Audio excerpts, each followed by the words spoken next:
Thanks for joining PHPverse. Hi, Niels. Hey, Brent. Great to be here. Yeah, it's so good to be here together with you. We're celebrating 30 years of PHP, folks. And that's quite amazing. Yeah, I'm really looking forward to looking back at those 30 years with some of our speakers today, but also looking into the future and what is yet to come. Really exciting stuff coming up. Right? Yeah, I feel the same way. It's exciting to use PHP these days. There's so many things happening and like software in general, and I think PHP in particular, a lot of people are working in so many different directions and there's so many things happening simultaneously. I mean, it's difficult to keep up sometimes. It's Right. great to kind of talk to some of the people involved and find out what's going on. Exactly. And we're going to do a lot of things today here. We have great speakers and we have all of you here on the stream as well. So that's really great. We're organizing this event to really celebrate PHP together with the community. So thank you for joining as well.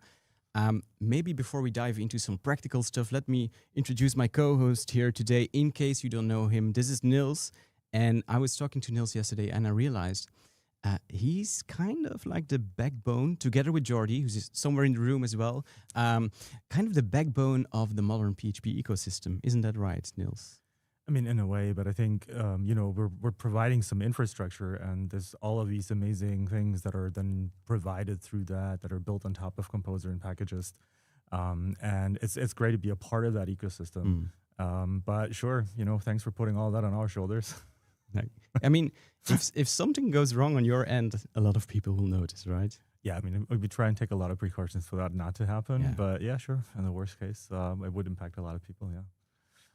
But yeah, let me introduce you as well. Yeah. This is Brent. And you've probably seen him a lot on his many YouTube videos. You've read his blog. It's always fun to follow along how you explain new things that are happening in PHP. He's also a developer advocate at JetBrains. And yeah, I'm really looking forward to hosting the day today with you. It's going to be great. It's going to be great. Thanks for being here, Niels. Thanks for being here, all folks. And yeah, going to be so awesome. A couple of practical things before we start the first talk of the day. We have a Discord server and we're going to do Q&A after every talk. And it would be really nice if we could get most of the questions on the Discord server because it's easier to manage over there. There's a link where you can find all the things you need to know to join that Discord server. There are already quite a lot of people here, so that's nice. And what we're going to do, we're going to have 20-ish, 25-minute talks. And after each talk, we will have a Q&A session and discuss some of the questions you've asked together with the speaker here at our table. So yeah, join the Discord server, I would say. Ask your questions. You can, just write down whatever comes to mind while our speakers are talking. And we'll try to keep track of that. And I think let's maybe start with something that you can send us a message about there. We want to take a look back at PHP over the last many decades, but why don't you let us know, how many years have you been using PHP? What's that for you, Brent? What's the oldest thing that you remember being introduced as something new? I, of course, thought about this up front, but I've been using PHP for a little over 10 years, I would say, so not that long. But I remember short arrays. That was the new big thing, and I tried to use it in a project during my first job, and they were like, no, Brent, you cannot use this. This is new PHP. We have to wait 5 years before we can actually use this in our code. And I was like, huh? Why? This is so cool. Why do I have to write array? So that for me is the thing that stands out, my first new thing I remember about PHP. So I think that's 5.6, 5.4. I don't know. Short array syntax. Someone let us know in chat. Correct us on the exact version number. Do you have a feature that dates you, Niels? Yeah, I think I don't know. I remember having to deal a lot with changing the name of super globals to remove the long names, or some early memories are renaming constructors to be called __ construct. I don't know if that gives you kind of a time range of what we're talking about, but yeah, older than me actually. It's been more than 20 years. Yeah. just so you know. Yeah. I feel young. I'm pretty happy with that. Actually, I have the same age as PHP, so I was born. No, not exactly the same. Can say happy birthday? No. Not quite Next month. No, but yeah, if you have like a thing that you remember about PHP, let us know. Can be in YouTube chat, can be on Discord. It's all fine. And then I'm happy to get to know our audience a little bit better. But now it's time to introduce our first speaker, and it's already like a super interesting topic because PHP started out as a templating language, essentially, right? And then it evolved into something else, into honestly a great programming language. But it was never like the intention of Rasmus to end up where we now are, and so we've seen quite a lot of evolution over the years. And the past years, I've noticed that like the tooling around PHP is getting like more and more traction. And one of the things there are the PHP runtimes, right? I'm thinking stuff like Swool and Roadrunner. And then there's FrankenPHP. Right, and I think it's really showing that the changes that are happening around PHP and outside of PHP are impacting how and what is being developed with and in PHP. And thus there's a need for change, for evolution, for new tooling to really fit our current times. And so I'm really looking forward to introducing Kevin. Come on up, Kevin. Come on up. Yeah. He's going to walk in front of the camera here. Oh, no. Oh, nice. They did figure out how to not do that.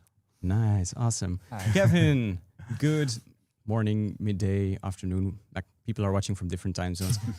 How are you? Fine, and you? I'm very happy to be there with you. Yeah, nice. Awesome. Yeah, I mean, we're doing good. It's good to be here. And yeah, you're the first one giving a talk today. Maybe a little no pressure, no pressure. But it's a super interesting topic. So actually, let me quickly introduce you so that you don't have to worry about like spending too much time here, and you can just dive straight into the interesting parts, right? So Kevin is the creator of API Platform. Yes. You're a Symfony core contributor. Also, yes. And you made FrankenPHP. Exactly. Yeah, and that's what you're gonna talk about. So actually, I just want to give the stage to you, Kevin, and you take it away and tell us all about FrankenPHP. First of all, I'm not the only one working on the project. And thanks to the contributors that are making it an awesome project, because it wasn't possible to do that alone. Awesome. Go ahead. So, FrankenPHP. You may know that the project has been announced to be supported by the PHP Foundations. And for the birthday of PHP, we just moved the source code of the project in the PHP organization. So first, I will introduce what's FrankenPHP, what the benefit of using it, and I hope that you will try it on your next projects. And then I will introduce a brand new feature that we created just for this conference, and that will change the way you can build your PHP applications, because you will not use PHP anymore. Maybe with something else. So, at the very beginning, the goal of FrankenPHP was to have an easy way to install PHP locally. Say, as a newcomer, I want to get started. I don't want to have to install a web server and install PHP FPM and configure everything to have that working. I just need something easy. So that was the first goal, to be able to easily install FrankenPHP locally for development, but also in production. So basically, FrankenPHP is a replacement for both your web server and your PHP engine. It can replace Nginx and PHP FPM or Apache and ModPHP. It has been designed from the very beginning to be cloud native. So it embraces Docker as much as possible, but it's also possible to very easily deploy a full PHP stack on a bare metal server. According to most recent benchmarks, it's the fastest PHP engine because it is written in Go and leverages some features, especially the Go routines of this programming language, making it super fast. It has support for features that has been missing in the PHP ecosystem for a while. For instance, it supports the 103 HTTP status code that wasn't possible to implement with PHP FPM. And it has a WebSocket-like capability built on top of another protocol called Mercure that we also develop at Letiel.coop. And by default, it will work with any PHP app that is compatible with PHP 8.2 or superior. You don't have to do any modification to your app to run it with FrankenPHP. To leverage some of the best features, then you will have to do slight modifications. We will go into that. So the first goal was to make something very easy to get started with. So you can download a binary that will contain a modern web server with a lot of capabilities that you only have in very advanced web servers like the paid version of Nginx, and a PHP engine which is built on top of the official one that is sponsored by the foundation. So it's not a fork or a clone of the PHP engine. It's really using the true PHP from PHP SRC. We provide static builds. That means that you can get a single file containing the web server, PHP itself, and most of the popular PHP extensions, all the official PHP extensions, but also almost all third-party extensions are compatible with FrankenPHP and are shipped in the default distribution of FrankenPHP. And to run this application server, you don't need any runtime dependencies. So basically, you can just download the file, execute it, and you will have a working PHP server and project. We have been able to achieve that because actually, FrankenPHP is two components. There is a low-level Go library, which uses the PHP engine as a C system library. And as you may know, in Go, you can call C functions, and in C, you can call Go functions. So basically, we created a SAPI, allowing the built-in web server provided by the standard Go library to execute PHP code by using the official PHP engine. That's the core of FrankenPHP. There is another component that is the one that is well known as FrankenPHP. It's actually a custom build of the KDE web server. KDE is a popular alternative to Nginx and Apache, written in Go and leveraging the Go standard library and a lot of other very high-quality Go libraries to add many cutting-edge features. So basically, FrankenPHP, it's the KDE web server with an extra Go module allowing to execute PHP scripts with the KDE web server. So that means that with FrankenPHP, you get a single file running a single process. There is no network exchanges between the web server and PHP as with PHP FPM. It's entirely function calls. So it's very, very fast. Supporting both the modern stack like HTTP3 or anything like that, we will go into that, and PHP, and the most popular PHP extensions.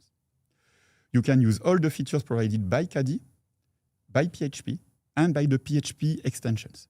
You can also, and that will be one of the announcements of this talk, extend the web server and PHP using the Go programming language and basically all the Go modules and libraries that are available.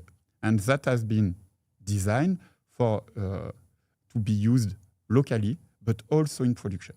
And there are already several hosters using FrankenPHP in production. Some of the features that you get out of the box. First, that's one of the key features of KDE. There is native support for HTTPS certificates generations. That means that when you start the web server in production, automatically a certificate will be provisioned using Let's Encrypt or Zero SSL, and it will be automatically renewed. It supports all the very advanced features like encrypted Hello, for instance. That is brand new and only supported by KDE and Cloudflare for now. It also has native support for the latest and greatest versions of the HTTP protocol, including HTTP3, that is supported by default. For modern compression, including ZIP standards that has been added to Chrome during the past year, and that is already supported by FrankenPHP.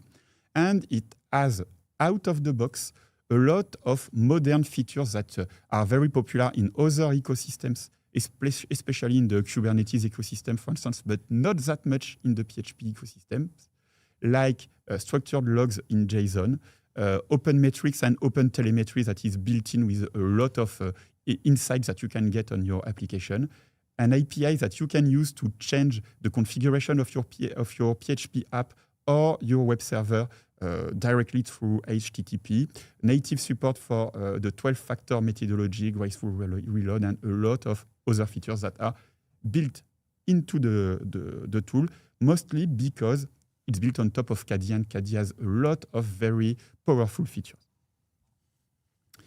To get started for your next PHP project, that's very, very easy. The first and the way that we recommend is to use Docker, so you are sure to run the exact same stack on every computer.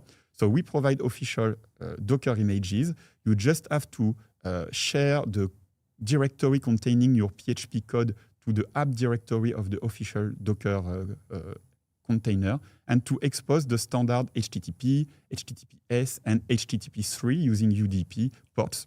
And that's all. You will get native support for HTTPS. Even locally, a self-signed certificate will be generated if necessary. If you don't want to use Docker because you prefer to run your code locally on your computer, or you want to deploy on a bare metal server to save some money, for instance, we also provide static binaries that are very easy to install. So there is a one-liner that you can run, and then FrankenPHP provide a single file containing both the KDE web server, the PHP engine, and the wrapper allowing both to work together. So with a single command, you can start a modern PHP server with impressive performance. And that's quite new, and that was quite hard to do. So a big thanks to the contributors that created these features. But now we also have packages for Homebrew, both on Linux and Mac, for Debian, Ubuntu, Red Hat, and Fedora. So it's easier when using these packages to get the updates.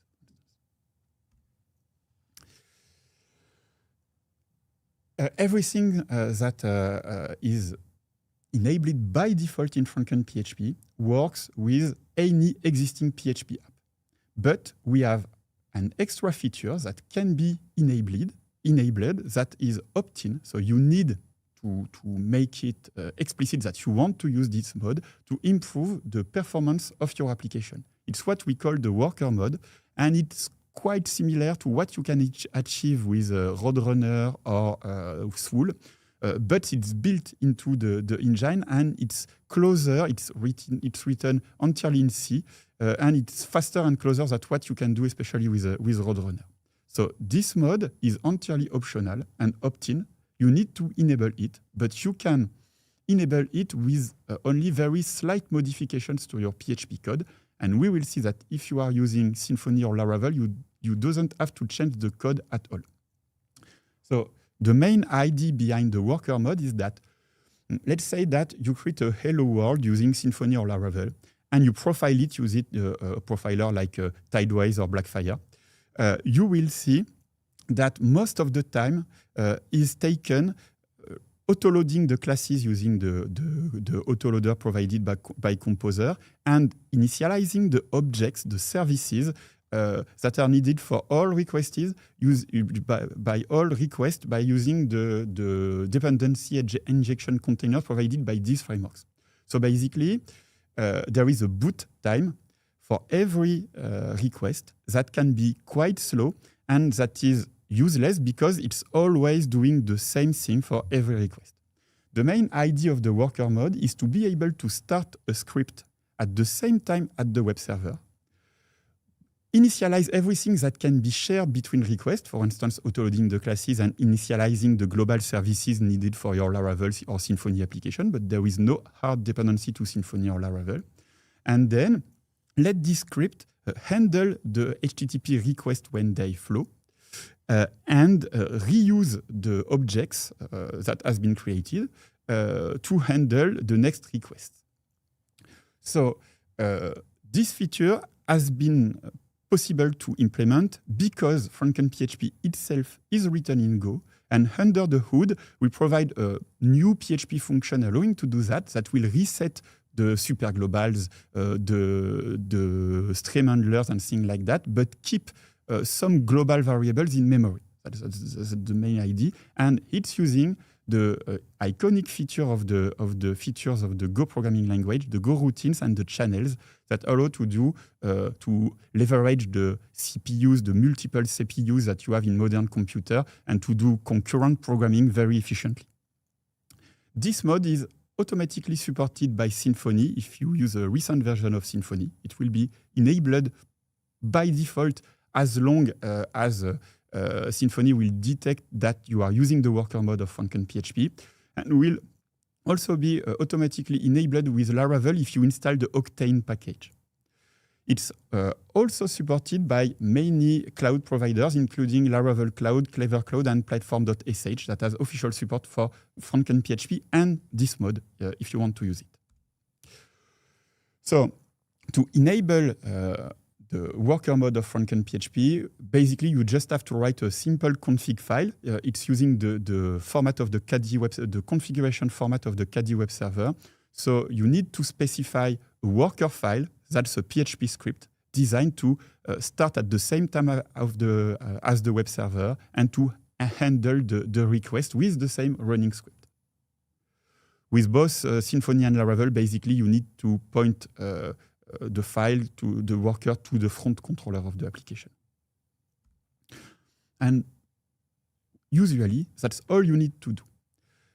The Silius e-commerce platform did some benchmarks to compare PHP FPM with FrankenPHP with the worker mode.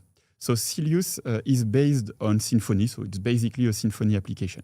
According to them, the response time when using the worker mode is 80% faster. So that means that your conversion rate in e-commerce will be way better and that your ranking in search engine will improve just by enabling this mode.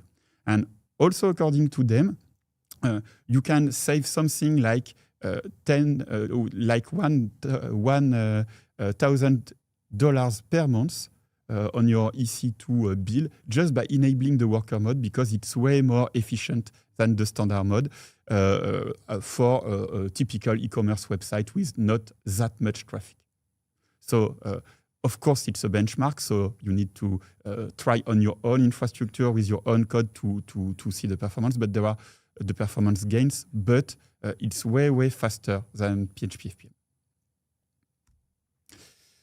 Some other features that are available in the tool.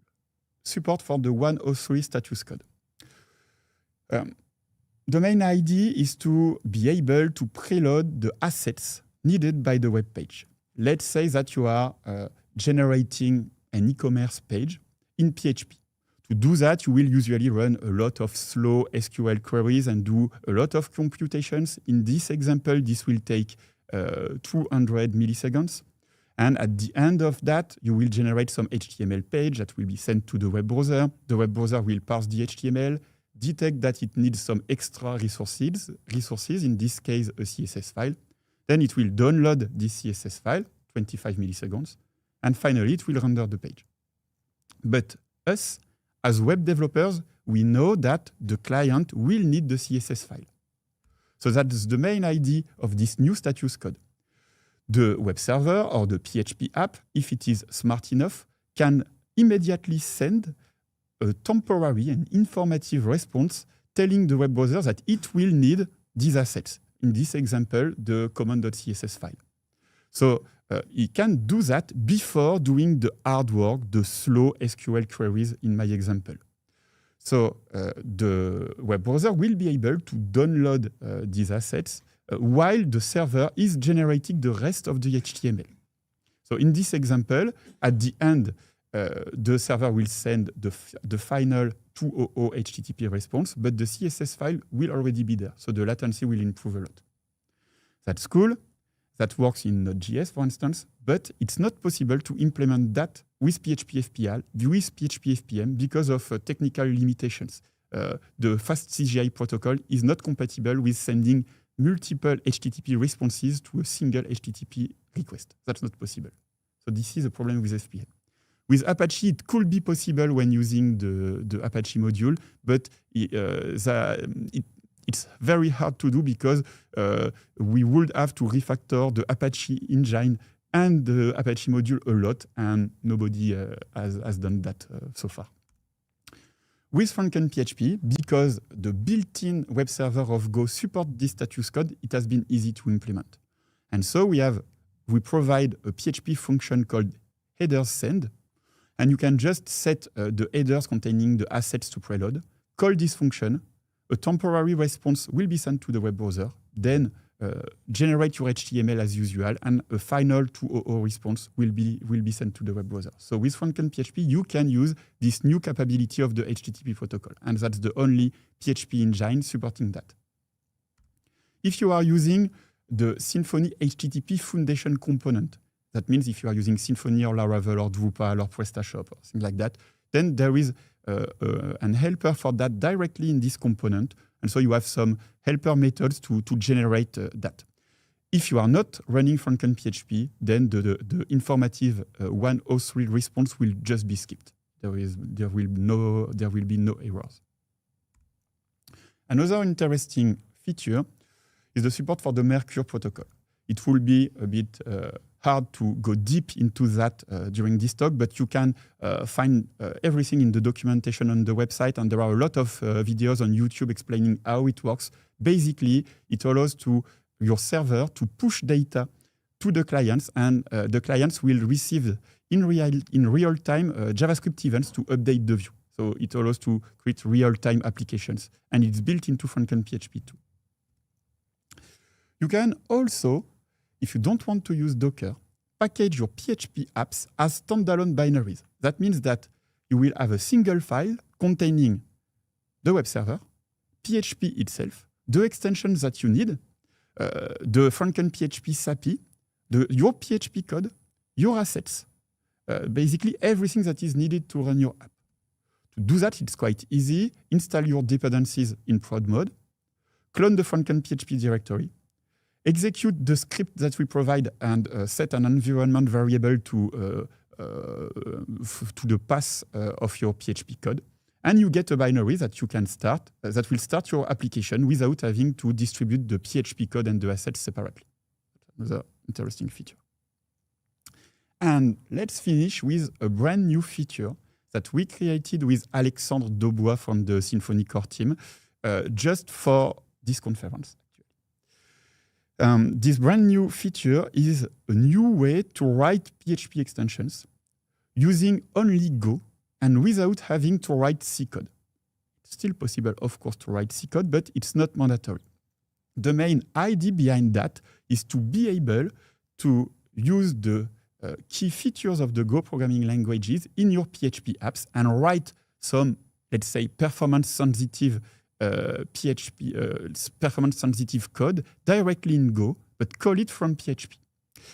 So, for instance, you could use Go routines to do tasks concurrently. You can trigger background jobs that will execute even after the end of the HTTP request. Another interesting use case is the ability to use all the existing Go libraries, including the SDKs that are very popular and very often written in Go in the DevOps world. If you are working with Kubernetes, for instance, almost everything is written as Go libraries that you can use. With this new tool, you can use these libraries directly from your PHP code. This also allows to share data between HTTP requests, because in Go there is a communication mechanism called the Go channels, and you can use them to create some kind of data communications between your PHP scripts that are running in parallel with FrankenPHP. So this has been possible because FrankenPHP is using a thread-safe build of PHP. This is required for Go routines. So we worked with many core contributors of PHP and the foundation to be sure that PHP and Go works very well together, and all the small bugs that we had in the beginning have been fixed. And that's what unlocked the ability to write PHP extensions using Go. Also, Go has some technical limitations, like you need to compile the modules, the extensions, statically. It's possible because we have all the infrastructure to do that in FrankenPHP already. So actually, it was already possible to write PHP extensions directly in Go with some C boilerplate code if you were familiar with C and Go. What we have done for today is that we created some new tools that are available in the development version of FrankenPHP to make it possible to write these extensions without having to write the C code by yourself. The C code still exists and is still used, but basically it is provided by FrankenPHP. So we have a new helper to register the extension. We have tools to convert the internal data structures like the strings of PHP to the internal data structures of Go, back and forth. And we have a code generator to generate the boilerplate C code. Here is an example. This is a standard Go function that uses a Go routine to trigger some background job. So what it does, this function is non-blocking. It starts a background job, wait 10 seconds, then logs something. Very easy. Thanks to this specific Go directive, as you can see as a kind of special comment at the first line, we say that we want to expose this Go function as a PHP function having this signature. So as you can see, you can just write pure Go, that's quite easy, and use any Go library in this snippet if you want. Then create a Go module. Use the new command line tool that we provide in FrankenPHP directly to generate the C code that is necessary to expose this Go function to PHP, and create a new build of FrankenPHP, including your extension. And that's all you need to do. The function is now available in your PHP code and will delegate to your Go code. This code generator has native support for functions, classes, PHP classes, it's structs in Go, but basically it's more or less the same thing, basic types, and strings. We are working on adding support for PHP arrays and objects. The generated code can be edited and enhanced if you want to do things more advanced. For instance, but to do that, you need to know how to write C code and especially how to use the C macros provided by PHP and extensions. We also created, let's say, an example extension to see what you can do with this kind of tools. It's a client for the etcd key value distributed data store. The official SD key for this tool is written in Go and is very efficient because it allows to have a persistent connection for a whole application using a single connection for all the HTTP requests. So we basically wrapped this library as a PHP extension.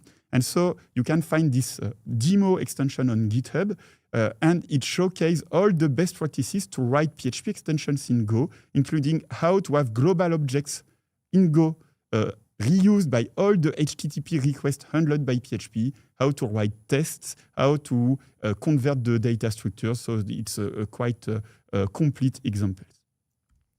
I hope that it will change the way you write advanced PHP applications, and that when needed, you will be able to delegate to the Go programming language that can be very, very useful, and that many new extensions leveraging the power of the Go programming language will be made available publicly. Thank you. Thank you. This was fascinating. Thanks a lot for that. Wow. You start with like the performance improvements, and I'm already sold, right? And then there's this. And the next feature, and the next feature, and it keeps coming. And I'm like, wow, this is quite impressive, Kevin. Yeah, I'd love to ask you a few of the questions. I think there've been a few questions coming in from the audience as well. Let me maybe start off by I think something that people I think also brought up in the chat a bit is wonder, does this change like how you develop your application, how you debug your application? I mean, obviously, if you're building a static binary that contains everything, sure, then you can't easily edit it anymore. But that's not the default way of going about things, right? Like, can you just kind of make it a bit clearer for people? Like, does the debugging process for if you're working on a PHP application change? Yes. If you are using FrankenPHP on normal PHP application, I mean, if you are not using the worker mode, then you can debug it as usual if you use DD in Laravel in Symfony, or if you use Xdebug. Xdebug is entirely supported, so it will not change anything. Yeah. If you are using the worker mode, it's a bit more complicated because then you need to know if you want to debug the worker itself that will run in background, or the code that is handling an HTTP request. But again, you can do that with Xdebug. We are working with Derek to fix some remaining issues in worker mode only. It will be done very soon.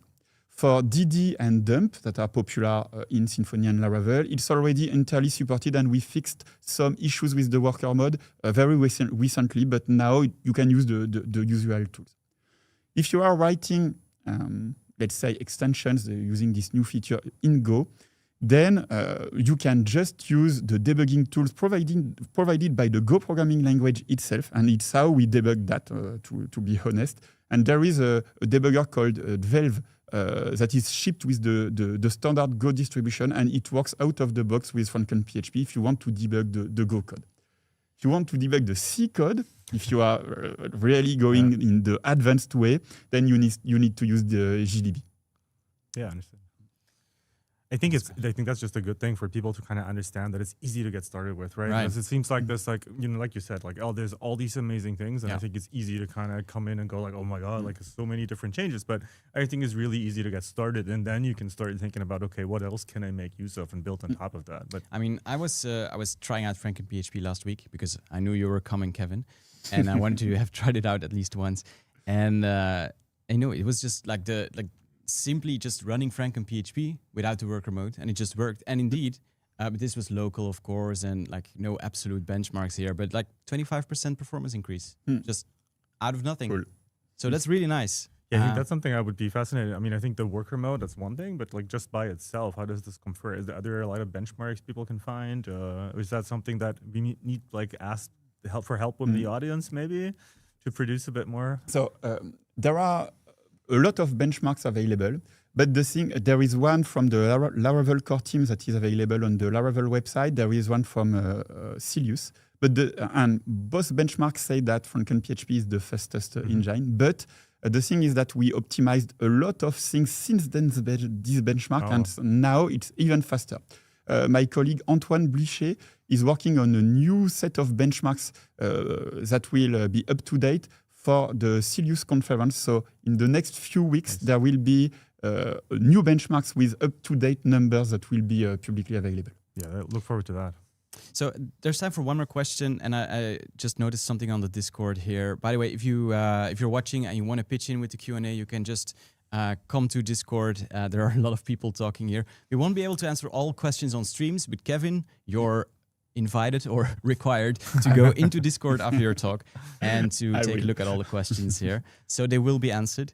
But here Liam is asking, what does FrankenPHP being part of the PHP Foundation actually mean? Like funding for the project, will it become a default recommendation for running PHP? And that's something we wrote down here as well. Like, what does the future bring for that collaboration between FrankenPHP and the foundation? Okay, so first, it's a collaboration between FrankenPHP, the foundation, and the CADI team that is very involved in this project too. So it's a third-party collaboration. And the main idea is to be sure that the project will be maintained and in sync with the PHP engine. So for now, the main changes is that people from the PHP Foundation have access to the Git repository, and if I die, they can take back the project and maintain it. Actually, there are other maintainers of FrankenPHP, and they were granted access to the new repository too. So that's the first main change. The second one is that now the core PHP developers are also able to directly dive into the issues and the code base of FrankenPHP. And often when we have some complex bugs in FrankenPHP, we figure out that it's related to issues in the PHP engine itself. So now it's easier to fix the things directly in the PHP engine because the collaboration is better.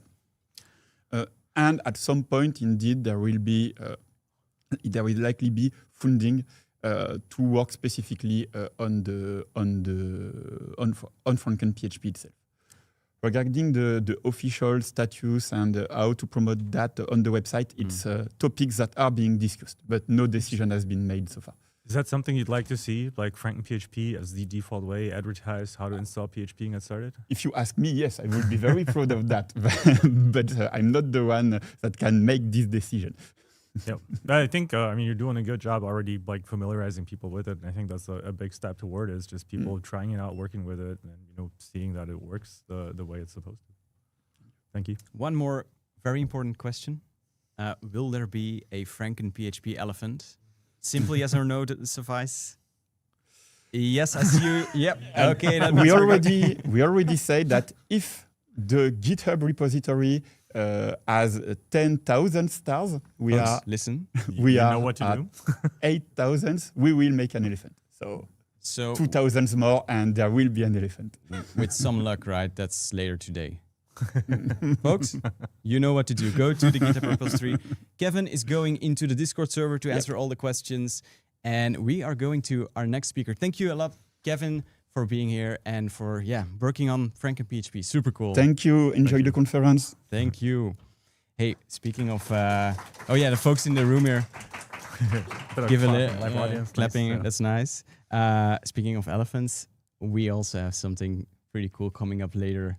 Kind of excited to get my hands on this. Yeah. But that's for later. Actually, kind of there.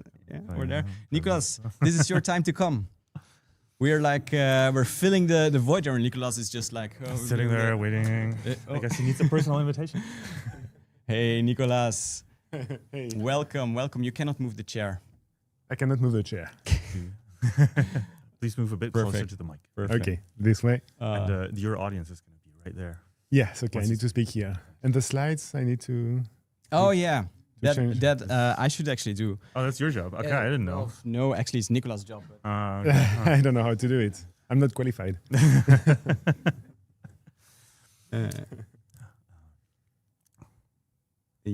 Like so. Can you find them? Are they there? We have slides for him. That's good. No, but Nicolas, thanks for coming here as well. Before diving into your slides, how are you? I'm great.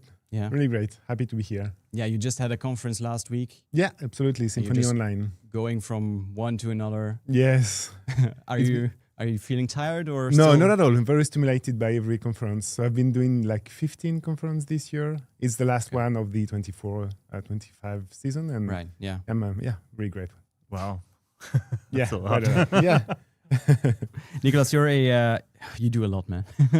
I've written down here, you're a PHP core contributor, you're a foundation board member as well. You're one of the OG core developers for Symfony. Can I say that? And Symfony just celebrated their 20th birthday. Yes. Which is also This year. pretty cool. And I actually think you will be talking a little bit about that. Yeah. Exactly. It's a bit mind-blowing sometimes to think that Symfony's been around for a majority of the time that PHP has been around. Right. Yeah, that's amazing. True. But yeah, look forward to hearing more about this. No, exactly. So, Nicolas, I would say the stage is yours. I'm looking forward to hearing what you have to say about Symfony and PHP. For the folks watching on YouTube, one time more reminder: go into the Discord server. There is a thread for the Q&A for Nicolas as well.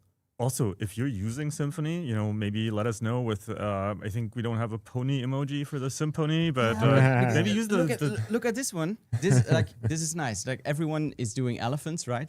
We're also doing elephants, but a little differently. But Symfony made not an elephant, but a symphony. You get it? Like a pony for like fantastic. Amazing. And actually, my daughter is 2 years old and she loves this so much, but she thinks it's a zebra. And some think it's a cow. Oh, a cow. But okay. But it's a symphony. It's a symphony, right? But nonetheless, because we don't have an emoji for that, maybe just leave a zebra emoji if you're using Symfony. Just let us hear us from you. Leave a zebra in chat while we're listening to Nicolas Gregas about Symfony. Yeah, Symfony. Thank you. So 20 years of Symfony, because it's a special year, 30 years of PHP, 20 of Symfony. So let's celebrate. So past, present, future, that's what I want to present.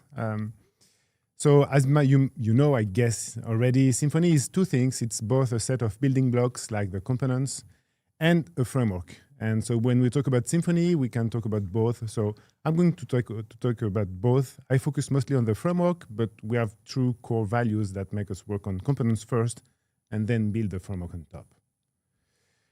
So the history is like 20 years already. So it started at Sensio, which is now Sensio Labs. And you know, or you might know, it powers the major platforms of the PHP ecosystem. So Drupal, Laravel, and many more who are using the components and making their own source of the Symfony components.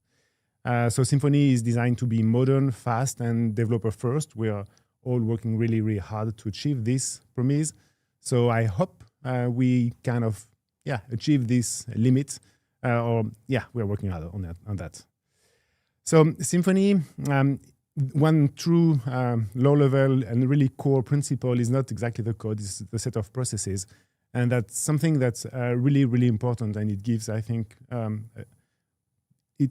part of the leverage of why Symfony has so big impact. So the release calendar is like the bar here in the middle of the screen is like where we are now. And so we are maintaining a few versions at the same time, the long-term supported versions like 5.4, 6.4, which you should, move away from, but they are still maintained. And we are on the other side in the close future. We are about to release 8.0, so the next major, and 7.4, and we release 7.3. So every 6 months we do a new feature release. So we call that a minor release using semantic versioning vocabulary. And every month we do a bug fix release. And thanks to this policy, which we call the backward compatibility promise, it means you can upgrade safely without us breaking us. I mean, new releases breaking your applications, which is really enjoyable. And that's not enough. Like, Symfony 1, Symfony 2, for those of you who were there when Symfony 1 was a thing, it was like a new project. Symfony 2 is a big bang. You had to rewrite everything. And that's not the case anymore. Of course, in Symfony 2, we learned how to move the community forward and allow people to get a smooth upgrade. And so we started, I remember that because I was working hard on that technically to provide the deprecation policy. And so now I think it works quite well. And I also think this spread in the community, like, PHP is also doing deprecation and then major upgrades. Drupal is also aligning on these principles. And so many projects in the PHP world adopted those way of doing, major upgrades. So a major upgrade is just about removing the legacy code, and so doing a fresh cleanup so that we're ready to ship new features for the next 2 years. So on your side, you just need to fix deprecations, and then you're good to go. Mostly free, of course, after fixing deprecations. We have a really strong focus on the developer experience. So here I'm going to talk a bit more about the framework itself, like the bundled experience of the components together around the framework bundle, and so the Symfony developer experience. It all starts with what is called Symfony Flex, which is this composer plugin that enhances the process of installing new packages. So when you install a package, Flex is going to ship it to add default configurations to the application so that then installing is really plug and play. You add a new dependency and then the dependency just works in the application using default settings. And then, of course, it's yours to configure and to tweak and to hack and to upgrade and to maintain, basically. But Flex makes a really plug and play experience. And that's that has been introduced in Symfony 4. And I think that was a big change in the way people develop Symfony applications. So you start with Composer Create Project or Symfony New, which is a wrapper on this command. And then you might want also to leverage the Maker Bundle, which is another piece of helper, because this is going to help you scaffold like quick CRUD applications. You can very easily generate, let's say, a controller, a tweak extension, a login form. So this is going one step further than Flex, because then you can generate the code to start something really quickly. So that's a nice initiative. That's Ryan Weaver who worked on this Maker Bundle, and I use it every day when I need to bootstrap something really quickly. And then as soon as you have your own code, you can also start to ship more advanced features. And there is API platform. Kevin was there just before, and you know that he's been working on that a lot in the recent years. So API platform is like the wow platform. I think it's all languages, all technologies included. It's one of the best way to generate APIs because of the hypermedia work they've been doing, like JSON LD, Hydra, Swagger, OpenAPI. So there are so many standards that they know about, and they are the best in class, I think, on the topic. So that's really great, and they work on the experience also, as you know. So it's just one attribute away to get some entity, exposed on as an API endpoint. So if you're on the other side of the type of application, when I mean instead of generating JSONs, maybe you'd prefer generating HTML with CSS and JavaScript embedded, then we also have a solution for that, which is wrapped into something we call the Symfony UX initiative. You can have a look at ux.symfony.com. It's one of the only visual part of Symfony, because, Symfony is like code. And like I would say, draw me a symphony, I would maybe draw you a symphony. But for the UX stuff, there is something to show. So we can show a map, we can show icons, we can show live updates, typed scripts, etc. So that's really awesome. There is a team of core team members which really love doing front-end stuff, which is not exactly my case. And they do an incredible job. One of the most wow thing in Symfony UX is that using asset mapper, the import map feature of browsers, you don't need to have NPM or even Node.js on your development machine, and that changes everything for me. Like before that, I hated having to run into NPM stuff issues, and was like, I'm so happy now. It just works. So then, in your code, because, it's cool to have third-party generic bundles, generic components, etc. But then at some point, you are going to need to be able to wire your own stuff and to code it. And if you work in the Symfony framework side, then you know that you can use auto-wiring, auto-configuration. This is all about automatically discovering and, turning your classes on, so that you can very easily consume some service from Symfony and expose your own classes as a command, for example, or as anything you want to do, like a message handler, something like that. So basically, you start coding PHP, maybe adding a few attributes. So this is one example here where the example is, of course, fake, but you could have a channel broadcaster in your application, and then just using this attribute, auto-wire iterator, you're telling Symfony, hey, please give me all the implementations of this channel interface in the application and provide it to me as an iterable. And that's it. So there is a lot of code going on and logic going on behind this simple declaration. And Symfony makes it just a joy to declare and to express and then to consume. So auto wiring, auto configuration, it's like a symphony. I had to do it. Of course, we worked and we do work and provide a lot of dev tools, and I think that's a big reason also to send a wow to Symfony. So about DD and the dump functions. I think that's one of the first contributions I made to the Symfony ecosystem when I entered the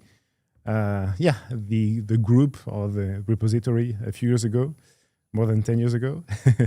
And I think everybody uses that daily, I can say. So I'm very proud of that, but I'm super happy also to have such a powerful tool to debug. I'm not into Xdebug much, sorry, Derek, but that's fine. Everyone their style. So Error Pages, the web debug toolbar, bin console helpers to introspect the application, discover the roads, what is available for auto wiring, etc. And the last tool is like the Symfony CLI, which is a standalone Go binary that is going to help us bootstrap a web server without having to configure Apache or Nginx virtual hosts. And yeah, it makes it very easy to start a project and turn it off and go to the next project and turn it on and etc. without friction. So you know those screens, right? The profiler, a dump excerpt, and so then you can navigate and understand the state of your application. Then, of course, when you have this application that is built, you want to deploy it. And so we also worked hard on making Symfony. Kevin used cloud native. I think that fits, like using environment variables, having a way to deal with secrets. It's ready for the worker mode of FrankenPHP or Broadrunner or Spool. But yeah, the container can be reused in a loop without any issue now. It's compiled, which means it's really, really fast because all those auto-warring stuff, they are just compiled into a plain PHP at some point so that nothing happens at runtime about that. And then I'm mentioning Symfony Cloud, but there are, of course, way more ways to host a Symfony application. The point is that this should be easy always. A short focus on standalone components. I made very, very short list because we have like very few minutes together. So sorry, I guess some of you will love another component I'm not mentioning. So anyway, thank you for your patience about that. So my first is like Messenger. I think the Messenger component changed the way we use Symfony. Like it used to be too complex or impossible to offload background jobs. And so thanks to Messenger, we now have a very clean architecture and process to dispatch messages and then run workers in the background to, I don't know, resize images, send emails, anything you want to do in the background. So that's really, really nice with the many integrations to various message queues and transports. Yeah, that's quite a big milestone in terms of achievement for Symfony when we published Messenger. I'm adding the HTTP client because we all consume third-party APIs every day in all applications. We'd have connections to, I don't know, yeah, you know. So what is nice about the HTTP client is that it's very, very easy to use for normal, common, basic needs like synchronous round trips. But it's also able to scale with way more complex and advanced needs like async, streaming. It supports retries, caching. It has observability built in. It even has server-sent event support, so you can consume from the Symfony application a real live stream of server-sent events. And this is now becoming mainstream because OpenAI is using this protocol to stream from ChatGPT. It's fail-safe, so if you don't write the code to handle the 404 and the 500 responses, you will get an exception.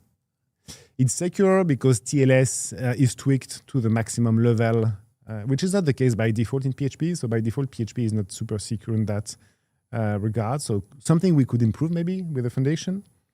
And last but not least, it is interoperable, which means it's able to look like a few set of common interfaces. There is a Symfony interface, there is a PSR 18 interface, there is an HTTP plug interface. So basically, any SDK can consume the client in one way or another. Wow, also to the community for providing so many integrations. So the mailer component, the notifier component, the messenger, I mentioned that, the translation component, they all have bridges. And they are bridges for so many providers. It's really, really great to be able to connect any of those components to any of those providers. It also saves those providers from shipping an SDK. And when I look at standalone SDKs, I'm not super happy with the quality quite often. And this fits into some very clean and clear design. So everybody has to fit the design, and then it makes a consistent experience for everybody. So that's quite amazing to see that there are new integrations with every new versions of Symfony. I'm amazed by this list growing and growing. 7.3 is the version that has been released like at the end of May, so 2 weeks ago. It provides 3 new components. I choose to highlight here the JSON streamer component. So JSON streamer, as the name hints, it's about consuming JSONs and generating JSONs, but in a streaming way, which is very unlike what we do with JSON encode and JSON decode. Here, the component is going to help us generate code, PHP code, and this PHP code will be able to stream an object into a JSON almost byte. So yeah, it's of course for performance critical needs, like if you have an API that generates a bunch and big chunk of JSON tables, I don't know, that's what you would use this component for. So it's not exactly replacing the serializer component. It's less flexible, but it is way more capable in terms of performance and scalability. The next component is object mapper. So it's a very simple one. It's able to take the data properties from one object and move this data, this state, to another object of another class. So it's very common to use, data transfer objects, DTOs, in applications, because you might have one representation of your incoming JSON as a PHP resource class, and then you want to map that to an entity class or to some class that represents, let's say, a form. And so basically, this object mapper component makes it super easy to move data from one layer to the other layer in the application, using attributes, because then it's super expressive. But attributes, we are also using them more and more. So it took us years, it takes us years to discover all the use cases for attributes. It's quite amazing, the range of capabilities they provide us. So here we have a class, which is what I call my twig extension. And this class provides this calculate area implementation. And this attribute as twig function tells, hey, please expose this method as a function in Twig, the templating language. And that's it. You only need to write that now to do the wiring, and Symfony will do the wiring for you. So it means less coupling to Twig itself, because we had to extend some abstract extension. That's not the case anymore. And so it makes things just more fresh, like you can breathe more easily, less code to read. In a similar fashion, we also did the same for comments. So here you can see we have a class which doesn't extend anything. It's using the as command attribute on the class to give it a name. And then on the invoke method, you can see that there are two attributes, one argument, one option. And this will be turned into like command line options and arguments. So you can say bin console app create user, the name of the user, -- activate. And this is declared here. So again, more expressivity in the code. So there are way more components. The serializer, I mentioned it, the event dispatcher, test tools, the translation component, voters for authentication. The workflow component is a nice one. Symfony also has like boring stuff about internationalization, polyfills. It's super boring, but it's really, really great that they are here. We can leverage them, and we do, actually. I think the polyfill MB string package is the most downloaded package on Composer packages. Okay, that's great. I mean, it fits a need, and way more, of course. Of course, Symfony is PHP, and so yeah, I just want to have one slide at least on wow to PHP, because PHP improved a lot recently, but since 30 years, it improves a lot at every new version. So for performance, for attributes, type safety, which is an ongoing topic, lazy objects, which is something that unlocks a way in very interesting use cases in, let's say, Doctrine, for example. The list is huge. So I just made this short list. And we're also to PHP 4 and JetBrains and for bringing the PHP Foundation together. So Symfony is a proud, let's say, founding member. And I think the foundation and the interaction with PHP internals, the mailing list, is making PHP an even more community-driven project. And that's quite amazing to see, actually. how everything sticks together to build something for the better. Symfony wouldn't be anything without the documentation, so wow to the documentation. There are contributions every day to document the new features we add version after versions. There is Symfony Cast for online tutorials, so it's really a living knowledge base, of course. And my last wow is to the community. So the community of contributors. There are over 4,000 unique contributors in those 20 years. And we count about 500 unique contributors every year. That's a lot. That's more than one per day. And that's a lot of new people. So it means the project is very active and so many people care about it, about moving it forward.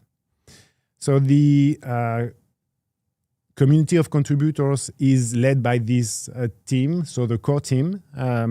Those are people that are passionate about Symfony, that have some skills in software programming, and they also, like the spirits and the core values of Symfony. And that's what makes them thrive in this community, helping people also contribute, helping review pull requests. So thanks to them, I really enjoy working with this team and everybody else also that is not in the team, of course. We do have some backers. So I'm mentioning that because money is also important. Symfony is open source, but there are companies that do support Symfony financially. I think it's important to grow this list. So if you can, please consider joining me on the topic. And that's it. So Symfony is mature and modern. It's enterprise ready, and it's also really quick to bootstrap for startups. It's built for developer experience, the extensibility, innovation, and it's open source spirit all the way down. We do open source everywhere in the processes, the code, and anything. So the future is ours to build all together. I think that's just the starting point. So thank you very much. I would be happy to meet you all, let's say on Symfony Slack or anywhere really, at conferences.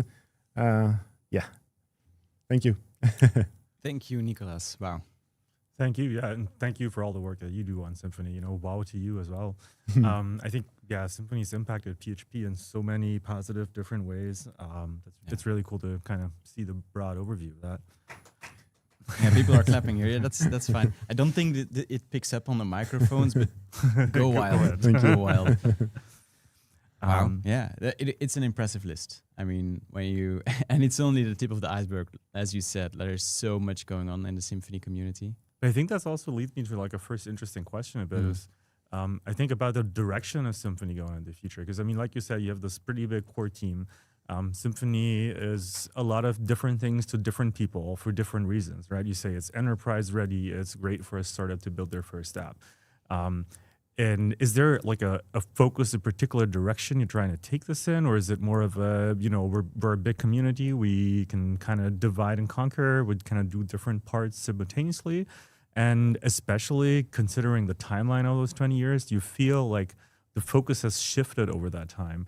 I think one thing that I personally notice is, but that might be my personal bias, is that I work on applications that are, some of them are that old or like are 10 years old. And so I have a different interest in what I want out of a framework today than I had 20 years ago. Yeah. So Symfony is really community driven in this regard. So when I go to conferences, I talk to people and I try to understand what they want to achieve with Symfony, what are their pain points. And I think many of us are doing that. And there is a constant conversation about where Symfony should go, what we could improve, which ideas we have. Like yesterday, we had a dinner all together here, and I already took some notes. Like, oh yeah, that's a good idea. I didn't think about that, and etc. And that's how things, I think, grow in Symfony. It's quite organic. So in the short term, I'm thinking about, let's say, the configuration is something that people are talking about since many years, like YAML, XML, PHP. Where are we going in this direction, on this topic? I don't know exactly, but we know there is a discussion and there's something that should be done, continued. I know that also providing a good first developer experience is critical to the project. You know, we have also true values like solid principles in general, and those are kind of sometimes on the other end of the spectrum of, you know, the developer experience. There's a competition between, you know, clean design, which means education, which means barrier entry, versus the entry first comer experience. So we still want people to start with Symfony, even if they just hack something. So that's a major background job in this process. There are also outside forces, I would say. Like Laravel is one. Laravel is challenging Symfony a lot. So we are learning from that, being pushed in a direction that we couldn't take as Symfony, but this is still pushing us in a direction, like I mentioned, developer experience, but there are way more stuff that Laravel brings. I don't know, I could mention also AI, which is, a big discussion ongoing everywhere. And of course, at Symfony, we're wondering how this is going to affect us. I don't have any clue, but talking about that every day is will maybe lead to something. That's a fascinating topic, and we'll talk a bit more about that later with the following speakers. But I think for the moment, just like back to Symfony, and I think that's something that came up on the chat as well. It's just, I mean, kudos on like figuring out a way to have 7 major releases across 20 years. Without losing a lot of people along the way, right? Actually, this the BC process, figuring out this upgrade path, like making that work. I think that's had a positive impact. And I'm just I think that made it possible maybe for Symfony to also become part of the infrastructure of PHP. Absolutely, right? yeah. I think Drupal adopted Symfony because of the processes a lot. Yeah. And is that kind of how you see some of Symfony these days more, as in like it's really like a separate, like there's like this infrastructure level that's really just providing the basis for other things to be built on top of, and not just straight up an app with the framework? Both ways. I mean, we don't want Symfony to become a commodity. Right. So we still want to be on the edge of, you know, the state of the art or the innovation, etc. That's the only way to continue to keep the momentum in the community. And so, we do not want to become a commodity. So we still need to thrive in terms of ideas and inspiring people. Makes sense. Yeah. I had one more question about Symfony UX specifically. Does the core team see Symfony UX as like the future for front ends in Symfony? What's your vision there? Front end is very diverse. And so Symfony UX is one, I would say, opinionated way to build a UX, a front end with Symfony. And we want to push it because it's building on core, like I mentioned, core technologies like import map, asset mapper. And we believe those are really, really great. And the industry as a whole did not invest enough energy into allowing the community, the web community, to build those kind of apps without entering the Node.js or bundler ecosystem, which is a giant hydra, right? Which doesn't mean we are ignoring that there are people that build front end that need Webpack, that need React, etc. But we want to provide a solution for people that don't have the need for React. Right. That's the spirit of the Symfony UX, and I know that, you know, it's just server-side generated strings in the end. So nothing prevents and will ever prevent using JavaScript front-end stuff with Symfony, because that's two separate worlds. It's just generating, you know, strings on the server. That's basically all we're doing. I think that's been 30 years of generating strings on the server. That's a great quote to end here. Nicolas, thank you so much for coming here and like updating us on the state of Symfony. And there are quite a lot more questions in the Discord waiting for you. So you know what to do. Okay, I'm going to join the Discord server and answer there. Awesome.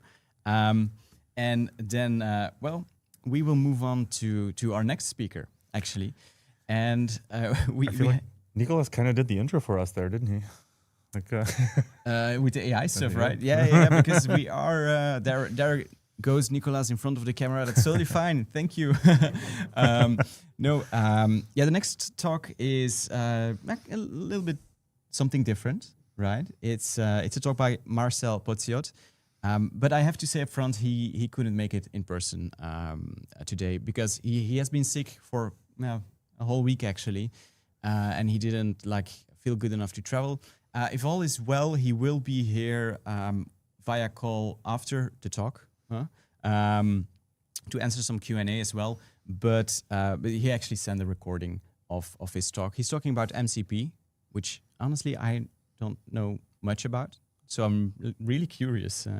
Yeah, looking forward to hearing more from him on what that is, on how to actually build something with PHP in that space. Exactly. And I think it's one thing for people to talk about AI, try all these different tools. But I find it exciting to see people in our PHP ecosystem really kind of moving this forward and making sure that PHP is a part of that conversation, that it's clear to PHP developers what are the tools that we're supposed to use in our ecosystem to replicate to some of the results I've seen elsewhere, and to then build on those and explore further and actually improve and advance that AI space using PHP. So I'm really looking forward to Marcel's talk.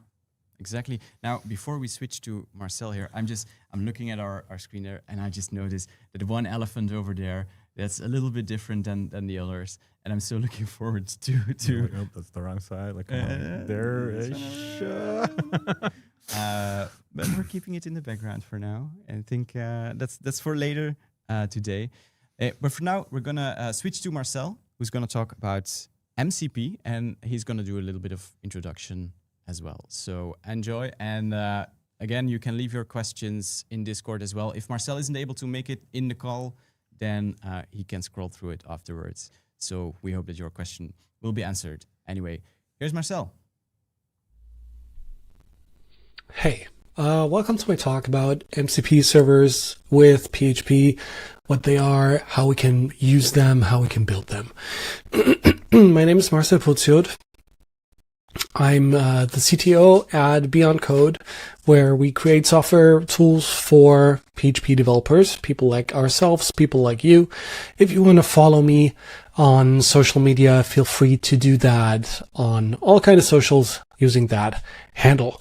And at Beyond Code, we create tools such as Tinkerwell, which is pretty much a GUI for a PHP REPL. So it allows you to quickly evaluate code either in your own local projects, in like a dummy Laravel project, or you can even connect to remote projects via SSH or using Docker and Kubernetes.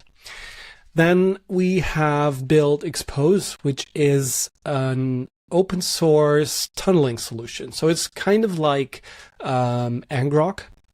So it allows you to share your local URLs via a remote site. Then it gives you a publicly accessible URL that you can then use to test webhooks and stuff like that. What's really cool about this is, as I said, it's entirely open source and it's built entirely in PHP using React PHP, both the server and the client. So feel free to check that out on GitHub. There's a lot of cool stuff in the code there. And last but not least, we are maintaining and developing Laravel Herd, which is the easiest way to get started with PHP on your Mac or Windows machine if you want to set up a full new development environment with a lot of useful tools that help you debug and test things faster. All right. So we're here to talk about MCP. Now, before we go and check out any code and look at how we can actually build servers, we first have to define what MCP means so that we then have a good understanding of, well, what are MCP servers in the first place? What do they do? What purpose do they have? So MCP stands for Model Context Protocol. So let's first go through each of these abbreviations so that we see what they actually mean. So M stands for model. This means that the MCP, like this protocol, can be used in combination with an AI model. It can be any kind of model. So it could be a video generation model, an image generation model, audio model, but it's most widely used as of right now with text generation models like large language models such as GPT-4o or the Claude ones, or, well, any kind of LLM. That's where they are most useful. The C is pretty much the most important part. It's for context. So LLMs and the prompts that we give to them require context. And depending on the tasks that we ask an LLM, they're simply not capable of doing them on their own. So if we have a prompt that looks like this: check out my WordPress backend and ensure that all posts from my Excel sheet are online. Now, if we only provide this to an LLM, it will not be able to come up with what we want it to do, because it would need to connect to a WordPress backend. It would need to somehow read an Excel sheet, then compare the results, and then get back with the results for us. And that's kind of where MCP servers come into play. So if we have a prompt like this, we pass it to the large language model. It would need to access the WordPress backend and the Excel sheet, and the MCP servers provide context to the AI model. So they kind of sit in between the LLM and the actual implementation, like the actual Excel sheet or WordPress backend or whatever. And they, well, basically act as something that gives more context to the large language model. There are a couple of available context types that are defined in the MCP specification. The most important one being tools and resources. And depending on which MCP client you use, so this would be, for example, the PHP Storm IDE or Claude Desktop, not all of these context types are being available at the same or even in the first place. So as the standard is pretty new, this changes over time. So first one would be tools, which basically allows the developer implementing the MCP server to provide any kind of tool. So you can just basically build the implementation that should be called as this context type. So this can be an API call, fetching something from the file system, things like that. Then we have resources, which, well, are just that. They are just static resources. So for example, our Excel sheet would be a resource that we can then add to our prompts or to our responses and requests in the MCP clients.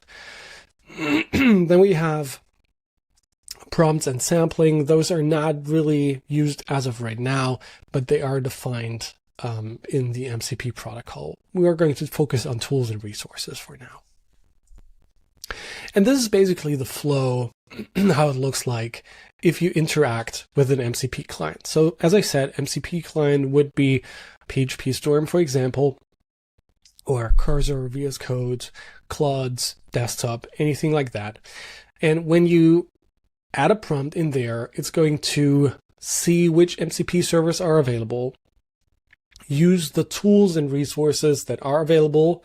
These two tools and resources themselves handle the logic on their own. So for example, they access a WordPress backend or read an Excel sheet from the file system. Then they get the information back, give it back to the MCP client, and then this will be passed to the LLM, where the AI model can then do with those results whatever they need to do to provide response to whatever was the query or the input.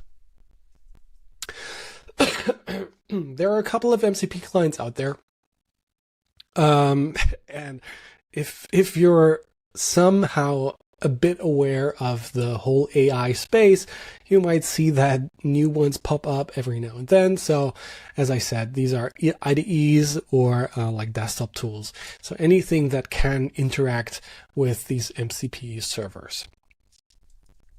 And last but not least, we have the P, which stands for protocol. So this is basically just the definition of how the MCP server and the MCP client communicate with each other. In this case, it's an JSON RPC protocol.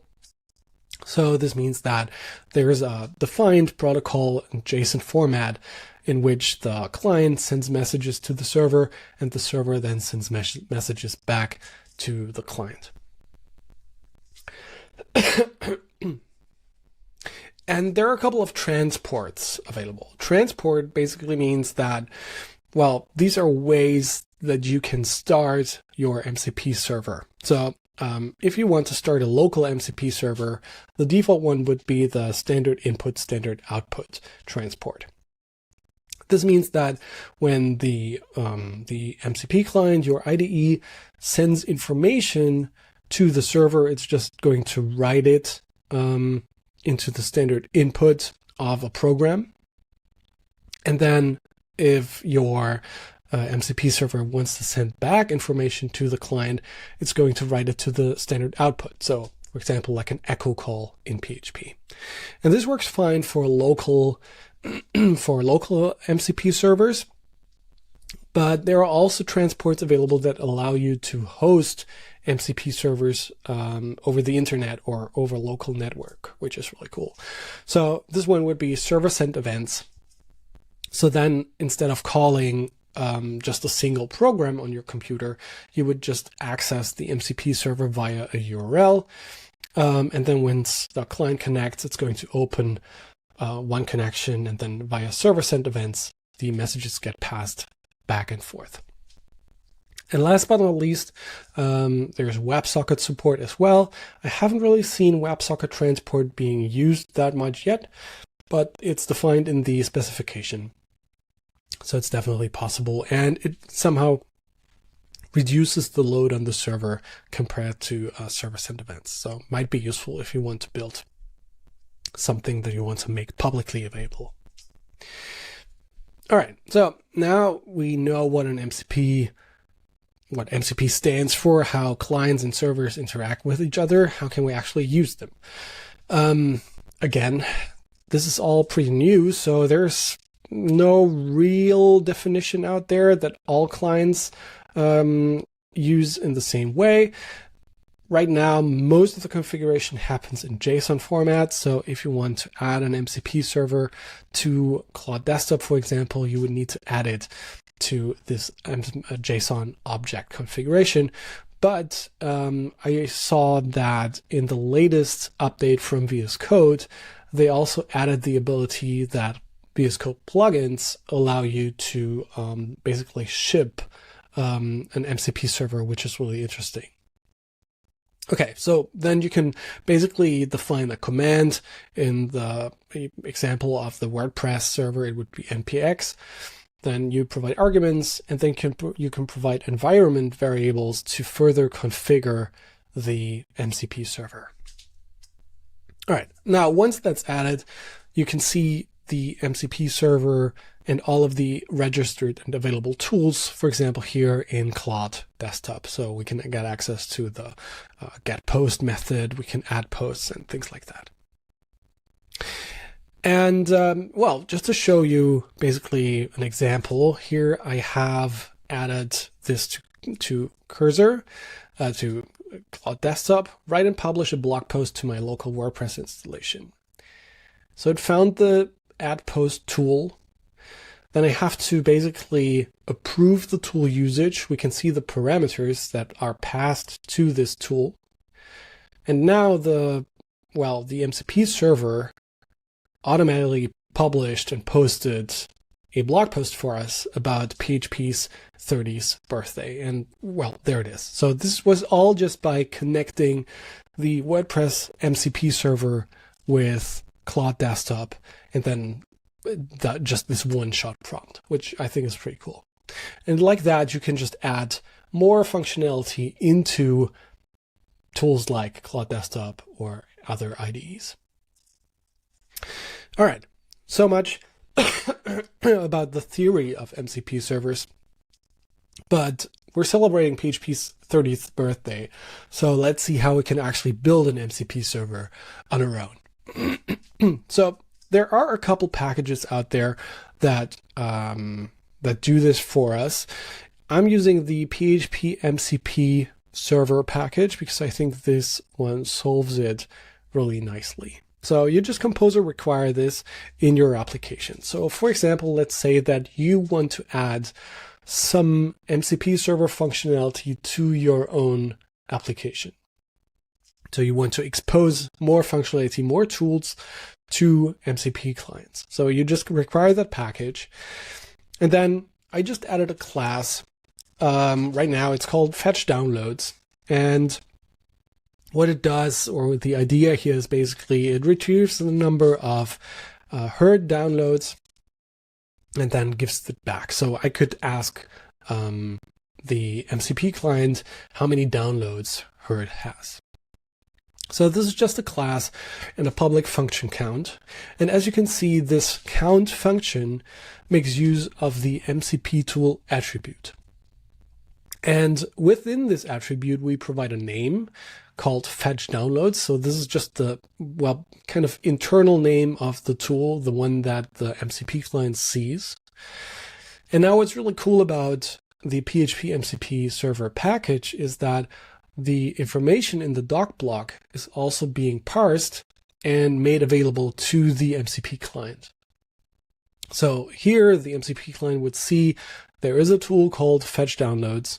The description of the tool would be retrieve the number of heard downloads, and it knows that this tool returns an integer with the number of downloads. And then inside of the method, we can just do our own implementation, our own logic on how we want to return and handle our tool. Okay, so like that, you just define tools. It's just public methods on classes. And then to actually start the MCP server, as I said, the standard in, standard out transport is basically just a program that reads from standard in, writes to standard out. So you can just copy paste basically this file from the MCP server repository. What we do here is we create a new server instance, give it some server information. And then the MCP server package has something called discovery. So we can just give it a directory, and then the server is going to scan the directory for tools and resources. So everything that has the appropriate attributes attached to it will be made available. And then last but not least, we define the transport and then listen for standard input, standard output. And now whenever you run this single PHP file, your MCP server is running as well. So in order to use this within, for example, Claude Desktop, what we need to do is, similar to the WordPress example, we need to add it to this JSON file inside of the MCP server's object. We define the command, which would be PHP, and then as the argument, it would be the MCP server PHP file, the one that I just showed you earlier. All right, and that's it. And now when I ask something like, what's the download code count for heard, Claude Desktop knows that there is a tool available, so it doesn't need to, I don't know, search the internet or something like that. So I get this prompt that Claude would like to use an external integration. You have to approve it, which is a good thing. If it would just happen automatically, that's not really that good. So you have to approve it, and then we get the result from whatever the tool returns. What's really nice as well is that you can also provide parameters into your methods. So let's say that we don't just want to return the counts, but we want to return the counts for a given platform, like Windows, Linux, or Mac. So by just adding this add param doc block, we just basically notify the MCP client that this tool accepts a parameter, which is a string, and then the description of it will also be passed to the LLM so that the MCP client knows what to pass to it. And well, then we just use the argument as we normally do in PHP. Now, if we perform the request again in Claude Desktop, and I say something like, what's the download count of heard on macOS, if I click on the approval screen on the tool, I can see what kind of parameters the MCP client would actually send over to my to my MCP server, which makes it easier to debug to find out which parameters are actually being sent. So in this case, the platform would be set to macOS. All right, so this is how you define tools. Now, what about resources? So as I said, for example, like an Excel file or something like that. Resources kind of work the same way. So you just add the MCP resource attribute to a public function. And resources need a URI and a MIME type. So your URI is basically the identifier of this single resource. It needs to be in this URI format. So this could be file, it could be, I don't know, content, database, anything. So in this case, we just have the latest YAML file, which has a MIME type that we define as well, which just, again, aims to add more context to the MCP client so that it knows what kind of content it gets back and what to do with it. And then inside of our method, we just return the content of that single file. And well, as I said, the different MCP clients handle this differently. So in Cloud Desktop, for example, it does not automatically discover which resource it needs for a specific task. So you have to explicitly add it. So here we can see that we have the PHP MCP server and the WordPress MCP server available. I can click on add from PHP MCP and then I get all of the available resources and then can just click on them to add them manually. But again, this is probably going to change so that sooner or later, these MCP clients will just detect which resource can be used or should be used for the given prompt. And just as another example, this one was using the WP settings from the WordPress MCP server. I can just ask, what are my WordPress site settings? It reads out this resource and then gives me information about whatever is stored in this resource. And well, that's how you would then build your own MCP server. So it allows you to register custom tools. It allows you to register custom resources, and then you just add it to your MCP client and then you can start using it. And this is really powerful because it allows you to, well, add context to your MCP client that otherwise would not be available in the first place. So you can use this to access stuff from your own backend. So if you're using Laravel, you could use like a filament backend MCP server to read data from the backend or perform certain actions that are usually just available for the administrator if they click around in the UI. And yeah, this is all that I have. I hope this gave you a good understanding and introduction of the MCP server, the protocol itself. If you want to check out the MCP package that I used, you can find more on that on the GitHub repository for PHP MCP. And thank you very much. Hey, Marcel, how Thanks. are you? Hey, I'm not sounding as much as Kermit the Frog. While I'm saying that, I still kind of do. Hey, Kermit. So if there's one thing I learned, it's that camping at a metal festival when you're 40 years old doesn't get easier. So it was a metal festival. We got a question about that. Adrian here asked, did Marcel attend Nova Rock or is he sick? But you were also sick, right? Well, yeah, I guess it happened both. I was at Rock am Ring camping there, and I guess I got sick there. Yeah. Marcel, we're all getting a little older, basically. That's yeah, and we need to adjust, just like PHP. Well, but we should select PHP is getting better the older it gets. I feel like we are just like, You're not getting better? It's What? like fun. I'm going the downward slope, unfortunately. Marcel, thank you for still like recording your talk yesterday and making that effort. Really appreciate it. And it's an interesting topic, right? MCP? It is, yeah. And I mean, the whole AI space is moving so fast. Yeah. But like, as you said before the talk, I think it's really important to see that PHP is involved and, well, also to just like explore the space and see what we can do with this.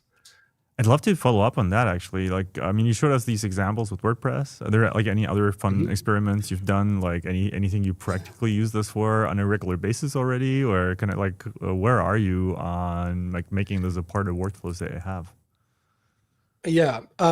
So the MCP servers that I use, for example, just Googling stuff or browser automation itself is really cool. And then just more internal tools. So just exposing functionality that I only have access to in my backend. Basically, like, I don't know, have an MCP server tool that allows you to refund orders, for example. Then I can just do that in my IDE and let the tool handle this for me.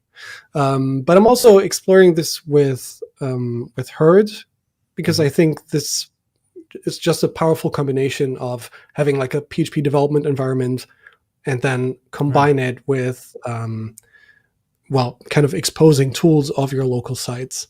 Like there's one cool thing that I didn't mention in my talk.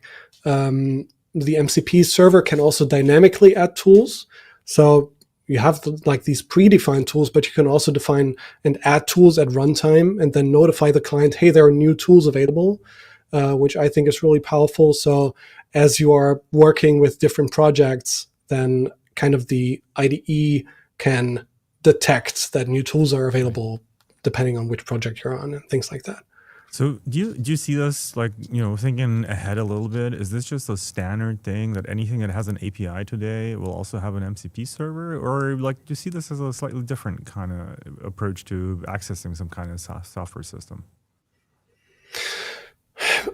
Well, I think it will eventually lead to something like that, where every kind of API will lead to an MCP server. I'm not really sure if that's going to replace an API.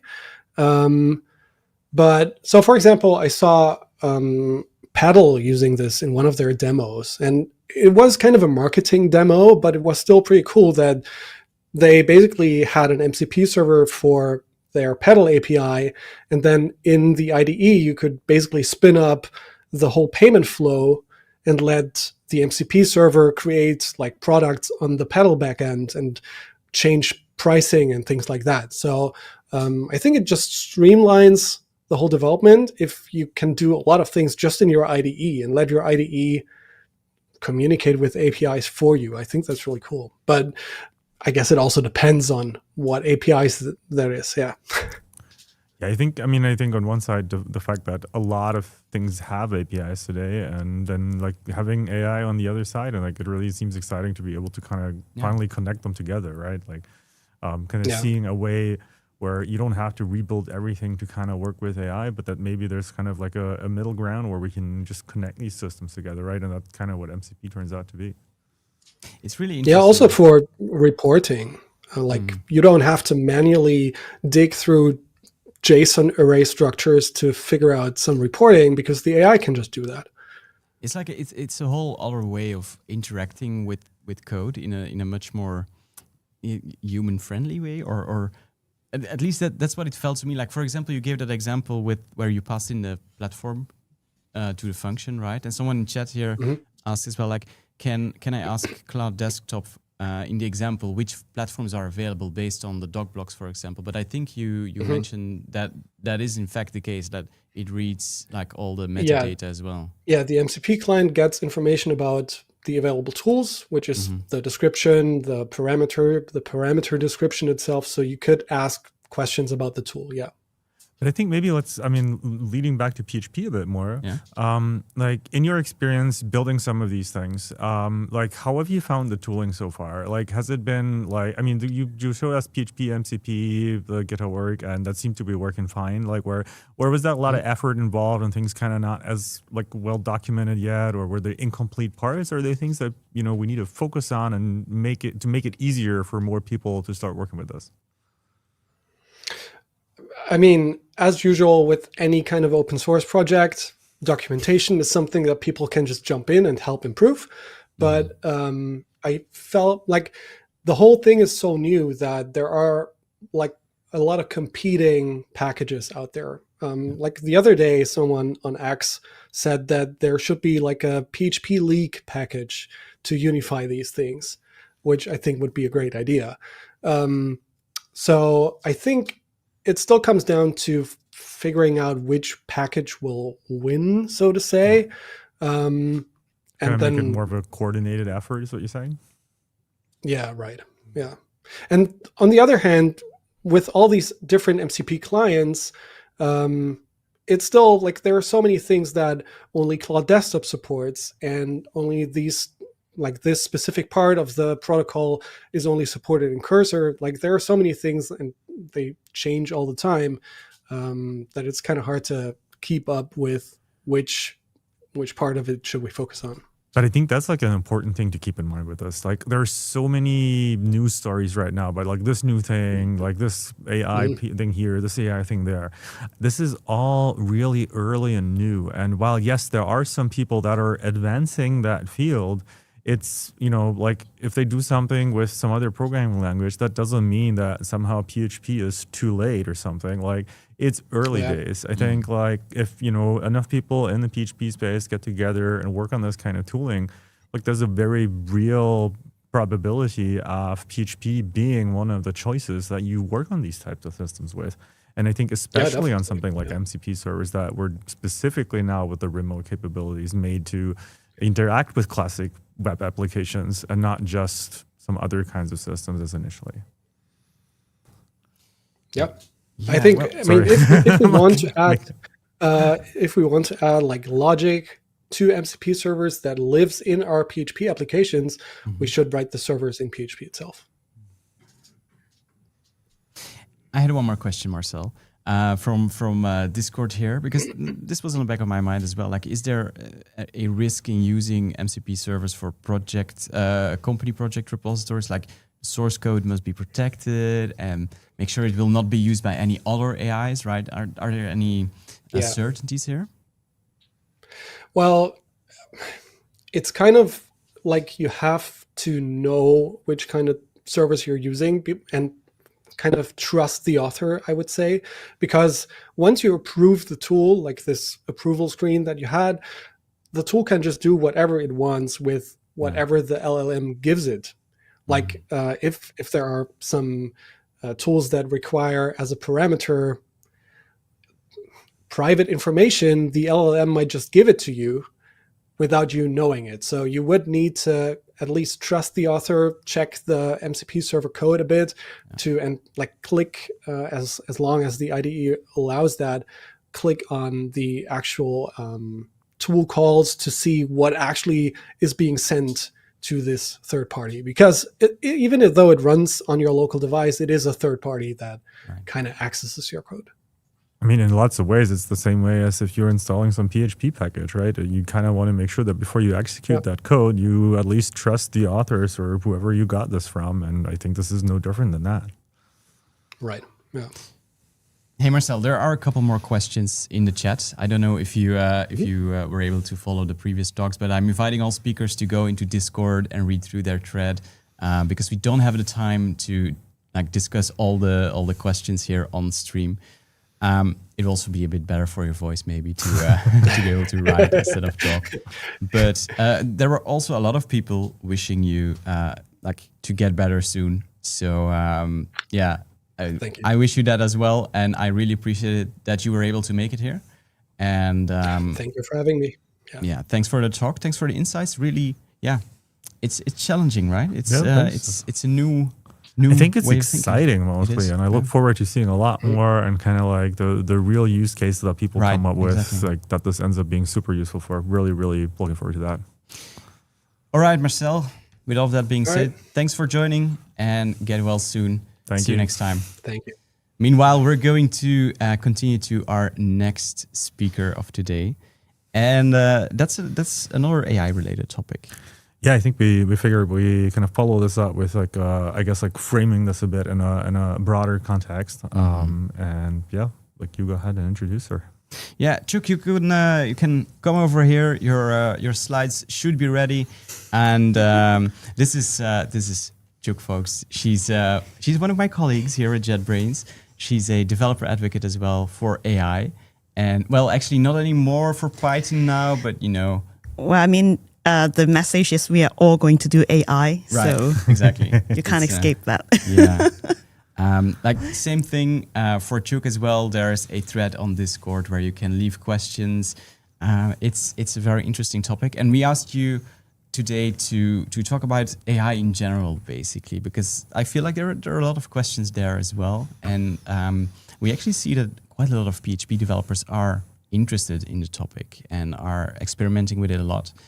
And so I think it's good to hear your thoughts and insights. Yeah, I'm already on the server, so I would definitely check out the thread. So don't worry. Awesome. But I will remind you after the talk is done. Yeah. No worries.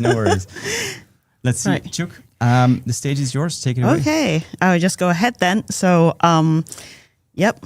So hello, I'm Chuk, and let's talk about AI and how AI is going to impact us, right? So I know this is a very hot topic, and a lot of you are very interested to know more. So I hope I can give you some, idea or answer, or if you have any questions, again, please go to Discord and ask questions.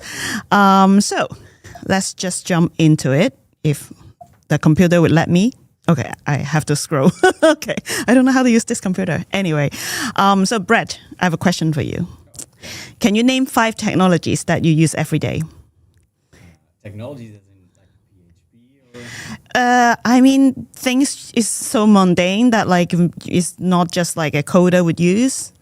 Maybe what your mom would use or your daughter would use. I don't know. A phone, a laptop, stuff like that? Yeah, a phone. So maybe checking your emails on your phone. Oh, yeah, okay. Yeah. Email, to-do app, calendar. I do write some code in PHP Sym, for example. And On your phone? Oh, not on my phone. No. Oh, I thought you can do that. That would be really cool. But anyway, so what you just mentioned, checking emails, your phone, those, I think nowadays is already have AI in it. So, for example, when I write an email, there's I got some suggestion how I can reply to this person. And sometimes, I just type hi and then the name of the person would show up. So those are something new. There's it's not there a couple of years ago. So those are actually powered by AI. And also our phone, every time I go to Apple, I try to get a new phone, they'll be selling now we have AI in our phone. And, wow. I mean, yeah. So you can't avoid that. A lot of the tools that we use these days have AI components. So AI is part of our life now. So even for example, I have a lot of, situation that because I like buying stuff online on Amazon and that kind of thing. And, sometimes I want to return the stuff because it's not what I actually wanted. But then before I can talk to a real human, I have to, talk to the chatbot and other stuff. And, sometimes I don't even know whether the customer support agent, are they human agent or AI agent? I don't even know. So, And productivities, what we'll cover a little bit later in this talk, AI coding agents. So those are, productivity tools that we have is powered by AI. And healthcare, I have been to a conference with doctors in London, and they are AI conference for doctors. So AI will be part of healthcare very soon, I think. So, so for better or for worse, right? And then personal assistants, like I said before, your phone, replying emails, those already have AI in it. So yeah, it's in our life, it's there. So let's address the elephant in the room. Will AI take my job? Right? This is the question a lot of us is asking. So I hope at the end of this talk, you would have a better idea. Will AI take your job? Or will you take AI's job? I don't know. So let's see. So first of all, if we talk about AI for developers, one of the things that you may encounter as developer in your company is that sometimes, someone high up will say, hey, AI is so cool. We have to have AI in our product, our application. So let's integrate some AI feature in it. So I guess that's why your email's now trying to reply the email for you because, someone may decide that, let's add some AI in our email tool or whatever, right? So, so we have to, whether we like it or not, we may have to integrate AI into the application, or, the second one, I mean, nowadays everybody talk about it, vibe coding. I don't know if you vibe code. I have to be honest, I do vibe code. So I would like to make this statement, right? So vibe coding is not a sin, okay? Hot take. But irresponsible coding is. So it's okay if you so-called vibe code or use an AI coding assistant, but how to use it responsibly, I think that's the most important thing. Do you know how your AI assistant work, and do you know what it does to your computer? Are there any security risk? Those are the questions you should be asking. I will talk a little bit more about that later, but yeah, we will ask the question, right? What are the AI assistant and coding agents, right? How do they work? I think we need to understand that to feel comfortable to vibe code, at least for the responsible vibe coders. So let's look into it. So if you look online or Google or whatever, so if you ask or some people like asking ChatGPT these days, I don't know, I usually just Google. So I ask what are AI agents? So the answer that I found is AI agents are software programs. So these software programs are designed to interact with the environments. So, it will interact with you. So you are the environment, or maybe a database, or maybe, if you have heard about those terms like RAG or those those are the environment that will be there that can interact with the AI agent. And then also it will collect data sometimes, for example, if you need to fetch some information, the AI agent need to go and fetch those data. So collect data is part of the job, and also perform the task that you given to the agent. So achieve predetermined goals. So that's another thing. Because if not, then AI agents just a game, just for fun, right? Like your screensaver or whatever. But you need to have a goal, you need to achieve it. And also, it needs to be able to independent to choose the best action to reach the goal. So what make it different from just an application is that it could actually make some decisions on behalf of you. Okay, so this is a potential workflow. So first of all, the AI agent need to understand the task. It need to understand what it need to do, right? So you have to give the requirements, like what you want to do.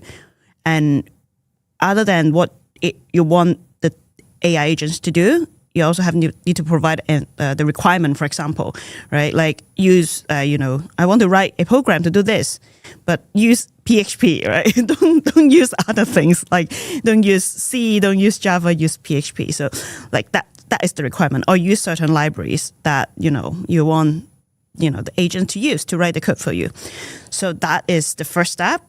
And then, so you type it in, right? So, but what you type in is what we call natural language. So the next step is what makes AI, especially large language model these days, so powerful is that a machine can understand natural language. So you don't have to type in like some numbers or some logic or code to communicate with the computer, to give order to a computer. You can just, like talking to a human being, you can use a language. Of course, like English is used by many people, but, now there are LLMs that work with other languages as well. So as long as it's a natural language that is used by a human and is, there's an LLM built for it, then, then it will work. So after that, of course, like I said, the agent needs to be able to make a plan, make a decision. So, there will be a plan and, that have been made, and then you can put that into action. So that's, that's what makes it different. What makes a LLM different from an AI agent is that the AI agent will execute the plan, will put the plan into action. It's not just giving you an answer because, for those of you who have used ChatGPT, if you talk to an LLM, it's a chatbot, right? Like you just chat with it. It will give you some text as an answer. But what if, it's some code that you have to run it, like, ChatGPT won't run your code. So, but the AI coding agent would. So, so that's the difference. And then that's something that like a pure LLM can't do is that it doesn't know whether after your execution, the result is satisfactory or meh. So, so that's another thing, right? Like that an agent will be able to kind of close the loop. If something that is not really working, then maybe it will go back into the loop, provide a feedback, and then, adjust the task, adjust the plan, give another try until it works, maybe, or give up at the end if it never works. So, so let's specifically like talk about coding agents because, if I'm just talking about workflow and all those, it's very vague, right? I use coding agent as an example a lot because I really like our coding agent, so I do study a little bit of like how AI coding agent work. And so first of all, if you peel off what an AI coding agents, what's behind it, is that we need to set a scene for the LLM. Again, LLM is just a tool to understand natural language and give a response to it. So for AI coding agent would be able to take into action to be able to, let's say, run your code or create a new file or make some adjustment in your project.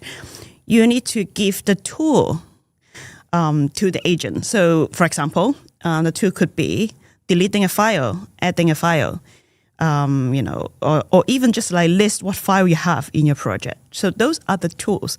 So you have to tell the LLM, these are the tools that's available. These are the steps that, it's like playing a game, right? Chess game, what moves are allowed. So what tools are available, what you can do. So first of all, you have to tell the LLM. And then the next thing you have to tell the LLM is that what format you want your action plan to come back, right? So because again, LLM will give you plain text. So to put that action plan into really action, into code, we have to agree on a format. It could be JSON, it could be YAML, it could be TOML, but you have to agree on a format with the LLM. Well, I mean, like, not agree, you're not discussing with the LLM, right? You just tell LLM, like, give me JSON as, the format of the action plan. So after that, of course, we would take the task from the user or maybe from yourself if you are trying it out. So you are the user. So give the instructions or what tasks you want the coding agents to do. And then LLM should give you back an action plan. So again, the action plan is, let's say, in JSON format. Then your agent need to pass it and then put it into action. So for example, you can pass it like step 1, maybe list all the files in your project. Step 2, create a new file. Step 3, add some code in it. So those, we know the steps because it's a JSON file, and then we pass it. And then you can use the tool from the toolbox that you have created before. And then, there will be some code that can, read all the files or like create a file or, edit the file. So those are the code that is, that have been written before. So those are the tools. So you execute it, and then we document the result, right? Because if you run some code or if you run any command on the command line interface, you'll usually get, whether it's yay or good, it has been done, no issues, so exit with the, with the code with 0, nothing happened. Or you have some errors, so we would like to save the errors, and then and then later we can evaluate the result. We can provide it back for so there are different ways of evaluating the result. Maybe run some tests, you can, but another way that I've tried is to push it back to the LLM, say, hey, this is what happened after I run your plan. Are you happy with it? Or if it's something that doesn't work, how will you fix it, right? So, that's the last step that close the loop. Again, you can do it forever until everything's happy. You're happy with it. Everybody's happy. Or sometimes you have to give up, right? Like, okay, good enough, stop. So otherwise, infinite loop may happen. So this is an example architecture. Again, heart is the LLM model. I always say that's the heart of an AI agent. AI coding agent. So we need the prompt from the user. We need the information about the project. So code, documentation, config files, or whatever documentation file that is needed. Put it into the LLM. LLM digests it, give back an action plan for you, or sometimes, just answering questions, because in our coding agent journey, you can have ask mode and just ask questions. But anyway, LLM will digest all this information and give you back something that either it could be put into action or it will answer your questions. And then if it's something that requires some action, then maybe something needs to be adjusted, the loop will be closed if needed. So do we agree that AI coding agent is a game changer for the tech community? I can't really see you because I can only see lens, but maybe some of you are making a face that doesn't agree with me. So let's have a deeper look, because I will show you a survey in a bit, but in general, this is what the survey kind of say, from, all the people filling the survey. They said that, using AI coding agents can help them to understand new language, to lower the barrier for entry for new language that they don't know. Also, it will increase work efficiency. Also, it will increase the code quality, will help them to avoid or solve problems in their code. And, what really good that I really love is that it could create more tests to better the test coverages and the documentation. So these things, we're too busy. We write a lot of code. We don't have time for the test and the documentation. Maybe AI can help you to do that, right? So, okay, this is the survey. So it's I found it on the GitHub blog. So it's done by GitHub. It's mainly focusing on 4 countries. There's US, Brazil, Germany, and India. So first question is that, do these people, probably developers, believe AI increased the quality of the code? USA is really, they really adopt the technology. They really love it. Very positive response. I think, Germany and Brazil are more skeptical, but still quite positive about it. Next, AI coding tool make it easy to adopt new programming languages. Again, maybe you perfect PHP, you're very good at using PHP, but what if, tomorrow you're involved in a project that need other languages, right? You may have to write some C code or whatever, then maybe to make it easier, because you're already a developer, right? You have all the skills, to understand code, but with AI helping you, then it may save you some time in Googling or, finding, why it works that way. It's a little bit different from PHP, right? So all these things, using AI coding tool can help you and to sometimes save you time of diving into rabbit holes on, Stack Overflow or all this things online. Other things, like I said before, generate tests, we are too busy writing code. Writing tests may not be something that we want to spend a lot of time on. So using AI to generate tests, it's having tests is better than having no tests. You could generate a lot of test cases. Again, you as a human being, you can always go in and, fine tune the test cases. But again, with tests, it's better than with no tests, because with no tests, you don't know whether it works or not. With tests, at least, if something blow up, you can have a look.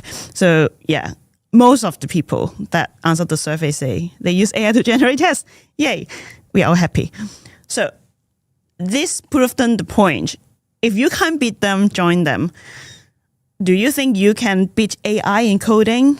Maybe you can, but sometimes when we are chasing by the bear, right? You don't outrun the bear. You just outrun your friend who at the end get eaten by the bear and you will survive, right? So maybe just, be able to use AI efficiently, and you would, use AI as a very good tool in your toolbox. Maybe you would be a better developer and, you'll be standing out. You outrun all your peers. So let's go back to the point, right? Remember, AI agents are software programs. Highlight is, it's a software programs. It's a tool. You are still responsible for your work. We can't just hands off the wheel, right? I mean, self-driving car, but now even if you have a self-driving car, you still have to put your hand on the wheel. because it's legally required. I have a friend who have a Tesla told me that. So, you still have your hands on the wheel and be responsible for your work. And that is very important, especially at this time that, AI is something new and it doesn't gain all the trust from everybody yet. As a user, you are responsible. And keep yourself educated. I always make this analogy of like when, personal computer and internet come out, if you don't learn how to use a computer at your workplace, you would get pushed out of the workforce, right? Because the whole world is using computer. You can't say like, I don't like computer and I don't want to use it, right? Now, I know like we have different opinion about AI. We can have opinion about it, but it seems like we can't really avoid it. So maybe just educate yourself, be more smart, and when someone talking about something about AI that is not true, you can point it out. Just be AI literate. That's very important. So that's why I have these 5 Bs when using AI. So these are the 5 things. I hope everybody pay attention and remember when they're using AI technology, especially something new. First of all, be careful of your personal data and read usage agreement. Nowadays, again, like all these AI tools are powered by data, and that's why data is actually gold mine. Everybody have personal data. Everybody actually have a gold mine. Please protect your gold mine and don't let companies who like very sneakily give you those fine print usage and at the end they mine all your goals, your personal data. So be aware of that. At this day and age. The next thing to be careful is to be critical of what AI is telling you. Because again, like AI is just a tool. A tool can break down. It can, make mistake. It can still, a lift can, a lift works most of the time, but the lift at where I lived, it sometimes break down and trap me inside. So AI is also like that, right? Like it can break down and, give you a wrong answer. So if you see something fishy, do be careful and, investigate.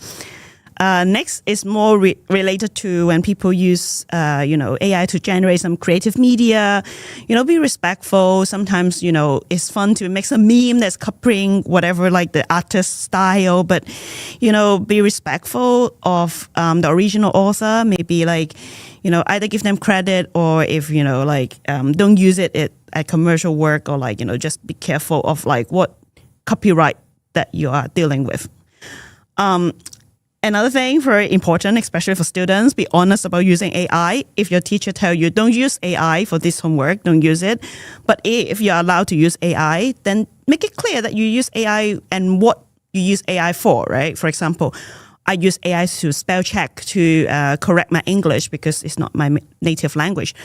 And maybe the teacher will think it's okay. And, and you have to be honest about it because otherwise, your teacher may think that, oh, why you suddenly speak or write that way, right? Like you get caught. It applies to anything else. At work, again, be honest. Nowadays, a lot of developers use AI. Just, be open about it. The last thing is most important thing, be responsible. AI is just a tool. Is your AI tool that you're using secure enough? What are the security concerns if you're using AI tool? For example, I think Brett knows that when you're using Junie, a coding agent, you have the Brave mode that you can switch on and off. It's there because, sometimes if you're dealing with sensitive project or data, you may have to not be brave and be careful and, check whenever, there's a command that need to be run. Maybe you check before you allow Junie to run that command. So you are in charge. Be responsible. So I think that's it. I have talked a lot. So thank you for your attention. And that's it. So Awesome. Thank Thank you. you. Yeah. Interesting, right? Yeah, that was fun to listen to. Thank you for like both the overview, but also I think there's like some very concrete recommendations. I think it's very interesting to hear about your idea of like remaining responsible in coding. And I mean, I love maybe if there's like more things you can think of, like in terms of practical things that people can do to, you know, stay on that responsible side? Like because I feel like that's sometimes easily forgotten, kind of like, what is it that I should actually be verifying? Or like, and like you pointed out too, this obviously differs from project to project, right? Yeah. One thing that I think a lot of people are not aware that, AI coding agent, they're fun, but do you know what the agent know, right? For example, Junie, right? I have asked Junie this question. It's like, what's your latest knowledge? Because there will be a knowledge cutoff point. We won't have, unless, there's some, rag or something involved, but a lot of LLM, they are trained with information up to a certain point. So that's the knowledge cutoff point. Like, do you know when is the knowledge cutoff point? Because that can have an impact of the answer that you will be given. Because let's say some API is deprecated after the knowledge cutoff point, then maybe your agent will know that it's deprecated and will give you the suggestion to use that API. So, those are like things that, questions that we need to ask. And that's why we need to understand like our tool better. What are the LLM behind it? What data is used to train? Sometimes, can explain a little bit of the behavior of why, the agent is acting that way. We had a couple of people, Derek here and Larry as well, ask about that third point in your slide as well. We're talking about responsibility and copyright. And I don't expect you to give the perfect answer here. Of course, this is very difficult area to navigate. But it feels like Derek here writes that the current models, the big LLMs, being trained on copyrighted data, open source as well, which doesn't always even though it's open source, doesn't necessarily mean that it's just okay to just pull all that data out and train an LLM with it. So what are your thoughts about that? Yeah. So, of course, I can't provide the perfect solution because, again, I'm not a lawyer, by the way. So don't take my legal advice. Please don't. But I think if you are, a researcher training, collecting these data and training LLM, of course, you have to, respect the copyright law, right? Don't use something, even open source, like you said, because open source license are different. They're different open source license. So respect the copyright, respect the license. That's, number one rule, no matter what. But as a user of AI, I know it seems like it's out of control, but that's the question you can ask your provider, right? Or even if you download the open source model, just using, downloading a library or downloading an open source software, you would at least check, okay, how long has this project been, alive, and is it still maintained? Those questions we ask when we use open source software. If we use open source model, we still have to ask the same questions. Who is releasing this model? What data is training that model? A little bit basic information about the model. Those, again, also when is the knowledge cut off? So all these questions we need to ask when using AI, so. Maybe to move over to a bit more practical topic, I think it was mentioned earlier that you work with Python a lot. Are there specific things that you like or that you find particularly helpful in the Python ecosystem when working with AI in whatever way? I'm mostly asking from a perspective of hey, maybe we find out what's missing in PHP maybe to make things a little smoother, a little easier to explore. Yeah, I think the funny thing is a lot of people who building AI actually use Python because, TensorFlow, PyTorch, this, it is very popular in the Python ecosystem. But it's not limited to that. I know now you can have a lot of different, AI model that it become a binary file. You can use it with anything. But yeah, lots of AI researchers are actually Python users. So that makes Python a little bit special because I have a feeling that that's why a lot of model works quite well in Python because of that. So maybe if you're a PHP developer, you can also get interested and then learn about AI, and maybe in the future you can train an AI model in PHP. I don't know, maybe. Yeah. Sure, that'd be exciting. I mean, I think that there's definitely, I mean, somebody posted in the chat, there's like a lot of different libraries and tools, and people are working on things to make these types of things possible in PHP. But yeah, I think what you brought up, like the amount of researchers that are use Python is just something that's got a big, I don't know, like an advanced starting point for the race or something like that. I don't know what to call this. But yeah, maybe one day.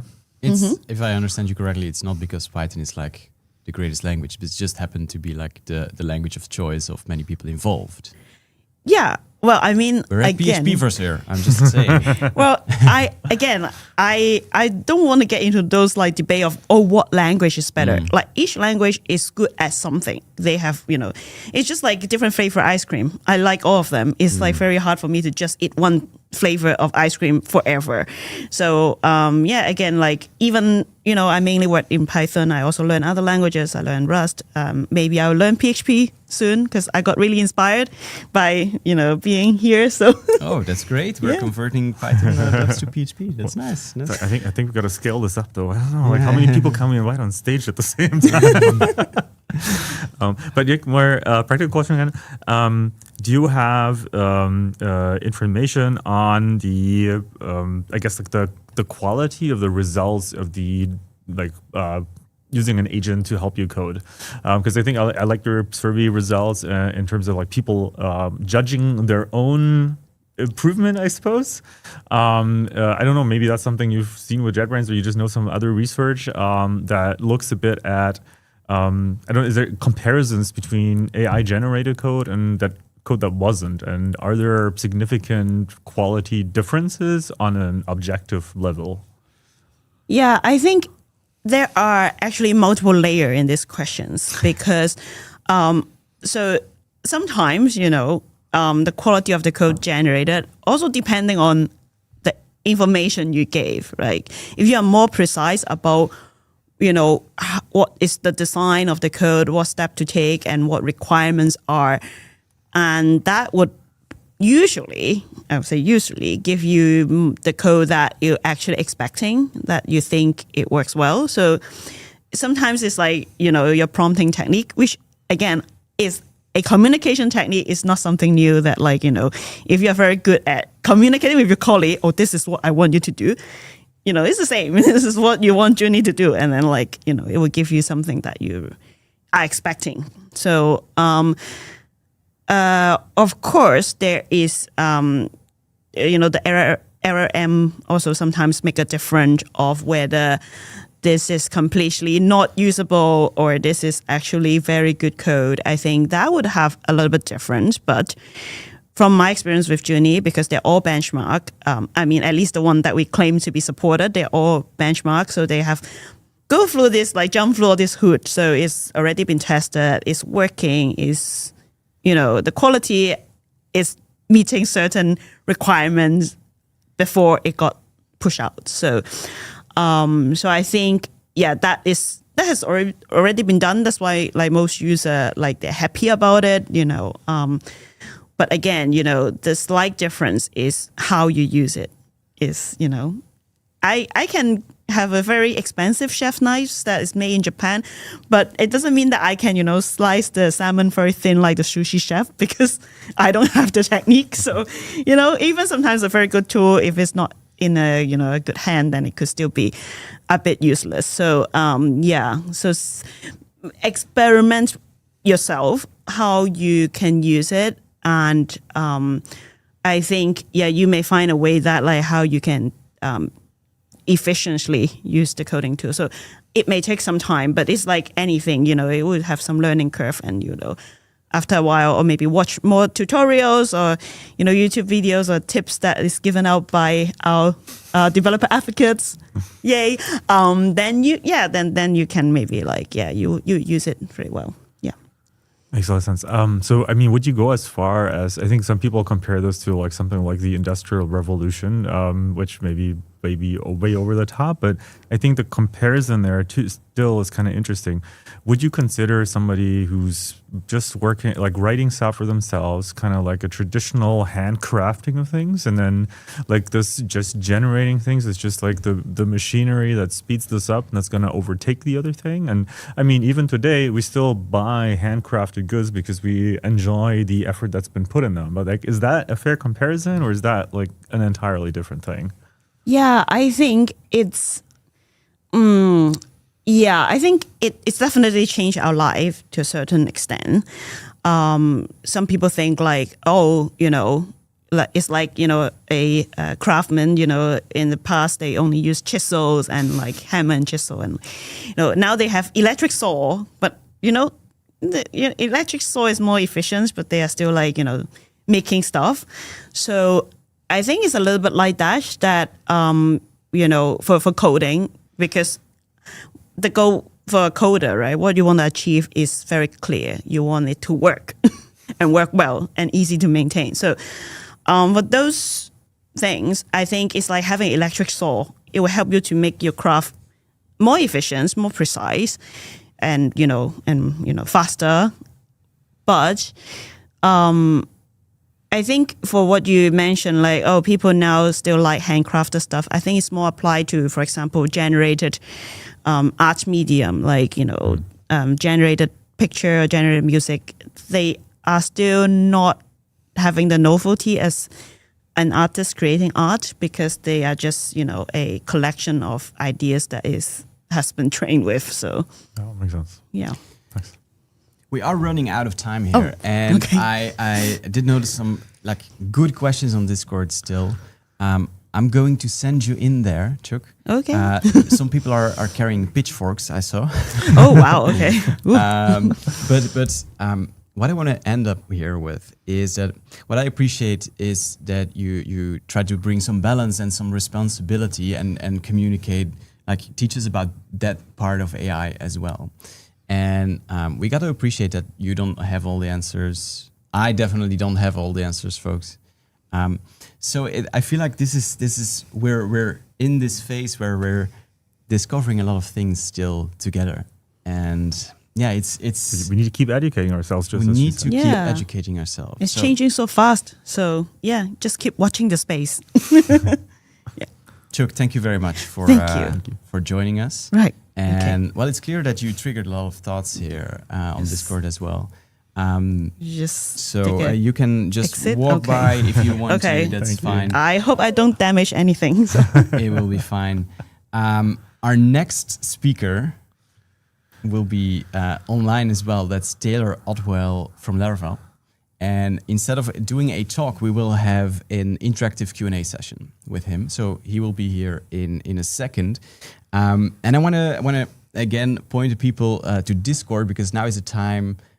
If you have a question for Taylor, you can go over to the Discord thread here, where we'll pick a few, because I was gonna say, I see there's already a fair few in there. already is a fair few in here, exactly. But you can add some more. We will try to filter some of the more interesting ones. Not saying that others are not interesting, but We're going to be very subjective in those picking. Just they're going to be interesting to us. Sorry. or we're going you- to try. or but you can start upvoting questions. Yeah, just add an emoticon. An emoticon. I'm so old. An emoji. I'm sorry. 30 years. And so that we can maybe filter a couple of questions here. Before we do that, I also have to say, I'm looking over there, and this one really wants to join for a second here, because we wanted to do something special for PHPverse, and we figured, okay, we can make another elephant. We already have like the JetBrains, the There's PHP one or two. Storm one. It's over here, Stormy.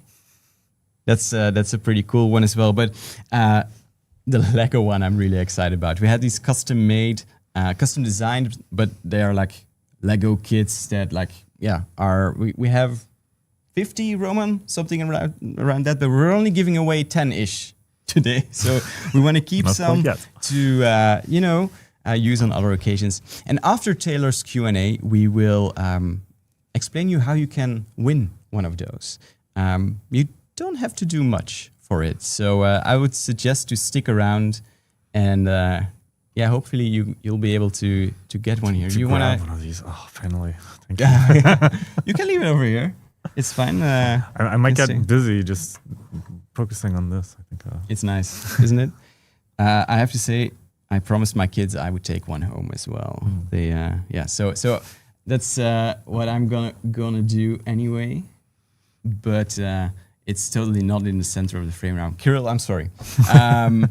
I don't know how I can make this better, but it is what it is. If you have like interest in winning one of these, definitely stick around. And then let's check here.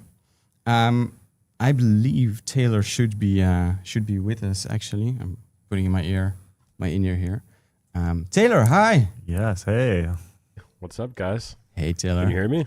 We can hear you. Yeah.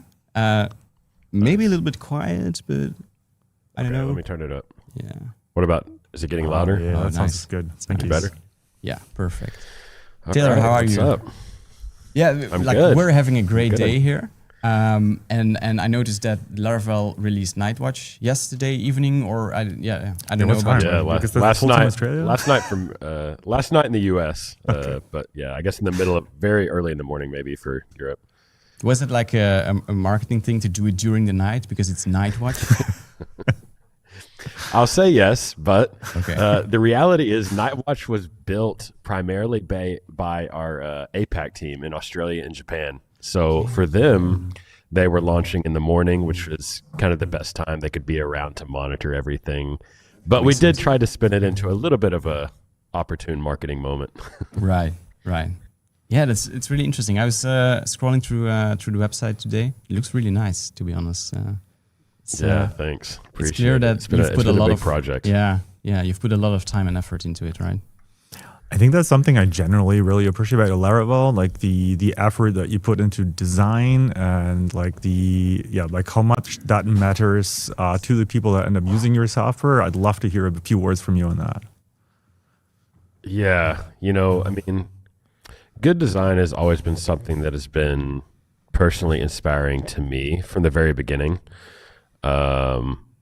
I remember just being like awestruck watching the old days of like Jonathan Ive and Steve Jobs presenting like the new iPhone or something. And it was just like so magical and like awe-inspiring.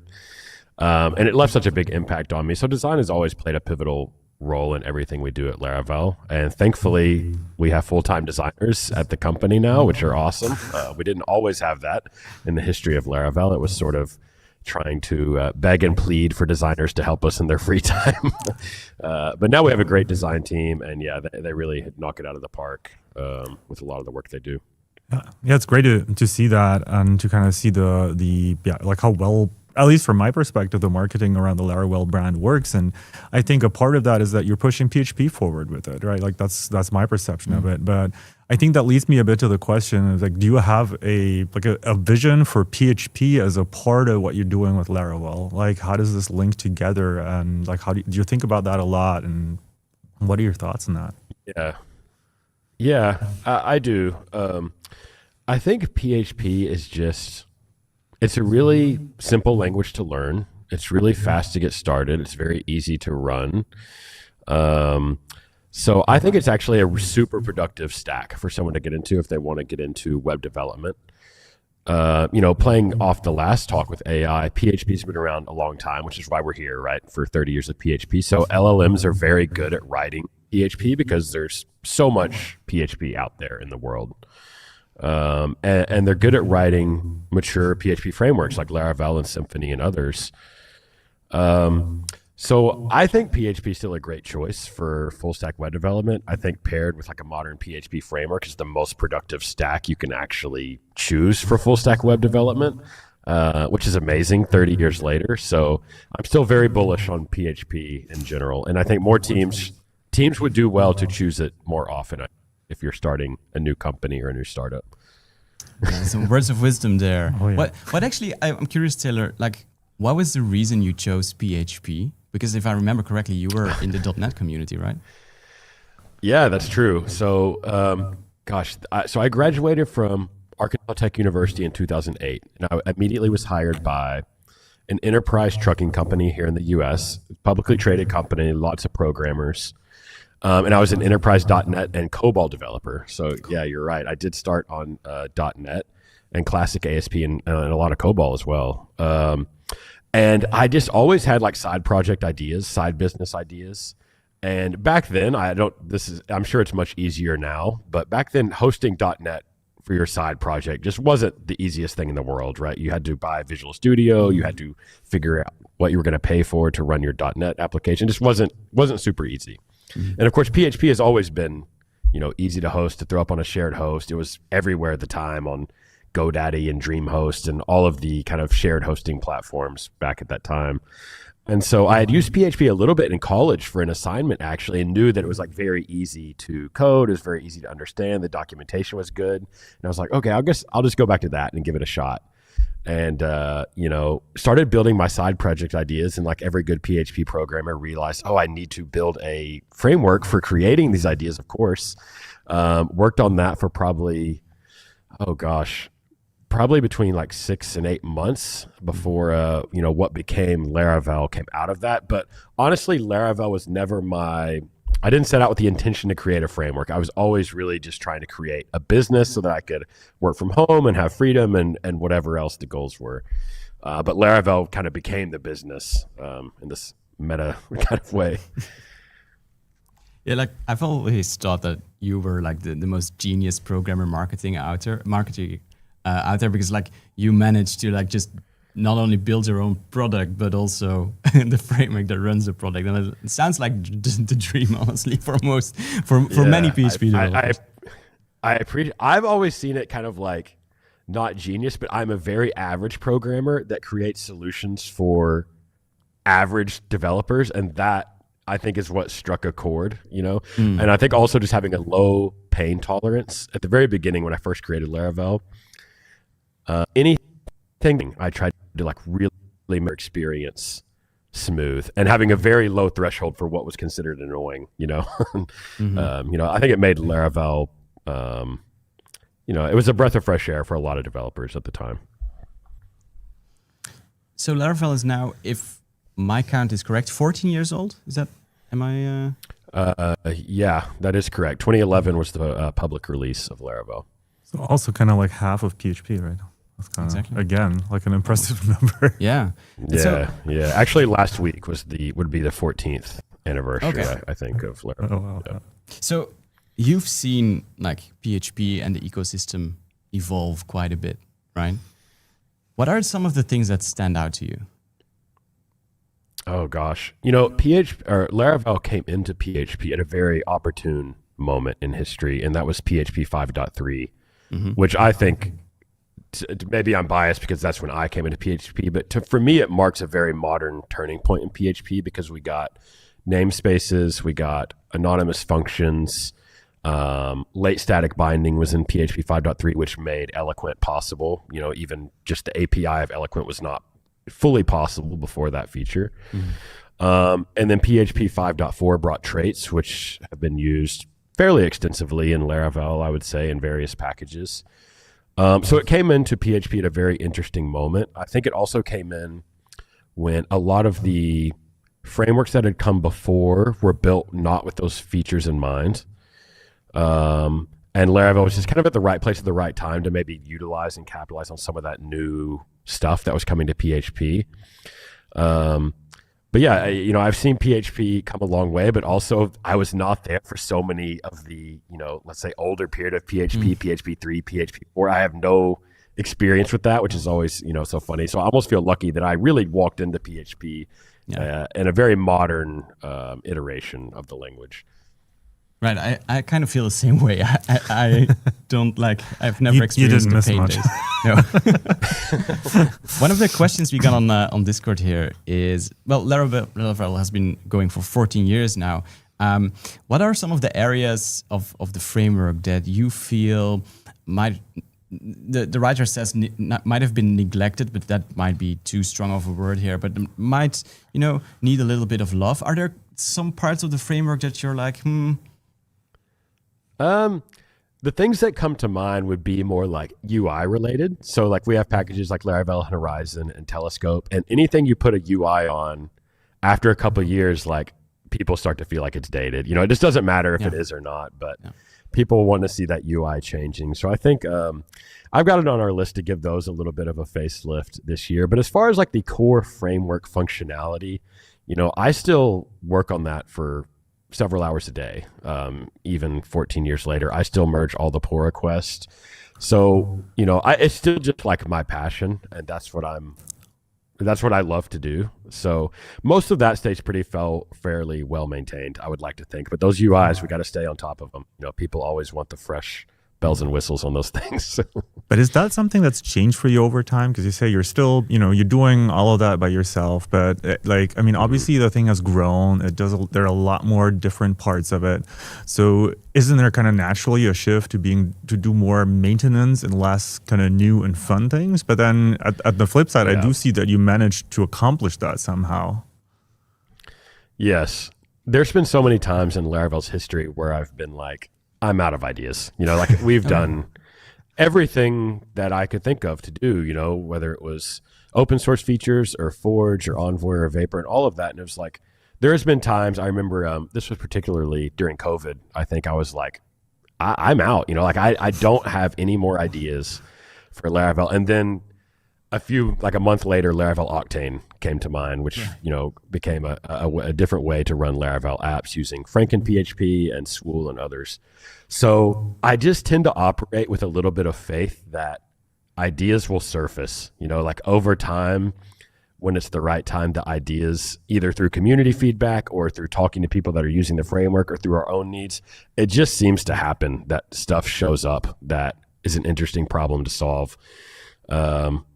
But yes, there have been times where I thought I was out of ideas. And I think you're correct that over time, the framework itself, all the low-hanging fruit is sort of solved, right? So you kind of get into more and more niche cases or edge cases or more enterprise or complex cases.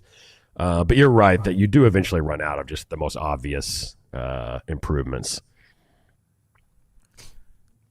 Some people on Discord here are asking about a different like aspect of Laravel, because there's Laravel the framework, but these days Laravel is a lot more than the framework. There are a lot of products that you're making with the whole team now, and I've noticed a couple of like similar questions that I wanted to touch on. There are some projects with overlap these days, like what was mentioned here, Forge and Envoy, but also so Vapor and Cloud and stuff like that. Like, what's your, if we can ask, I don't know if you can answer at this point, but we feel free enough to ask, like, what's the long-term vision for like these projects that do quite have a lot of overlap with each other? Yeah, it's a great question. And a lot of it is, you know, just a historical artifact of how Laravel, the company, was built. And for 10 years, it was a solo bootstrapped company with a relatively small team. And a lot of the things we tackled were just trying to solve the next logical problem that we saw. So Forge was, you know, the kind of the first major product that we ever released, and made it super easy to spin up servers for running Laravel apps. And then later we created Envoy deployment, and then Vapor for serverless deployment, and now of course Cloud and Nightwatch. Cloud being fully managed deployments, so where we are actually the ones running the servers behind the scenes, and then Nightwatch, a fully managed performance monitoring observability tool. I think we are going to try to consolidate some of these feature sets, particularly with Forge and Envoy. You know, I think we'll have more to say about this at Laracon this summer, but we would like to bring a lot of the functionality from Envoy into Forge. Those two products a little bit, bring zero downtime deployments into Forge is something we're very interested in. People have wanted that for a long time. I think with Vapor, it's a little bit of an interesting product. I was personally interested in serverless compute and Lambda throughout 2019. I started working on Vapor as sort of an experiment or proof of concept. Really liked the aspect of I don't have to think about servers, part of serverless. I wasn't as interested in like, you know, there's a lot of people that debate what like serverless means, but for me it meant I don't want to ever think about a server and scaling them. And the true culmination of that vision, I think, is really more fully realized in cloud, which is the same end goal of I don't want to think about servers, but without the needing to log into the AWS dashboard and deal with IAM or Lambda or VPCs or anything like that, which you still kind of have to know about when you're using Vapor. So, these days I would point people to either Cloud or Forge for hosting your Laravel product. And that really depends on if you want to be fully managed or self-managed. And then Nightwatch for observing that product. That's kind of my happy path for what Laravel developers should do.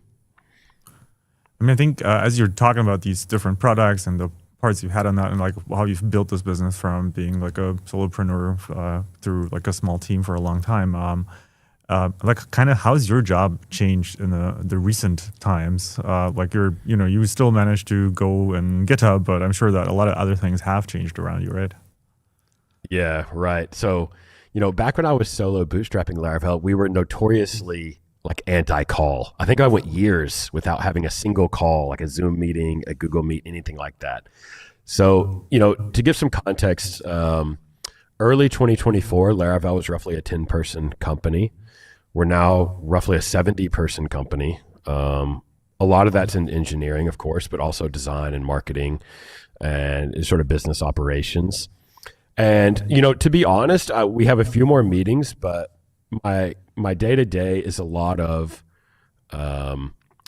giving sort of high-level feedback and guidance on the overall product direction, the features we're working on, balancing serving the community and sort of features that serve the mass of Laravel developers versus features that serve just maybe our bigger businesses or customers that are using Laravel. We don't want to isolate any part of the community, right? We don't want to just focus on enterprise use cases and lose sort of the heart of Laravel, which is, originally kind of the indie hacker side project community that I think feels so passionately about Laravel, and then smaller and medium-sized businesses as well. And then, of course, I still spend several hours a day on GitHub just curating the framework. I really see myself as sort of, the final curator of the features that I think belong in the framework. And I try to pick those features that appeal to 80, 90% of Laravel users. But, that's kind of a brief summary of what I'm up to. It's a lot of kind of, just giving context and feedback and direction to all of the teams and making sure they can do what they need to do and they're unblocked.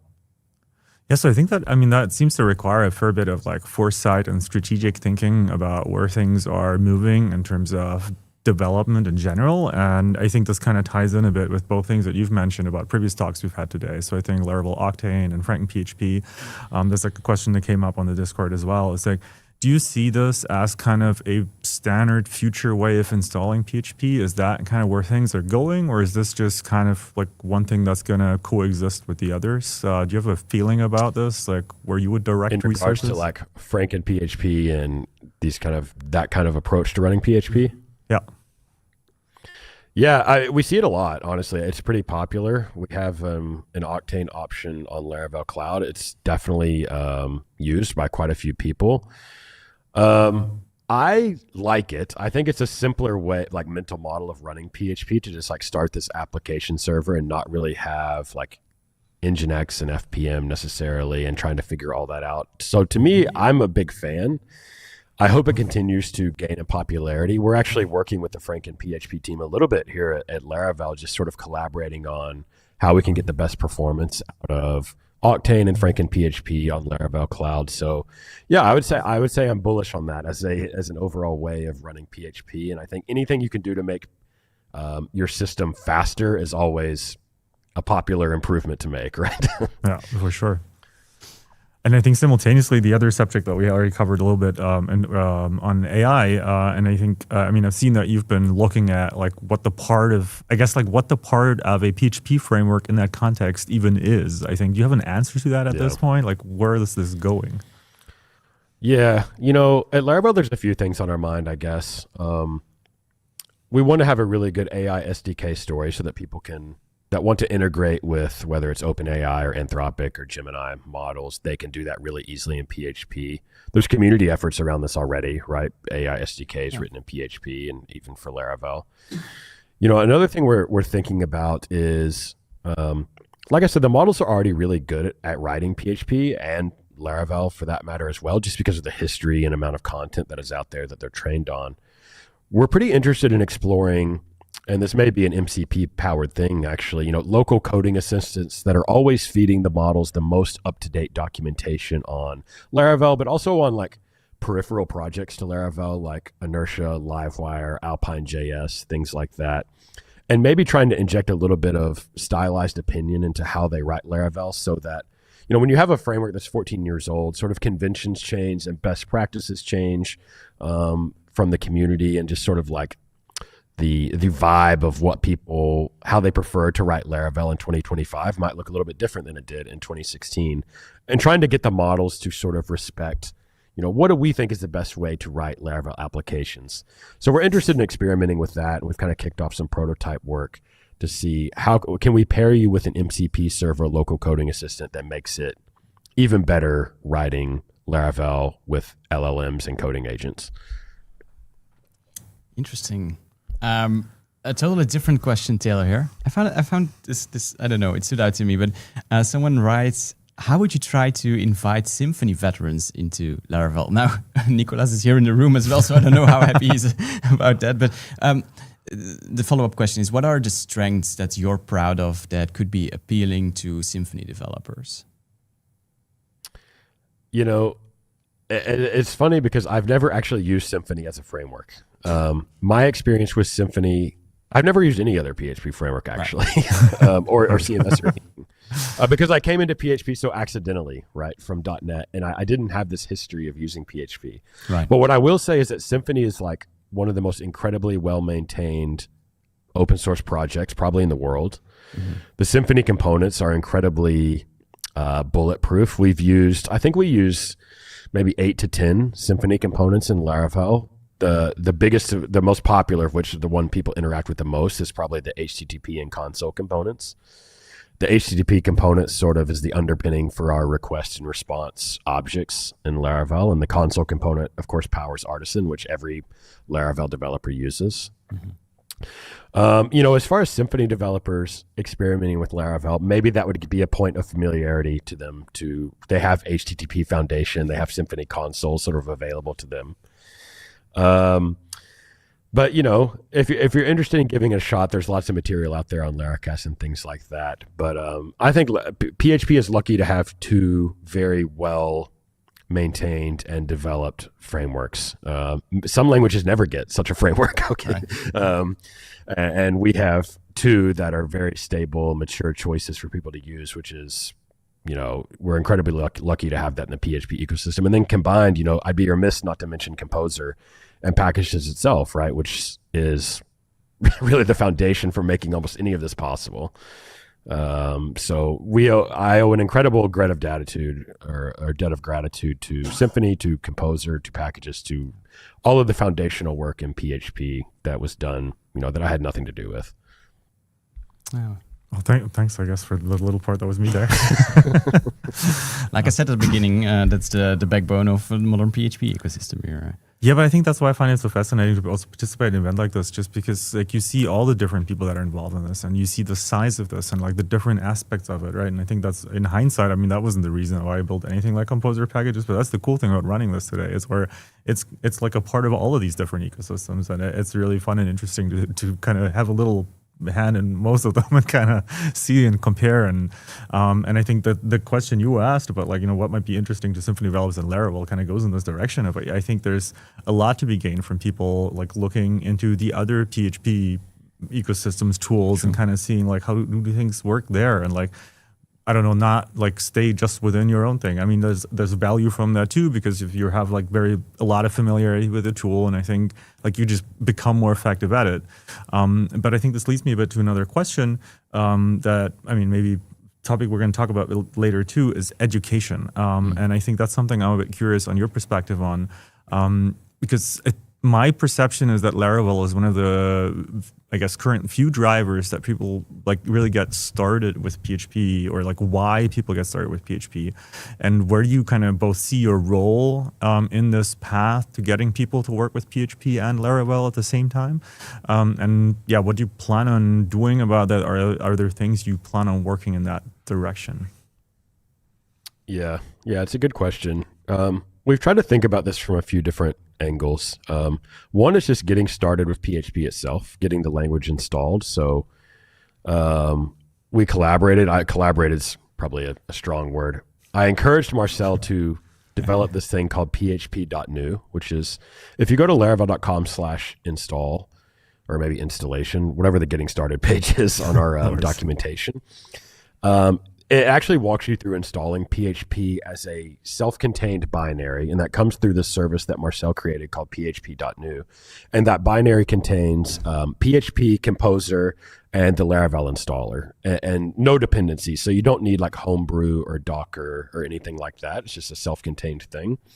And that works across Mac, Windows, and Linux. I think that was so huge. I felt so passionate about that, and I had no ability to build it myself. That's why I had to bug Marcel to please make this happen. And I'm so grateful he did. But I really wanted people to be able to buy a new laptop and run a single command and have PHP and Composer available to them with no other, third-party stuff needed. And so now you can buy a new laptop and have PHP in just a few minutes, and you're up and running, and you can even create Laravel projects. So that I really wanted PHP to be easy to install, and I think that did really well getting that done. Another thing, as far as education goes, we're currently reworking our boot camp. So before our big Laravel 12 release, we had a boot camp. We wanted to rebuild it for some, to reflect how Laravel has changed over the years and your new options, whether it's Inertia, Livewire, or Blade. And so we're retooling that boot camp, but that'll be a really good on-ramp to learning Laravel for new developers. So I'm excited to get that out a little bit later in the summer as well. But education's always been something that's been super passionate, or has been a big passion of mine, just in regards to documentation itself. I always spend a lot of my time on the Laravel documentation, just making sure it's very easy to understand, trying to see everything through a beginner's eyes. When you've been working on a framework for 14 years, it's easy to sort of lose perspective on how the beginner would see the framework. And I remember having that realization when I looked at our installation docs last year, and I was like, this is just way too complicated. Like, if I was new to PHP and Laravel and it's recommending I use Docker and set up Sail, and like, I don't know what any of this means. And, that's what was kind of the spark for wanting to have PHP.new, where it was just so much easier to get started. But, I'm always passionate about onboarding people onto PHP. I know how it changed my life. I've heard so many stories at Laracons and other conferences about how building things in PHP and in Laravel allowed people to start new careers, to provide for their family, to build their, dream side project ideas. So I want people to get started as easily as possible so that they can experience that too. Speaking about beautiful documentation, this is a question that I've had for years now. But in the early days of Laravel, you had the doc blocks in the code that were indented always like, was that like manual work? Because like, I still do that manually. I can't get an LLM to do that reliably. No, exactly. Okay, that's a lot of dedication. I still do it manually, and I've developed like mental tricks, for like shortening words, and I know if I do this, I can save 2 characters or gain 1 character. It's just like it's kind of pathological at this point, but I got to keep going now. It's 14 years. Why stop now? Oh, awesome. Another question we had in Discord here. There are, by the way, Taylor, there are like lots of questions, and we won't be able to cover all of them. Yeah, there are a lot. I don't know if you'll have the time, Taylor, to join the Discord server. I know you're pretty busy. I'll try to pop in there. That's nice. But this one's I was curious about, because a couple of people asked about it as well. Like, I cannot pronounce it. I'm sorry, but when creating an API with Laravel, it still includes many classes and services for rendering HTML. Like Laravel, you install the framework, right? Right. How do people have to how do they work around the can I say monolith? I think that's not a bad word. I think that's a good good thing word. actually. Yeah. When they try to create like more lightweight API apps, for example, stuff like that. Do you have any like a vision for that? I'm so torn on that. I think, we've experimented with that, as you may know, through Lumen, which was like kind of a micro version of Laravel that we created. Gosh, I don't know what year that was, but it was maybe, let's just say 2016, 2017 feels about right, maybe. Yeah. And people would use it. I would say it's a fairly popular project. Quite a few people used it. But what we saw a lot of the time is they eventually they outgrew it. Yeah. And they were like, okay, now I need to move to Laravel, and how do I do that? And, now we could probably automate it, I'm sure, through tools like Rector or other code migration tools. But back then, that didn't exist for PHP. So we kind of sunset that project around the time we came out with Laravel 11 because we minimized the file structure in Laravel itself quite a bit. And I always have that goal to like make Laravel simpler and simpler with each release. And honestly, there's more I would have done on Laravel 12, but I just didn't want to scare people and change things around too much. But I've experimented even with like, the current release of Laravel, a Laravel new -- API flag that kind of generates scaffolds out a new project with some of that stuff removed, like around blade templating or, the Vite setup and all of that. That's kind of front end related. Right. It actually ends up being not that much stuff that gets removed, which I'm always torn of like, is this worth releasing just to delete like 5 files? And maybe it is just, a psychological benefit to people to have that option and they feel like that's better. So we may do that. I'm open to doing that. It just doesn't do much because there's not a lot to delete. But, maybe we'll do it. People keep asking for it. So we listen to the people, People keep asking for Lumen as well. Like it's been a couple of years now, but they really miss it. But like if I can pitch in here for a second, I do think like the -- API flag is better than having a separate kind of install like Lumen was, because you just you keep everything still a little bit together, right? I think that makes more sense. Yeah. I think, and of course, we need to think about like there's tools like API Platform now with Laravel support. What do we do with that? Do we have a -- API Platform flag? So there's lots of things we can consider for kind of API first projects, which is a very common way to use Laravel. Mm-hmm. So I think maybe just one last thing that I saw the scroll by that's kind of a bit out there. I think there were a few people asking different types of questions about native PHP. Have you tried this yourself so far? And do you have any thoughts? I haven't tried it, actually. I mean, I saw the demo at Laracon, as maybe some of you did. Pretty crazy stuff, like, pretty impressive. They've got that running. So hats off to them. I always encourage crazy ideas. I think Laravel itself was a bit of a crazy idea. A .NET developer who, has the audacity to create a PHP framework. Right. That's crazy. So many good projects come out of crazy ideas. So I'm never one to like tell people don't try something. So, I think it's cool. If it unlocks the ability for people to ship either a mobile or Mac desktop menu bar application or something like that, hey, that's awesome. That's something that otherwise would not have existed maybe. Yeah, I'm really excited to see what comes out of that, what some people come up with. Yeah, absolutely. Taylor, we're out of time. And like I said, there are like 100 more questions. So, but it was really good having you here and some very interesting insights as well. So thank you for making the time to attend PHPverse. Yeah. And thank you for like being a part of like PHP's, a pretty big part actually of PHP's history. So yeah, thanks very much for making it. Thanks for having me. All right. Thanks for letting me stick around. Taylor, see you next time. Bye. Folks, then we will continue with it's time. Oh, really? It's time. Yes. So we get to say what people can do to win this. And let me grab this as well. Apparently, they just showed up. They arrived. We have more swag to give away. We were like my colleague Tanya. By the way, shout out to Tanya. I don't know if she's sitting there. No, she's probably. Thank you so much. Yes, people are clapping. And also shout out to the technicians there. They were working in the frame, just trying to get this elephant perfect. That's awesome. It's like really great working together with a lot of talented people to bring PHPverse to you. And well, this is the moment where we want to like give some things away, basically. But before we do that, I also want to give some more thanks. Actually, well, I'm Just in giving a some thankful thanks. mood So right now. sorry, Just in a thankful mood right now. yeah.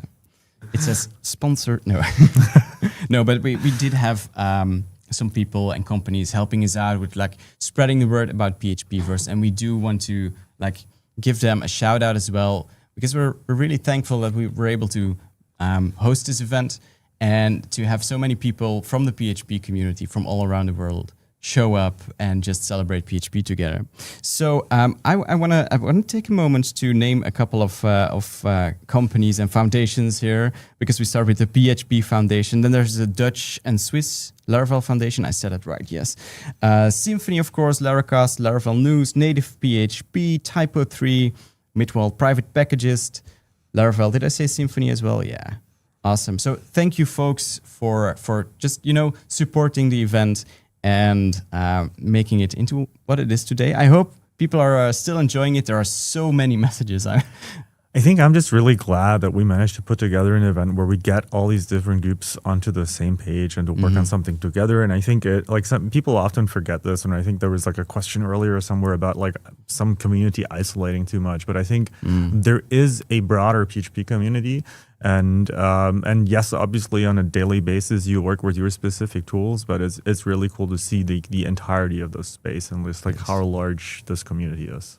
It is. Wise words, Niels. Thank you. One final company I also really wanted to thank, that's JetBrains. I don't know if that sounds genuine, but I really mean it. I thought I was going to do that part, but oh yeah, you go ahead. Like, I do want to thank JetBrains. Sorry that you already said this now. Thank for you. Yes, both bringing this event to happen. Thanks for hosting us at the office. Thanks for all the support from the staff here for making this possible with you. It's really been a great help with both initially setting up the PHP Foundation and now we're still pushing forward PHP and really excited to see all the swag for PHP Star. Yeah, because there is swag. So let's talk about swag, because like sponsored section is over now. Well, actually the swag, yep, okay. We're going to give away some things, folks. We have Lego elephants here, and we have also t-shirts made specifically for PHPverse. And let's see, hoodies as well. Oh, in the frame brand. Yeah. So, okay. And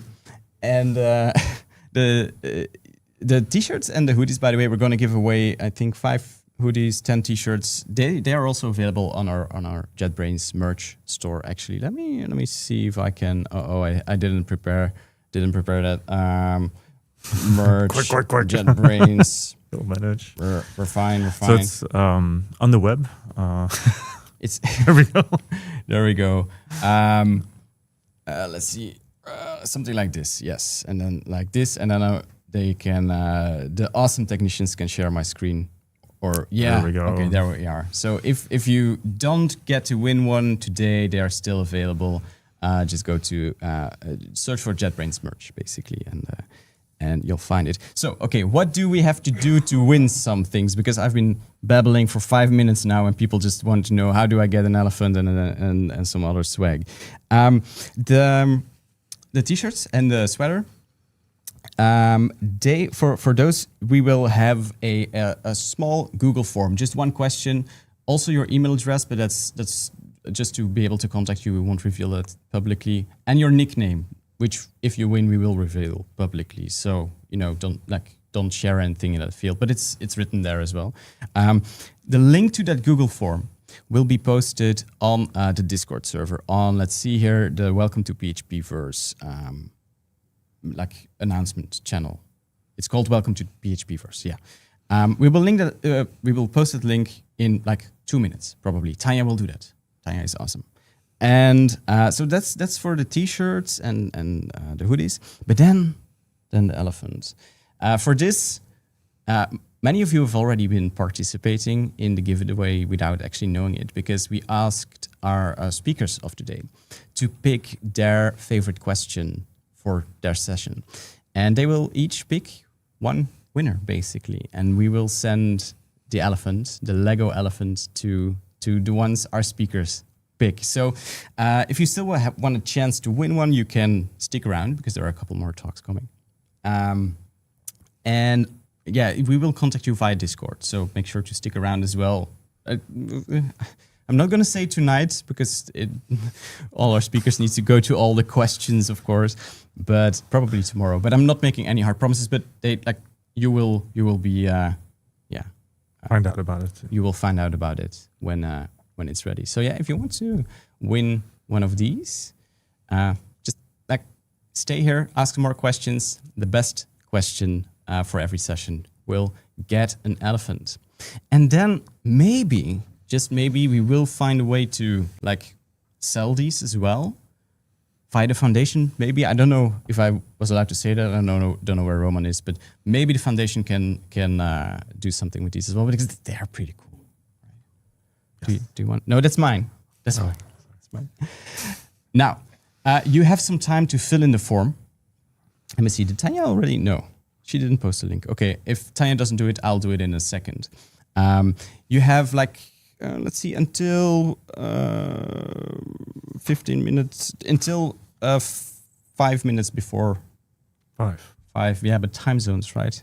Ah, yes. So it's our time. You have 15 minutes where we will take a break and where we will be back in 15 minutes. You have time to fill out the form and have a chance to win one of the awesome t-shirts and stuff. So yeah, it's pretty nice. All right. Then we will be back in 15 minutes. I need a bathroom break. So See you in a few. See you soon.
Welcome back. We're back.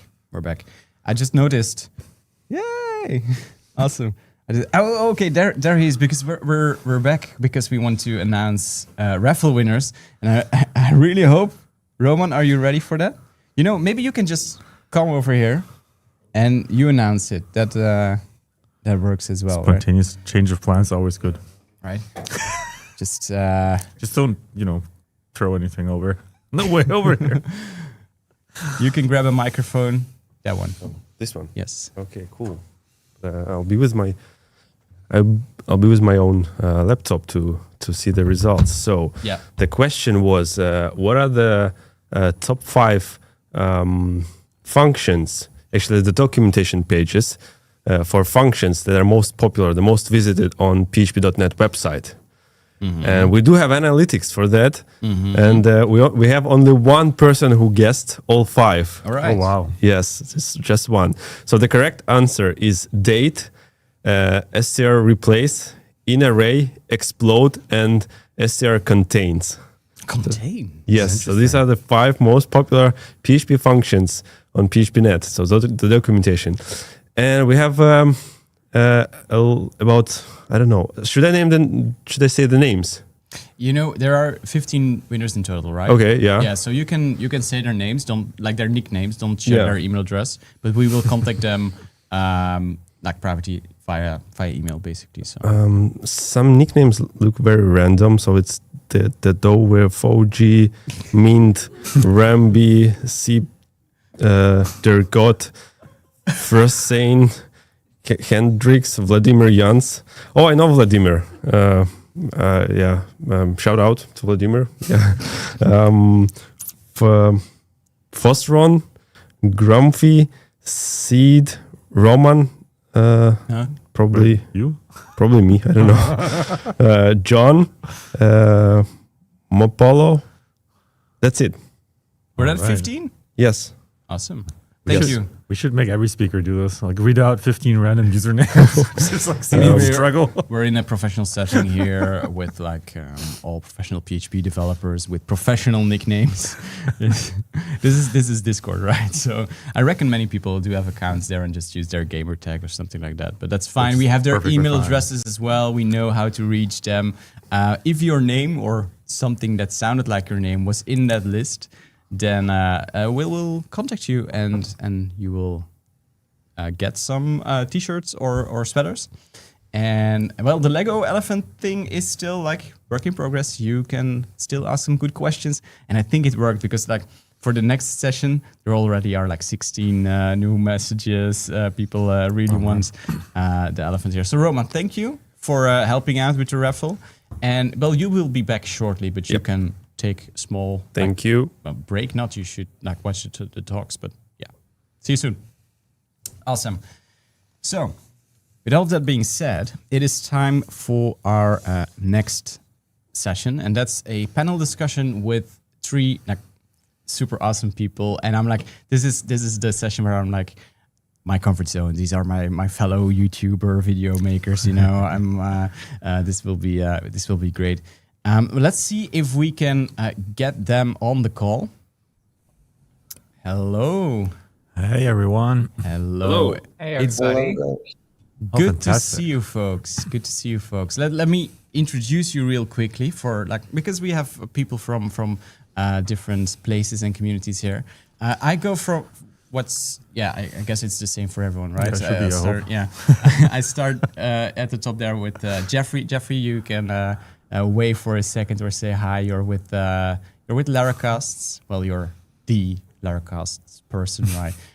So it's so good to have you here, Jeffrey. Thanks for joining. Thank you. I'm happy to be here. Awesome. Then there's Povilas with It Depends. That's awesome. Oh, I guess he doesn't have to answer any questions today. He just has the answer. That's great. Povilas, you're of course very well known for Laravel Daily, the YouTube channel. You've been doing that for years, have gathered like a very large audience. Then you have some PHP courses as well. You're also in the education scene. Say hi, Povilas. Yeah, hello guys. And yeah, this is the ultimate answer to pretty much everything we will talk about today, but yeah, let's go on. Awesome. And then we have Kevin. Yeah, and I was gonna just briefly. So I think I met Kevin for the first time at a Symfony Live conference. That was also the beginning of Composer. So I think he's been kind of there from the first moments of the first characters typed. Yeah, it's really cool to see you work on Symfony Cast today, which is recently, which is what brings you here today. Yeah, I still remember that talk. It was way over my head, but it was about dependency resolution with Composer, I think. Yeah, I tried explaining in a lightning talk in 5 minutes how dependency resolution Composer works. It's kind of funny. Oh, you were doing the talk. Well, this is a spontaneous lightning talk on like a side thing. Well, interesting. Yeah. Folks, you're all in the PHP education scene, right? And that's what we want to talk about today. We have a couple of questions prepared. Maybe we can ask some questions from chat as well. There are already quite a lot, but to be honest, we promised to give people who choose the best questions to give them an elephant. And actually, you're with 3 here, so we will pick 3 questions, 3 winners from this session. So 3 chances, and people are spamming chat. No, it's still kind of okay, but I wanted to start with a question just to get to know you a little bit. I asked this question to Niels as well, but what's the oldest PHP feature you remember being added when you started with PHP? What was that first thing that came across your path that you were like, this is good. This is a new thing to PHP, and that way we can date you a little bit as well. So, Povilas, you're thinking there. Maybe you want to answer. Well, I'm trying to remember now. I remember starting with a book, PHP 4, learning PHP. It was a paper book in those days. And I don't remember specific function, but I remember creating first PHP websites with index PHP and include. So first thing in my memory is include everywhere. So index PHP and then a lot of includes inside. So this was the typical project structure. And then I also remember there was no Composer back there. So I remember website PHP classes and pair for those packages or classes or whatever you call them back then. So these were my probably first memories of PHP, 20 years ago, probably at this point. The good old days. PHP classes. I remember that still even. And that was before Composer, right? Yeah, for sure. Way before. Jeffrey, what's your core memory? Yeah. So I looked this up. So I got into PHP right around 2004. And I remember that because it was right after I graduated high school. So I entered college, and that was the beginning of me getting into web development.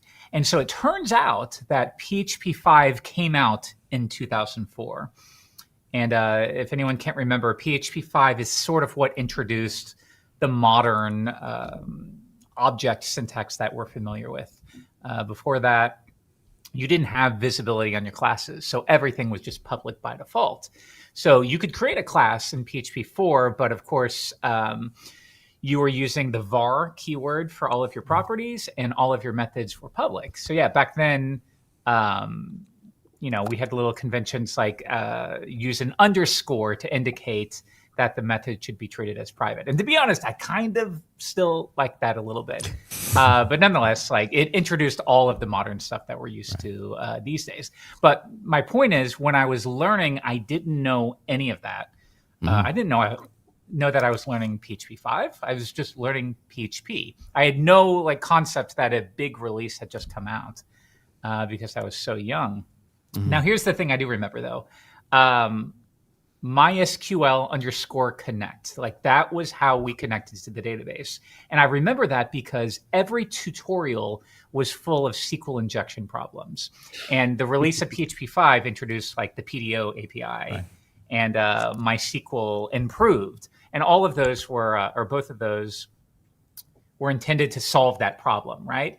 But again, when I was learning, all of the tutorials were, of course, still based on PHP 4. So everything used all of this old stuff. So I started with the release of PHP 5, but I learned PHP 4, and then I had to, update my knowledge as I got better. This is starting to sound like Laracost's origin story almost. Like, Pretty much. yeah. Well, we'll talk about that in a second. First, Kevin, what's your core memory? I feel like I'm probably in the same vein as Jeffrey, because I was thinking, and this feature doesn't even exist in PHP anymore. It was deprecated and removed, but the class named constructors, Right. before the underscore constructor, you would name it by the class name. And I remember when the underscore constructor came into play, I didn't like it. I don't know. I didn't like that extra or that weird underscore syntax and that name. But of course, it definitely made renaming classes a lot easier. Right. Did you want to pitch in on that because you were writing some I was things taking down? a note. I'm gonna have to get back to this later. Okay, 'Cause I think I really enjoyed this point about the terrible tutorials. But let's. It's a question. No, but yeah, this is actually what I wanted to circle back to, because how did you folks learn PHP then? Because you weren't around back then when you started out. Both of us.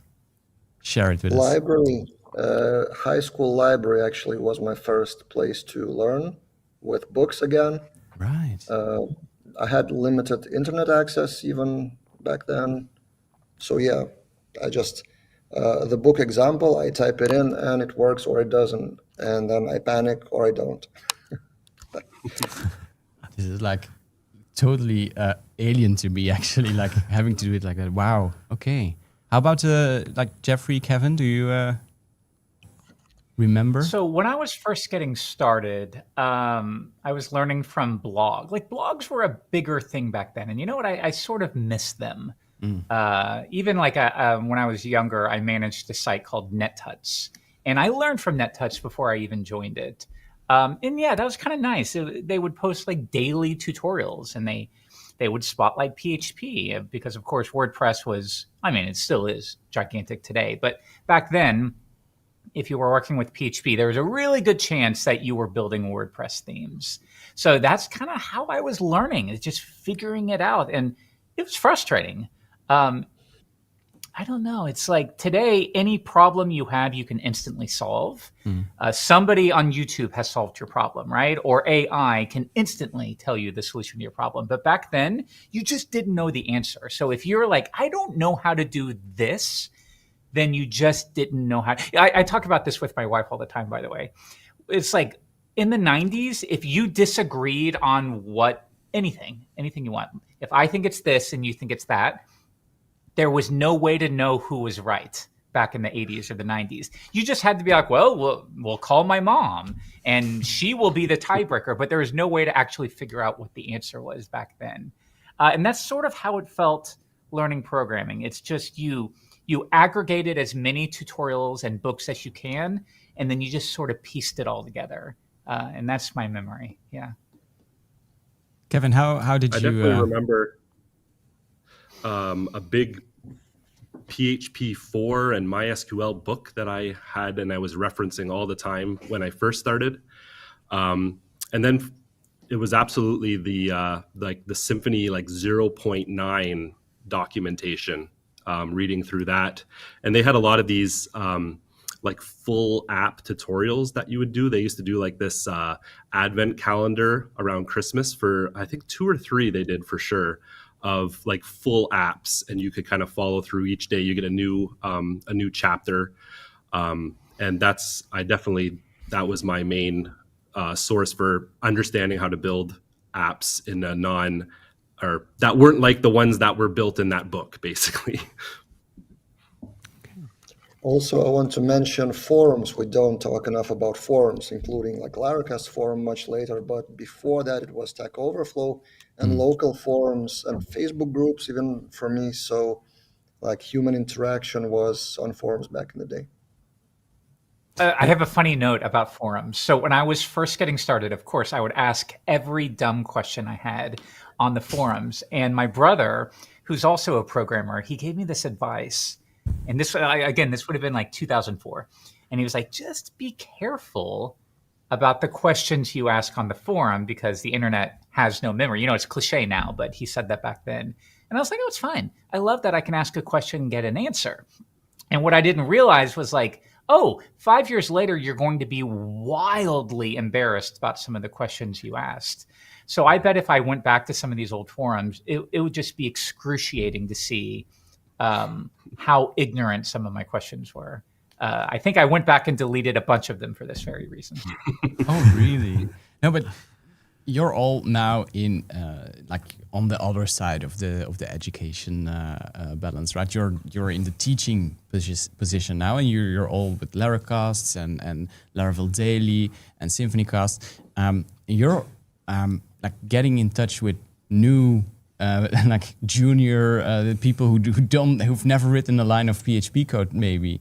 Like I reckon you come across some of these questions like today again, and what do you do then?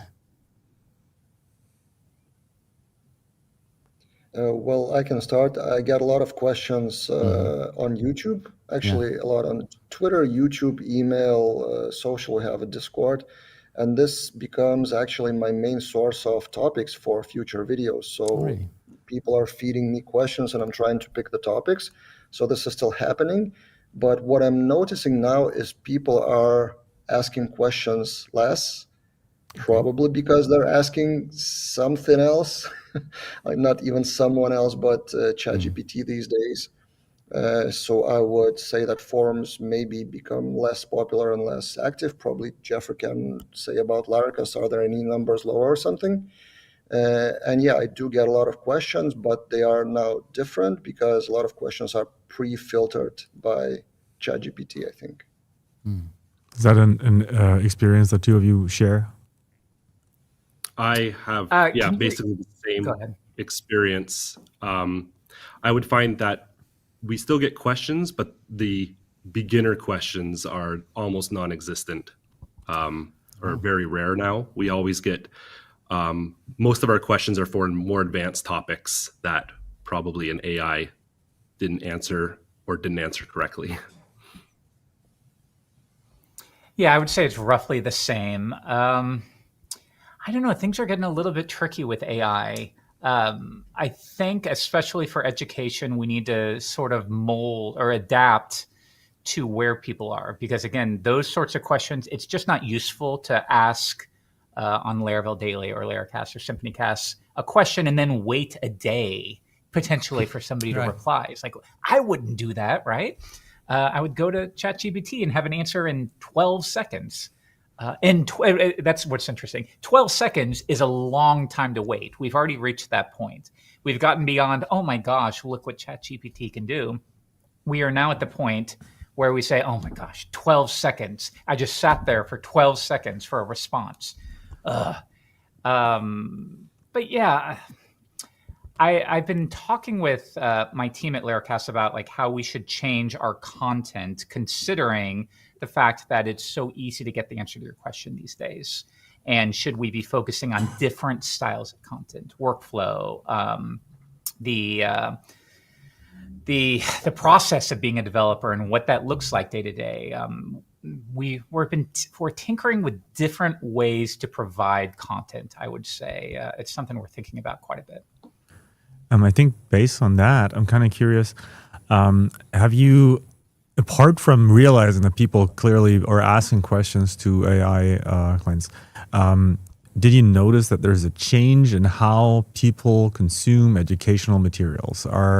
Like, if you look at how you've been trying to educate people for, let's say, the last 10 years or something, like, is there a fundamental change to how the media is like perceived and like how it's worked with? And have you made any of those changes already, or like what's worked worse? Any experience with that? I don't really start the other way around for once. Kevin, if you want to say something. Yeah, I think, one of the things that I have to remind myself is beginners still exist. Despite not getting beginner questions as often, the videos for our, beginning with PHP or beginning with Symfony are still fairly popular. So it's sometimes hard to hard to remember that. And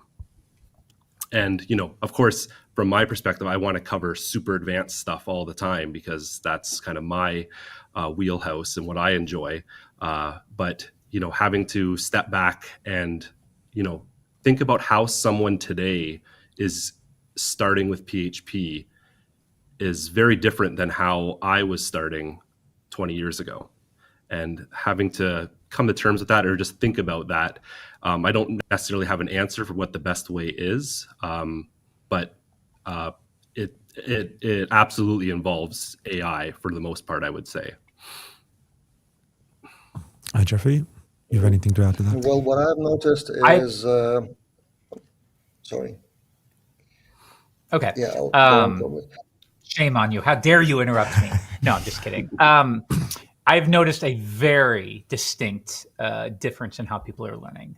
When I was first getting started in the early 2000s, the thing that really helped me and motivated me to create Laracast, by the way, were these videos on ASP.NET. And you could go to the ASP.NET website, and there was this guy named Joe Stagner, and he would show you precisely how to do everything. And even more than written tutorials, this was like gold for me to actually see a person interact with your editor or with their editor. Is like all of the missing pieces that are not included in a tutorial were present in these videos. And I appreciated it so much, even down to like, how does he get from file to file? I know we take that for granted now, but it's like back then, do I get the mouse and do I go here? Whoops, I accidentally signed out, excuse me. Anyways, I would get to see workflow that just wasn't available back then. There we go. And that was really an amazing thing. But here's what I'm noticing now is that there is a TikTokification of educational content, I think, where people want everything faster and faster and faster. They watch shorts on TikTok or Instagram or YouTube, and they expect programming content to be that way as well. Sometimes I'll release a video that's like 15 minutes, which is nothing, right? It's 15 minutes. And somebody will be like, whoa, do you really expect me to sit there for 15 minutes and watch it? I was like, yes, 15 minutes was actually the edited version of the hour-long video I recorded. And you'll notice a clear divide with younger people. It's like they just want it in 3 minutes or less. And it's difficult, I think, as a teacher to determine, do I expand on this and take some time, or do I try to get it out the door as quickly as possible? And that's something I'm struggling with a little bit because my instinct is to take my time. But people, younger folks especially, don't want that. They just want the answer as quickly as possible. And that's tough. I'm trying to figure out how to deal with that right now. Back to you, Povilas. You get your chance now. Yeah, sorry, Jeffrey, for interrupting you. I'm not sure who was the second. Anyway, so yeah, I noticed the same thing. I've been experimenting with YouTube Shorts quite a lot, and they are really popular in terms of views and likes and engagement. It's challenging to put all that code in vertical mode, of course, but yeah, they are consumed a lot. And I did notice that people expect the answers in a short format. That said, that short engagement usually don't convert into something meaningful. So they don't like click for more or go to any course. It's just that short 60-second span. And also what I've noticed in general, like the format of courses, Jeffrey's saying like 15 minutes, like imagine you have to watch a course for 2 hours. Like, can you believe it? Even back then, actually, the engagement rate and finalizing rate of the course completion rate is pretty low historically online, like 5% or something. I've seen the numbers even earlier, but I think it's even less now. I see my percentage numbers on Laravel Daily getting lower of people just going to course and actually watching the course, like lesson by lesson. Even if in a few days' time, more people go to find the exact missing pieces in their knowledge, or for a quick tip, or for a definite answer, or something on demand. So probably the whole education thing, the whole market, I don't know, the whole industry should shift, not should, but maybe might shift into more on demand. Everything is on demand. whatever people need in a short form, because that's the, I guess, part of the new reality, which we should somehow adapt to. I still, same like Jeffrey, I don't know how it will look, but definitely people are not watching courses as such that much. So let's maybe talk about the content of what you're actually trying to teach people a bit. Like what, we've spoken about how long you've been doing PHP, what's like the oldest memories you have, but what actually excites you about PHP today? What are the things that you look forward to kind of explaining to people, to like, what's the thing that you're looking forward to? Let's start with Povilas this time. Let's turn it around. Okay. Well, I'm excited about PHP as much as I was 20 years ago. It was always the language to deliver something faster. And since I'm focused on Laravel excites me like with every release, every new tool, every shiny thing. Like we have Nightwatch and Cloud now and new starter kits. And for rapid development, for quick start, for delivering real results, real projects, PHP has historically been a great language, and with Laravel, it speeds up even more. So I keep being excited about not that much new language features as PHP, but more about the results that we can get with PHP and with Laravel in my case, because I'm a big fan of like reverse engineering the result. So we create projects and then we reverse engineer what we need to learn for that. So for delivering results, I think PHP is as excited to me as it was 20 years ago. Cool. Jeffrey, how about you? I almost wonder, and this may be super ignorant and I'm going to be embarrassed in 5 years, but like, I kind of feel like PHP is a little bit feature complete. I don't know, like if you were to ask me, like, what are the things missing? There's not that much really. Like, I like that pipes are coming. Obviously, long closures need to happen. But like beyond that, and again, maybe I'm just too ignorant. I think it's kind of feature complete. Like there's not that many things missing. Brent, I would love to hear what you're missing because you're a little more on top of it than I am. But yeah, I'm not looking to the language like I can't wait until this happens or until this happens. I'm kind of happy with where it is. And on this subject, it was referenced the idea of like some people say PHP is dead, or the PHP community is often vocalizing PHP is not dead. And I kind of agree with many people. It's like, stop saying that because nobody else is doing it anymore. So it's like a self-perpetuating thing where the PHP community keeps saying, we are not dead. And it's like, the more you say it, the more people think the opposite, right? Like I was thinking about this the other day.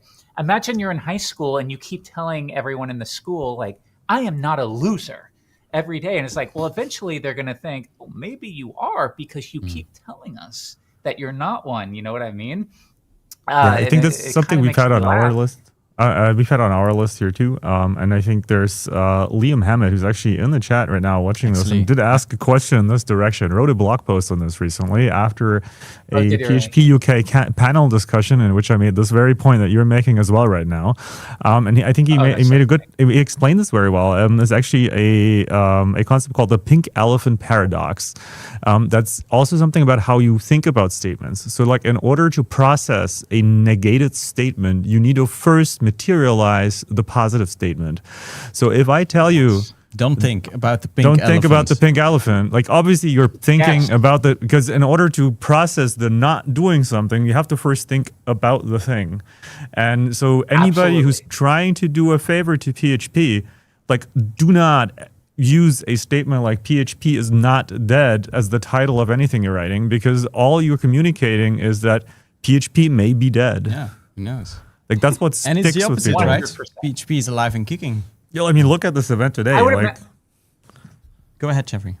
Sorry, there's a little delay. I would imagine even for like my business, if our headline on the homepage was like, our tutorials are not horrible.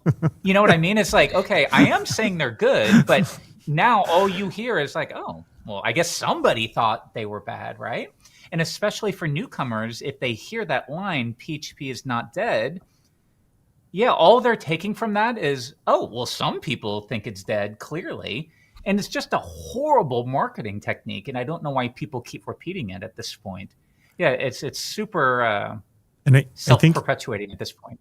I think trying to follow up with that, let's go in that positive direction of like, you know, like what we just started on, right? Like what are positive things that you were excited about with PHP?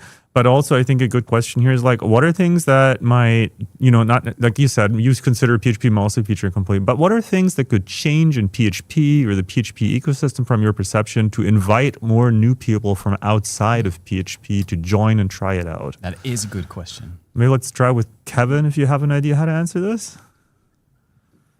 Yeah, I had an answer for the last question. Sorry.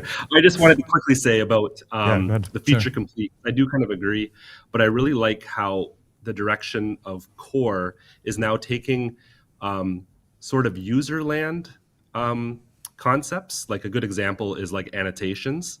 That existed for years and years, and we were using them a lot in Symfony and Doctrine, but in other libraries as well. And now we have attributes. The next thing, of course, is the like lazy objects in PHP 8.4. That is something that existed in Symfony for a long time, and there was, you know, huge amounts of code around that. And now we have that natively within the language, which I think you know, feature complete, but we're still adding features that exist in userland that will be faster when added to native PHP itself. Generics, I'm calling it. It exists in userland. Just Knew folks, that was coming. We have the foundation sitting there. You cannot see them, but yeah, take notes, please.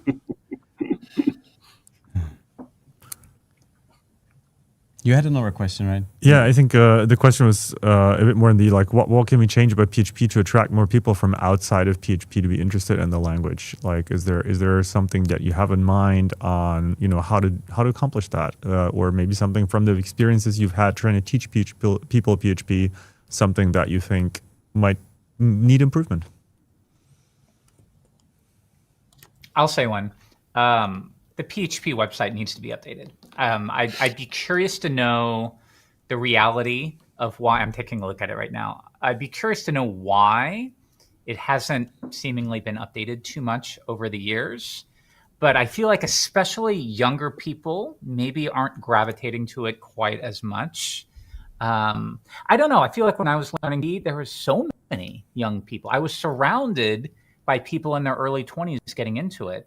And maybe this is just a sign that I'm getting old, but I'm not seeing that quite as much. And I don't know if they're all just in JavaScript and React land, but that's maybe something to be concerned about. Are young people gravitating towards this language? And it doesn't matter what they do. They can do whatever they want, but I would worry about that a little bit.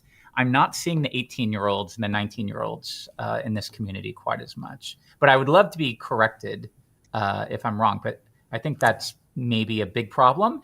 And I know it's crazy, but it's like the website itself, it needs an update. I don't know. These things make that's one concrete thing. Thank you. Perfect. Yeah. Bovelas, did you have anything to add there? Yeah, I like the general direction of Taylor and Laravel team in last like year or two. They are really focusing on the start of the project with Laravel, which actually doesn't really emphasize PHP, but PHP is under the hood. So that PHP new thing and Laravel installer and Laravel herd and all of that, it's kind of about Laravel, but under the hood, it's introducing new people to PHP. So even on Twitter, I see kind of like Primagen example, a lot of JavaScript guys trying out Laravel and then sharing their opinions. And there was even kind of a movement, I'm not sure if it's called a movement, like JavaScript guys trying out PHP and Laravel. And they were pretty surprised by what we have in Laravel just out of the box, because I'm not sure like the direct comparison, I may be wrong or something, but in JavaScript land, it seemed like they're tying different pieces together just to complete the auth, which is in Laravel out of the box. I'm not sure how it's in Symfony that much, but in general, I don't think we should advertise PHP.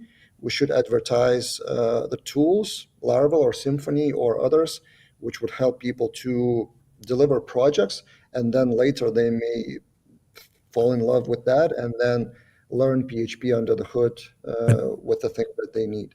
But isn't that going to accomplish the exact opposite? Like if you advertise only Laravel and Symfony and you try to be as quiet as possible, the fact that they're built with PHP, isn't that what in the eyes of people outside of that ecosystem makes PHP seem less relevant because they don't hear about PHP because you're only talking about Laravel, you're only talking about Symfony, you're not talking about PHP. And so like to somebody who's not the direct person that you're talking about that's maybe learning this, it seems like PHP is less relevant because the only thing that's relevant now is, I mean, let's stick with Laravel and Symfony or Drupal or like there's lots of others of these things. But I feel like maybe the opposite is happening where like the lack of talking about the fact that it's built with PHP is contributing to a lack of awareness of how relevant and widespread this language is. I wonder if that's true, though. Like the exact same thing could be said about this. Yeah, and I think it's a good point. But I wonder, the same could be true in the React community, right? It's like, well, everyone says React, but nobody's talking about JavaScript. But it's like, don't we all kind of get it? Don't we know what's going on there? So I wonder if that's actually true. And also, like, does it actually matter? If people are using the language, like, okay, so if we're talking about Laravel and Symfony mostly, but we're not bringing up PHP, then outsiders won't realize how popular. Yeah, I think people will figure it out. I'm not sure that's as much of an issue, but maybe it is. I don't know. That's interesting. I think it can be kind of. I'm thinking of like jQuery. You know, when I started with JavaScript, I didn't even know what JavaScript was. I just knew what jQuery was. But you know, I eventually learned that it was JavaScript. Same with like Ruby on Rails, right? Like I didn't know that Ruby was the underlying language, you know? So I think there's definitely it's an avenue to get people in for sure. Oh, really interesting. It's sort of like medicine in the dog food, right? It's like they don't need to know when they're using jQuery that it's like, okay, this is just plain JavaScript. It's just wrapped up. But everyone who learns jQuery eventually went further. And many of those people ended up developing React and Angular, and they became JavaScript masters. So it's just an entry point like anything else. Maybe a friendlier entry point than if they had to do everything manually, right? Yeah. Great insights, folks. So sorry, Povilas, did you want to add one final thought? Because I noticed we're running out of time here. And I need to wrap it up. Quick random fact, 2 years ago, I released a course called PHP for Laravel developers, trying to fill in the gaps of object-oriented programming for people who started from Laravel. And it actually went really good and popular. So, yeah. That is a nice example, actually. Yeah. Cool. I know there is a lot more to talk about, but we are on a schedule. And I also don't want to take more of your time than what you've reserved here. That being said, if you want to go into the Discord server, there are lots of questions. Many of them. Feel free to do that if you have the time. I think people would appreciate that. I also really want to thank you at this point for the work that you're doing, because I think educating developers is such an important part of keeping this community vibrant and alive. So thanks very much for that. That is true. Yeah, thanks, folks, for how you are contributing to the PHP community. And with that being said, I want to say goodbye until next time. And then we will continue with our next and final session, actually, of the day. So, folks. Thank you. Bye-bye. All right. Thanks. Hey, and then we're going to end with what else than the PHP Foundation. I thought it was a good way to end the day. We've mentioned them quite a lot throughout the day. And they are here. It's a duo talk, right? It's Roman and Gina. Yes, you can both come. Take your seats. Roman has already been here. Hey, folks. Hey. Hello. Thank you. Oh, it's cozy now at the table. That's nice. Folks, we wanted to talk about the foundation and some of the things you've been doing. It's been amazing to see, at least from my point of view. The foundation was created a couple of years ago, and it's clear that the goals that it was set out at its start are really being achieved now, and that is something to celebrate. I think PHP is in a very good place, and I think the foundation has a very big impact on all of that. So I wanted to quickly introduce you, and then I'm just going to give the stage to you. Unless you still had something on your mind. No, I'm Nils. just looking forward to hearing and seeing all of that. I mean, you're part of the foundation as well, right? Sure, but we're going to skip over that today. Okay. I'm going to leave this to Roman and to Gina. So, skipping over that, Niels, by the way? Gina, They've got the slides. you're a core developer correct. at the foundation. You need to be a bit closer to the microphone. okay. That's I'll We'll be a bit closer to the microphone. okay. And well, I asked before PHP first started, but you have like around 30 RFCs. Too many to count. I don't remember. I mean, do you count every single item on like the mass deprecation list as a single IFC or not? Because then That's a good point. then we're tallying up quite a few. Yeah. But, no, I've done quite a bit of work on PHP in the last 5-ish years. So. That's nice. And then there's Roman, who's what's the title, Roman? Executive Director? Is that? Yes. Yes, the Correct. Executive Director. I don't know what that means, but Roman is like helping out with a lot of stuff. And kind of nice news as well that I feel proud to share is that Roman is also, of course, has been my colleague for a couple of years now at the PHP Storm team, but you are now becoming the PHP Storm team lead. No, that's not the right word. I should say something different. Product lead. Product lead. So you're essentially going to steer the direction of PHP Storm as well in the coming future. Yes, and I'm happy to be focused on PHP full time now. Right, yeah. That's awesome. So, folks, there are already some questions, I think, coming in here, but I'm going to give you some time to talk whatever you wanted to talk about, and then we'll go back to the Q&A. So the stage is yours. Thank you. We're gonna share some things about the PHP Foundation. And before that, actually, happy birthday, PHP. I think, we didn't say that enough today. I started 15 years ago, so it's half of PHP's lifetime. I've been with PHP. And I wanted to, you already mentioned this blog post, but I wanted to show it again, that this brilliant blog post by Liam about how we need to celebrate PHP and not defend it, because PHP is awesome. It's alive as and beautiful. Through these 30 years, they were not all that smooth. And throughout this history, PHP went through different crises. If you think about it, every major PHP release was sort of a crisis. So every time PHP major release was actually about solving some kind of crisis. So PHP 3 was a absolutely new language rewritten from scratch by Andy and Z, who joined the project back then. Then in PHP 4, they tried to introduce object model, but it was not kind of full object model. So they tried to solve it in PHP 5 with introducing a new engine.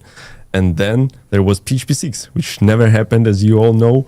And then there were some concerns about the PHP performance, and that's when HHVM or Hip Hop Virtual Machine appeared back then. And PHP responded with PHP 7. And then in 2021, PHP faced another crisis, which was not technical, but was more like a sustainability crisis, people crisis. So in PHP 2029, PHP was kind of in a sad situation. So the prompt for this image was PHP having a drinking problem over its ex. There was no money in the project. PHP had only one paid developer left after Nikita left the project. And the community was lost. There was no organization who could steer and drive the force behind PHP. So that's when JetBrains reached out to major industry players in PHP. And we all teamed up and chipped in with money to create the PHP Foundation, a non-profit organization that develops the PHP language. So the mission is to support, advance, and develop the language. And our goals back then were quite humble, actually, to solve those three major problems. Find money, basically to establish a sustainable funding model, transparent budget, then pay developers, find those developers, build the team, make sure that the knowledge is transferred from Nikita, so there is no bus factor. It's not one developer who knows everything, and there is a team. And keep the language running. So make sure that bugs are fixed, security issues are fixed, releases come out by schedule, and everything is fine. So all these were achieved within the next couple of years, by 2024, I would say. And that besides our beautiful and generous sponsors, there are people behind all of this, and that's our dev team. So we started with 6 engineers part-time, and we expanded the team in 2024 to 10 engineers. Some of them are full-time, like Gina, for example, some part-time, but it's 10 engineers. And we have the board, which consists of some of the major sponsors, representatives, and community representatives, including Niels, for example. And we also have a community and many people just helping out with different things. So in 2024, something incredible happened. We received investment from German government. And that's not grant, so they don't give money just for anything. So they give it for specific projects. So that's when we realized we can actually do more strategic planning and plan some bigger projects, solve some big issues in the ecosystem, and not just do maintenance. So we chose 4 projects. One of them was security audit, and I keep saying that it's the first audit in a decade, but I don't even know when there was external audit before that. So maybe it was the first one. I don't know. At least on my memory, it's the first external security audit. So there were a few issues, severe issues discovered. All of them are fixed, and you can check the public report on our website. And there is also a testing tool for FPM to test it under different configurations. Gina will tell more about this in a minute. We also updated documentation. It also went through a security review, not the whole documentation, some parts of it, because the full, in total, it's 17,000 pages. So not all of them were reviewed, but some critical parts that are related to cryptography and working with file system, that parts were reviewed. And last but not least, Packle overhaul. So Packle was a system to install extensions. It was so old, no one wanted to touch it. So there is now a new tool. And again, Gina and James will share something about it in a minute. But besides that, there were many features, language features. And these are just the top features that team worked on. So lazy objects, property hooks, asymmetric visibility, and object API for big numbers with operator overloading support. And this, as I said, these are just the highlights. In total, there were like 36 RFCs accepted. Maybe, but it's even more now because by the time I prepared these slides, there were a few new RFCs submitted. But the most important part is maintenance. So this is something that you cannot do as an enthusiast. You cannot do it coming after full-time work and doing it at home at night. So we need to have developers who are paid to do the maintenance. So it's issue triaging, pull request reviews, infrastructure support, and extensions. Yeah, so extensions, one example is iMagic. So it's a very popular extension that one of the main maintainers of this extension, he couldn't continue maintaining it, and extension seemed abandoned. So PHP Foundation stepped up and is now maintaining this. And Jakub released update to support latest PHP versions. So I think the most important part is this graph. So you can see that not only contributions from the PHP Foundation developers grow, but actually the whole contributions from the whole community grow. That's the most important part. So that means that the work that PHP Foundation developers are doing with this maintenance, reviewing requests and answering questions, just enabling the community work. So we see it with every year it grows, and it's amazing. So what is actually the one thing I wanted to mention before I go to the impact is thing that you might not know is that PHP Foundation actually collaborates with the European Commission on Cyber Resilience Act, and it's important for PHP Foundation to be recognized by this major political entity.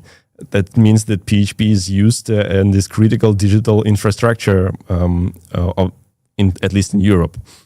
So all of this brings confidence to market, and we see that major PHP open source projects receive investments. And I want to emphasize it's not just commercial products built on top of PHP and receiving investment. It's open source projects receiving investments. That means that they rely on PHP, and PHP is stable and reliable language and ecosystem.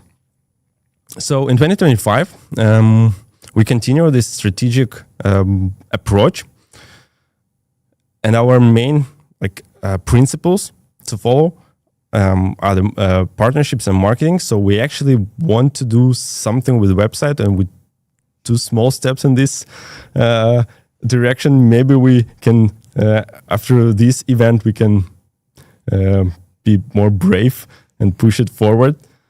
We want the community to continue growing, and we all, of course, continue the language evolution.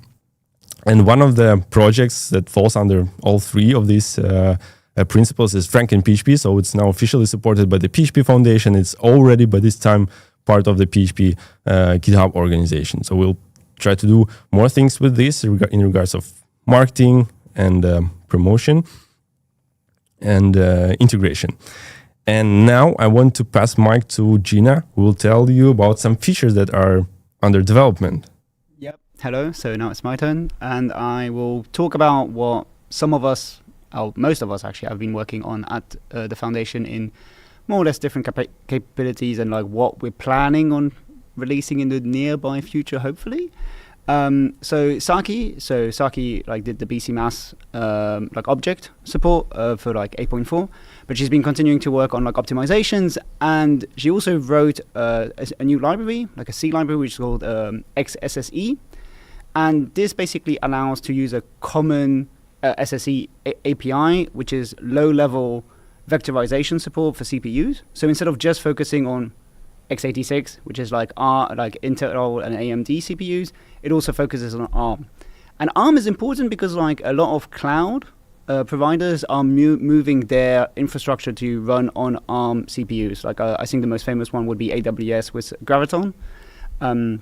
So having the same performance and vectorization on ARM and Intel is kind of important.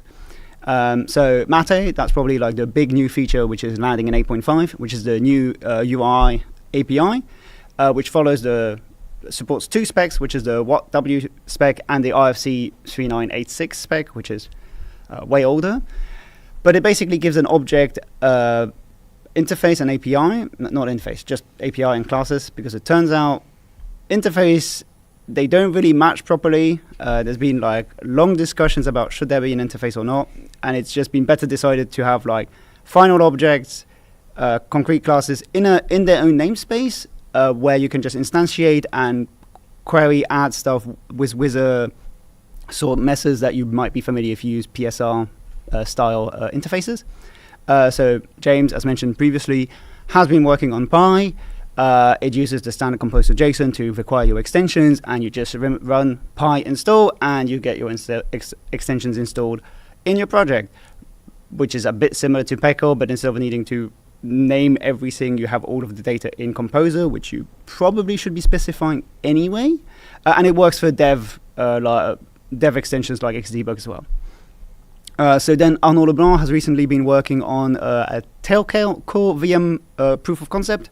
So currently when PHP is compiled with GCC, it is faster, for example, 5.5% on average on the Symfony framework demo. And it turns out that tail calling can generate efficient CPU code. So that's, again, on your processor.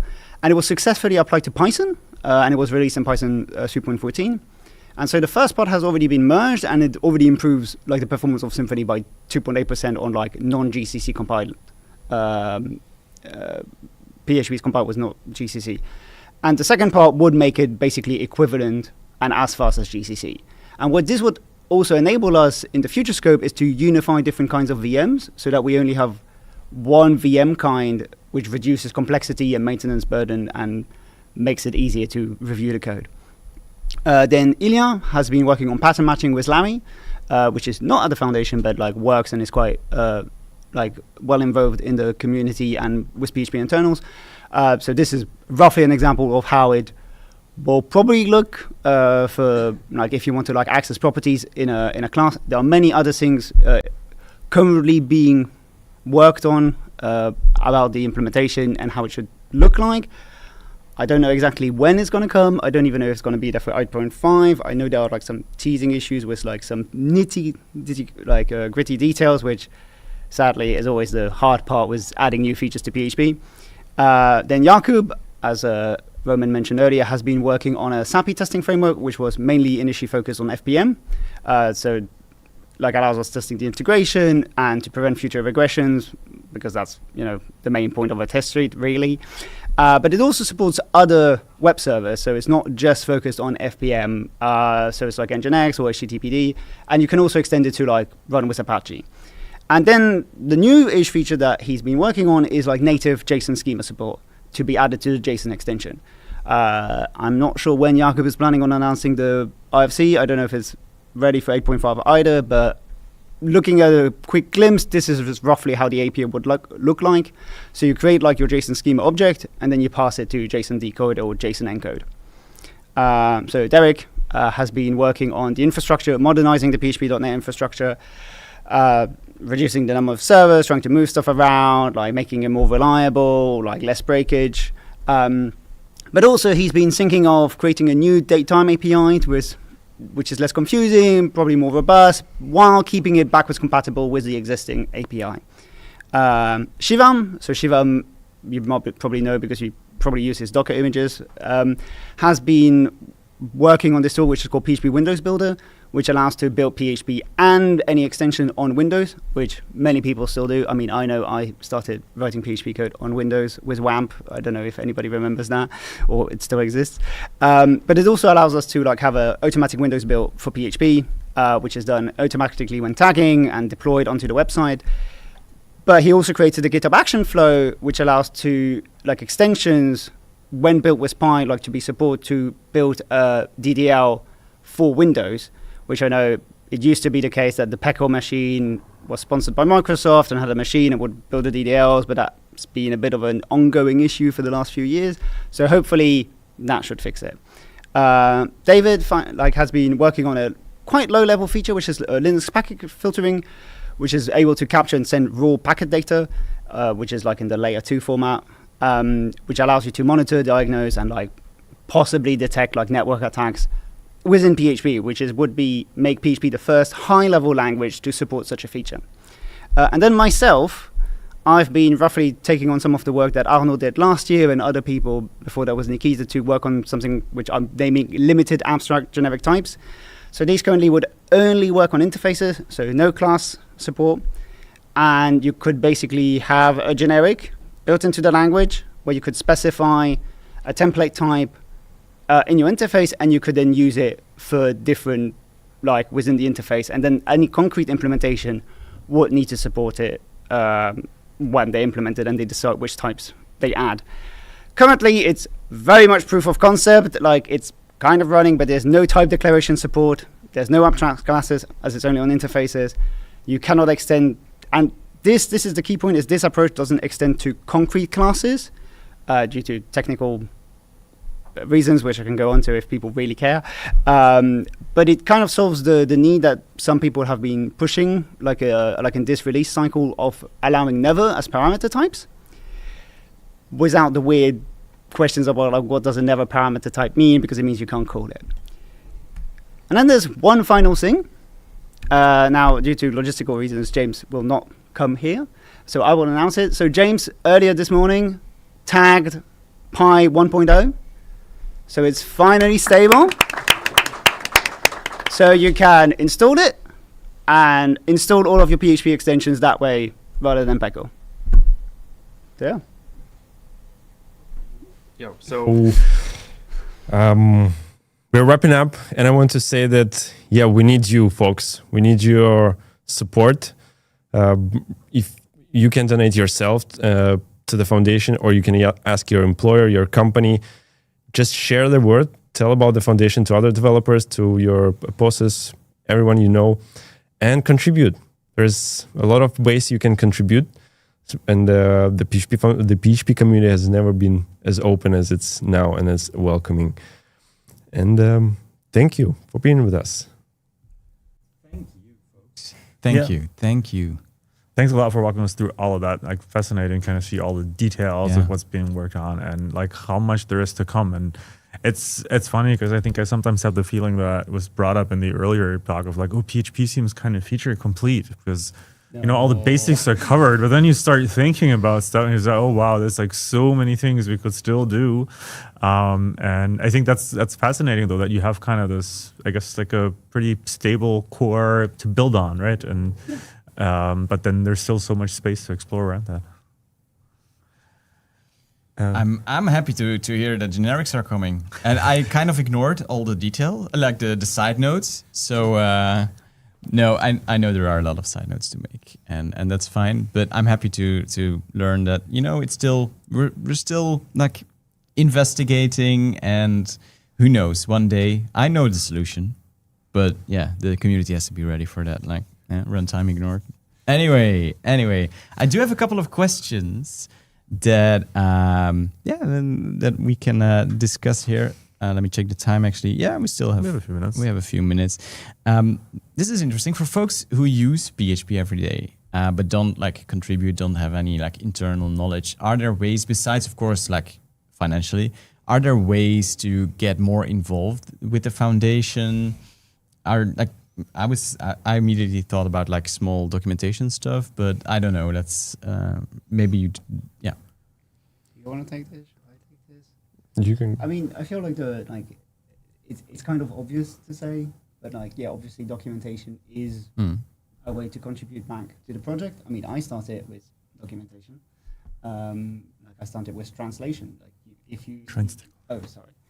If you speak, I guess there are many people from across the world, hopefully watching us. Like if you speak a language that is not well maintained on on PHP.net, you can join the translation effort.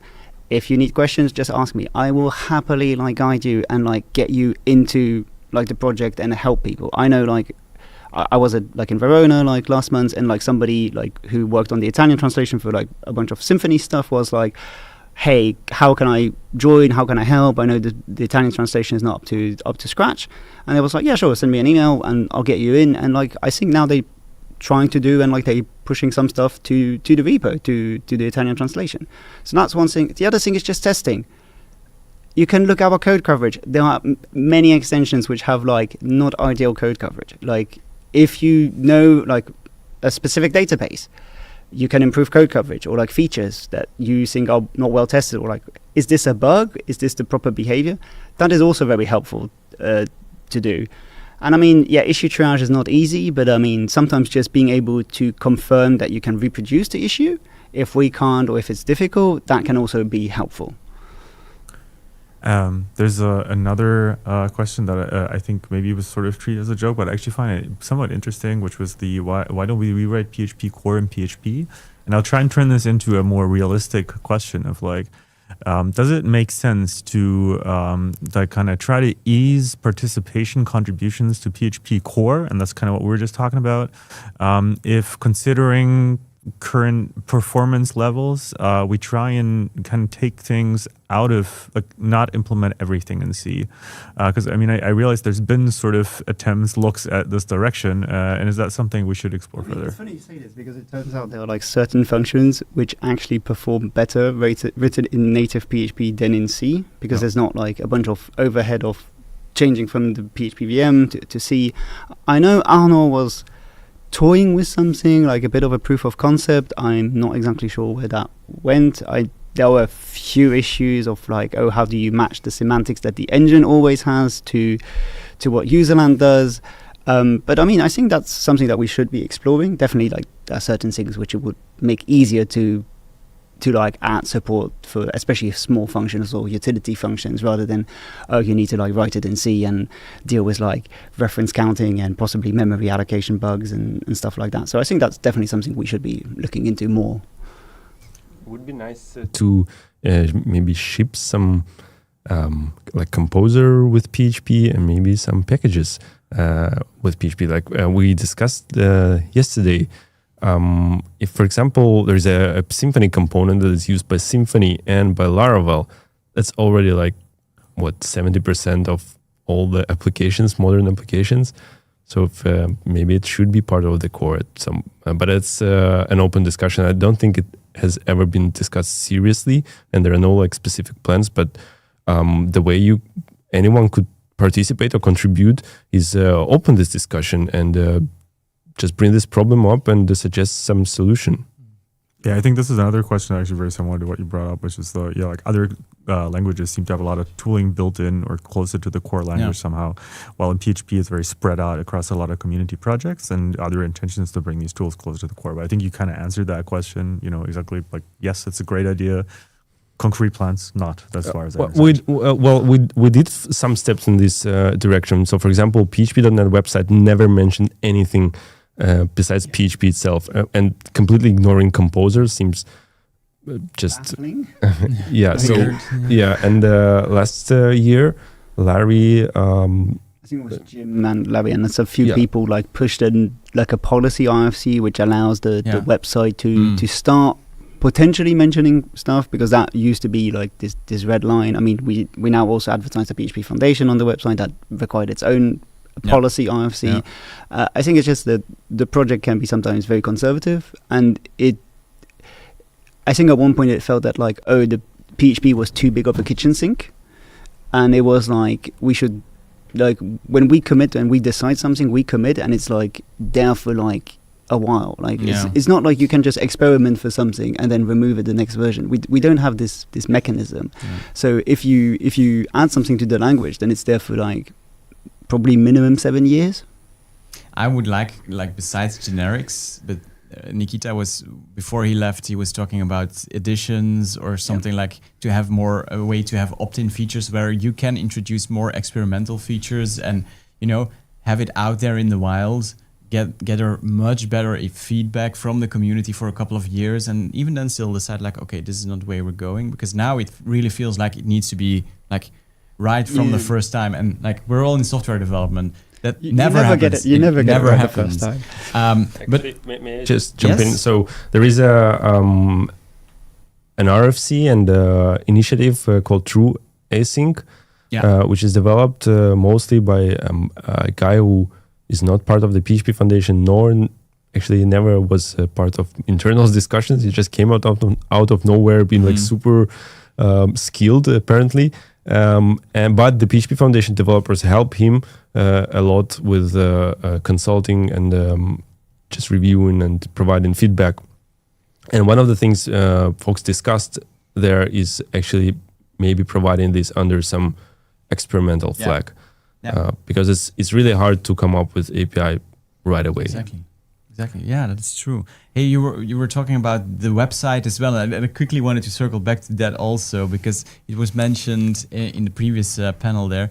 The websites. So what's going on with the websites? Any plans there? Like just. I mean, I think with the website is like technically anybody can chime in. Like it's open source. It's like PHP Web. You can, or Web PHP. Sometimes it's PHP in front and sometimes at the back, but you can just go and contribute. But I think it's like a lot of it is what is the redesign, what do we want, and like people will have many different opinions about how it should look, what it should be, and I don't think we have found a good way of like aggregating the data and opinions. Like technically the official channel is the mailing list, but that can get quite hectic. And it feels you can get into bike shed. But there were a few people who like trying to work on it, and I mean ever so often I see people like making a mock-up demo. Which is cool. Like definitely it's cool. And I mean a lot of the like all of the documentation content is under like Creative Commons ownership, so you can technically write like make a whole demo website, and like you're allowed to like publish it under a different thing, which might be a way for people to experiment and being like, hey, I want to have the docs look differently. And maybe if this works, we can be like, oh, cool, this feels nice, this works well. Like that might also be an avenue rather than just making mock-up demos and necessarily trying to interface with like the repo and stuff. But it needs to be aware that at one point it needs to get integrated back into the project. So you need to be aware of that. One thing we already are doing, so we actually introduced analytics. And that's how we came up with this Ruffle question. So we know which pages are more visited. So one of the most visited, actually the second most visited page on the website is downloads page. And now we know that. And it's actually being worked on right now. So we want, we got some inspiration from other languages, and we'll make sure it's welcoming for everyone. Okay, well, that's good. I'll remember that for next year, PHPverse, when you're back, and we can like discuss the progress on that. 1 year retrospective. Has the PHP website been updated? I think it's a good one.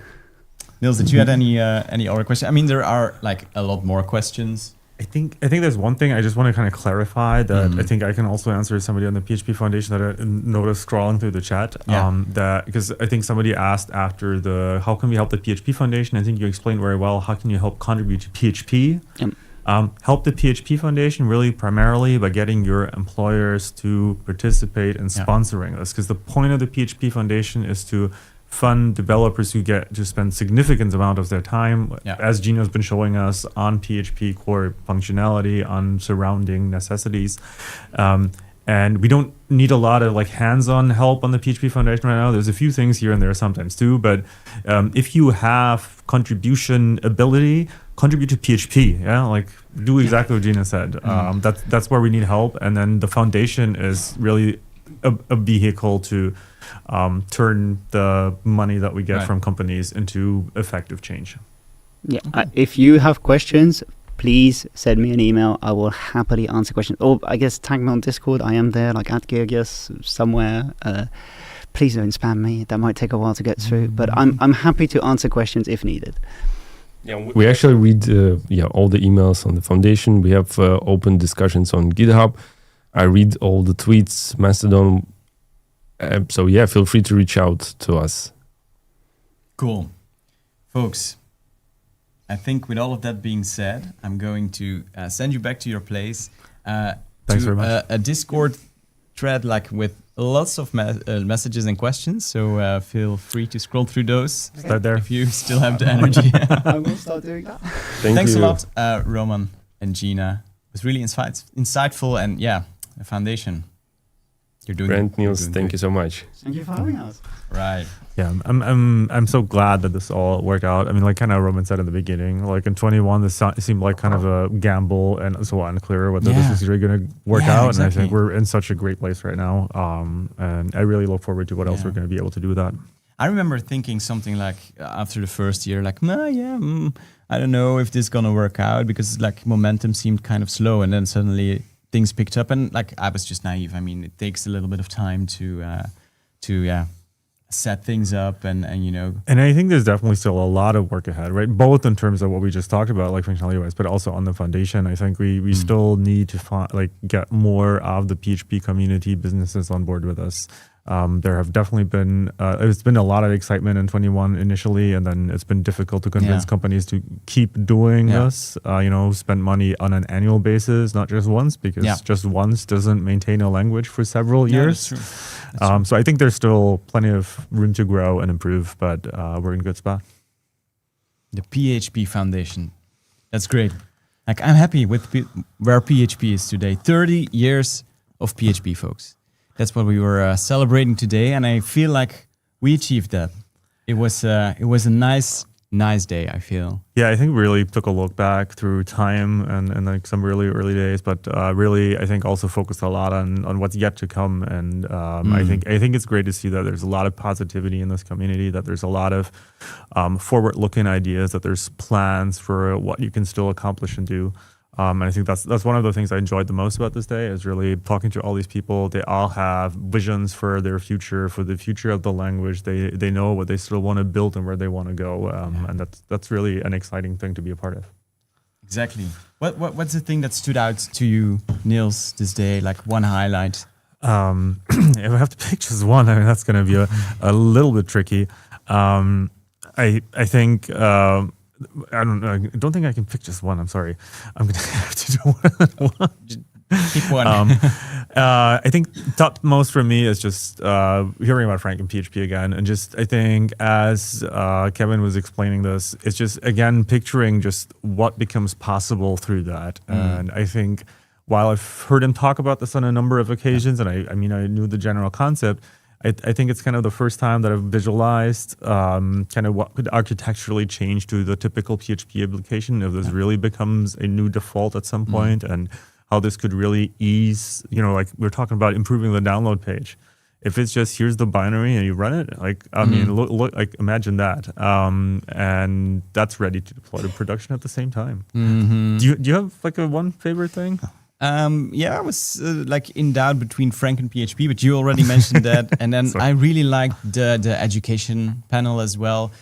Like I didn't realize like the things they said about the newcomers and how expectations in like a younger generation change and how the education scene has to adapt to that.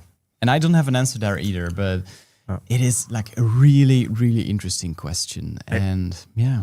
I think that one was another one of me. I think it's fascinating to me, like Povilas talking about like trying these YouTube shorts, as in like the issue is like formatting the code to be horizontal. And you're like, okay, wow, never even thought about this. I mean, that's the kind of problems you deal with, but it's the kind of content people expect. So yeah, I don't like There's gonna be a way there, but yeah, it's an interesting problem to think about. Lots of things to think about after PHPverse. This was a great day.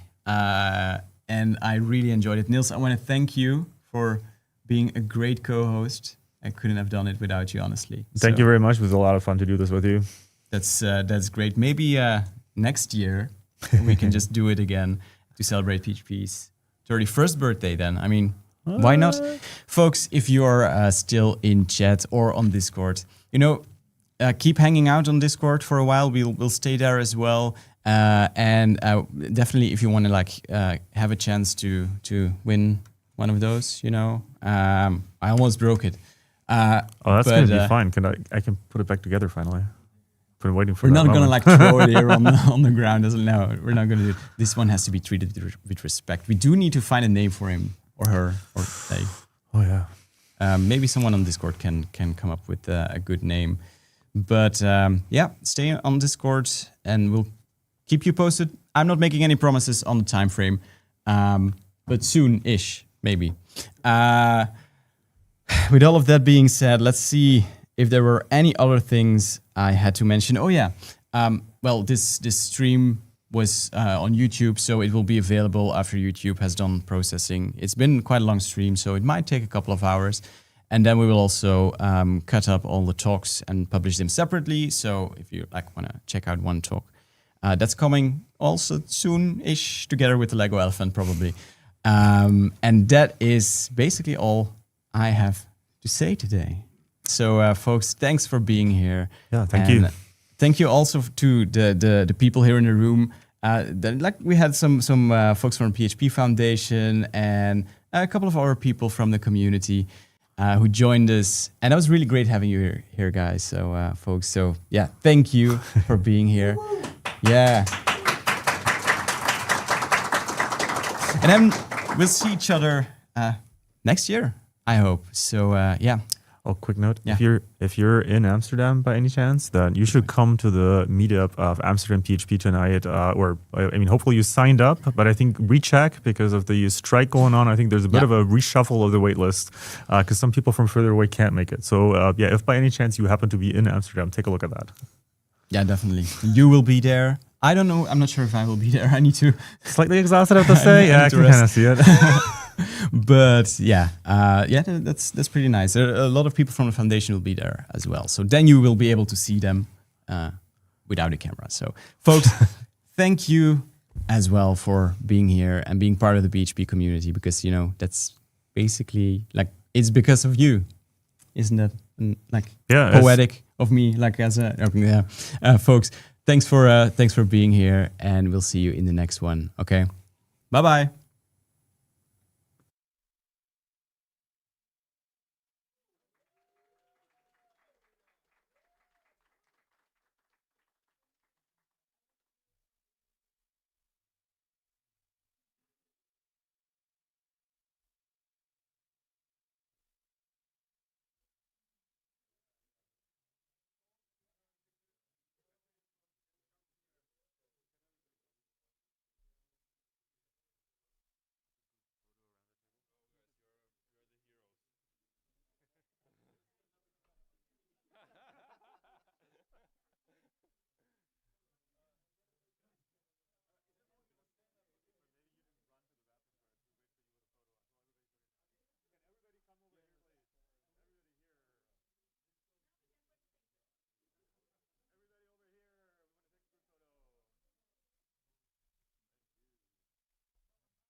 Crazy heavy.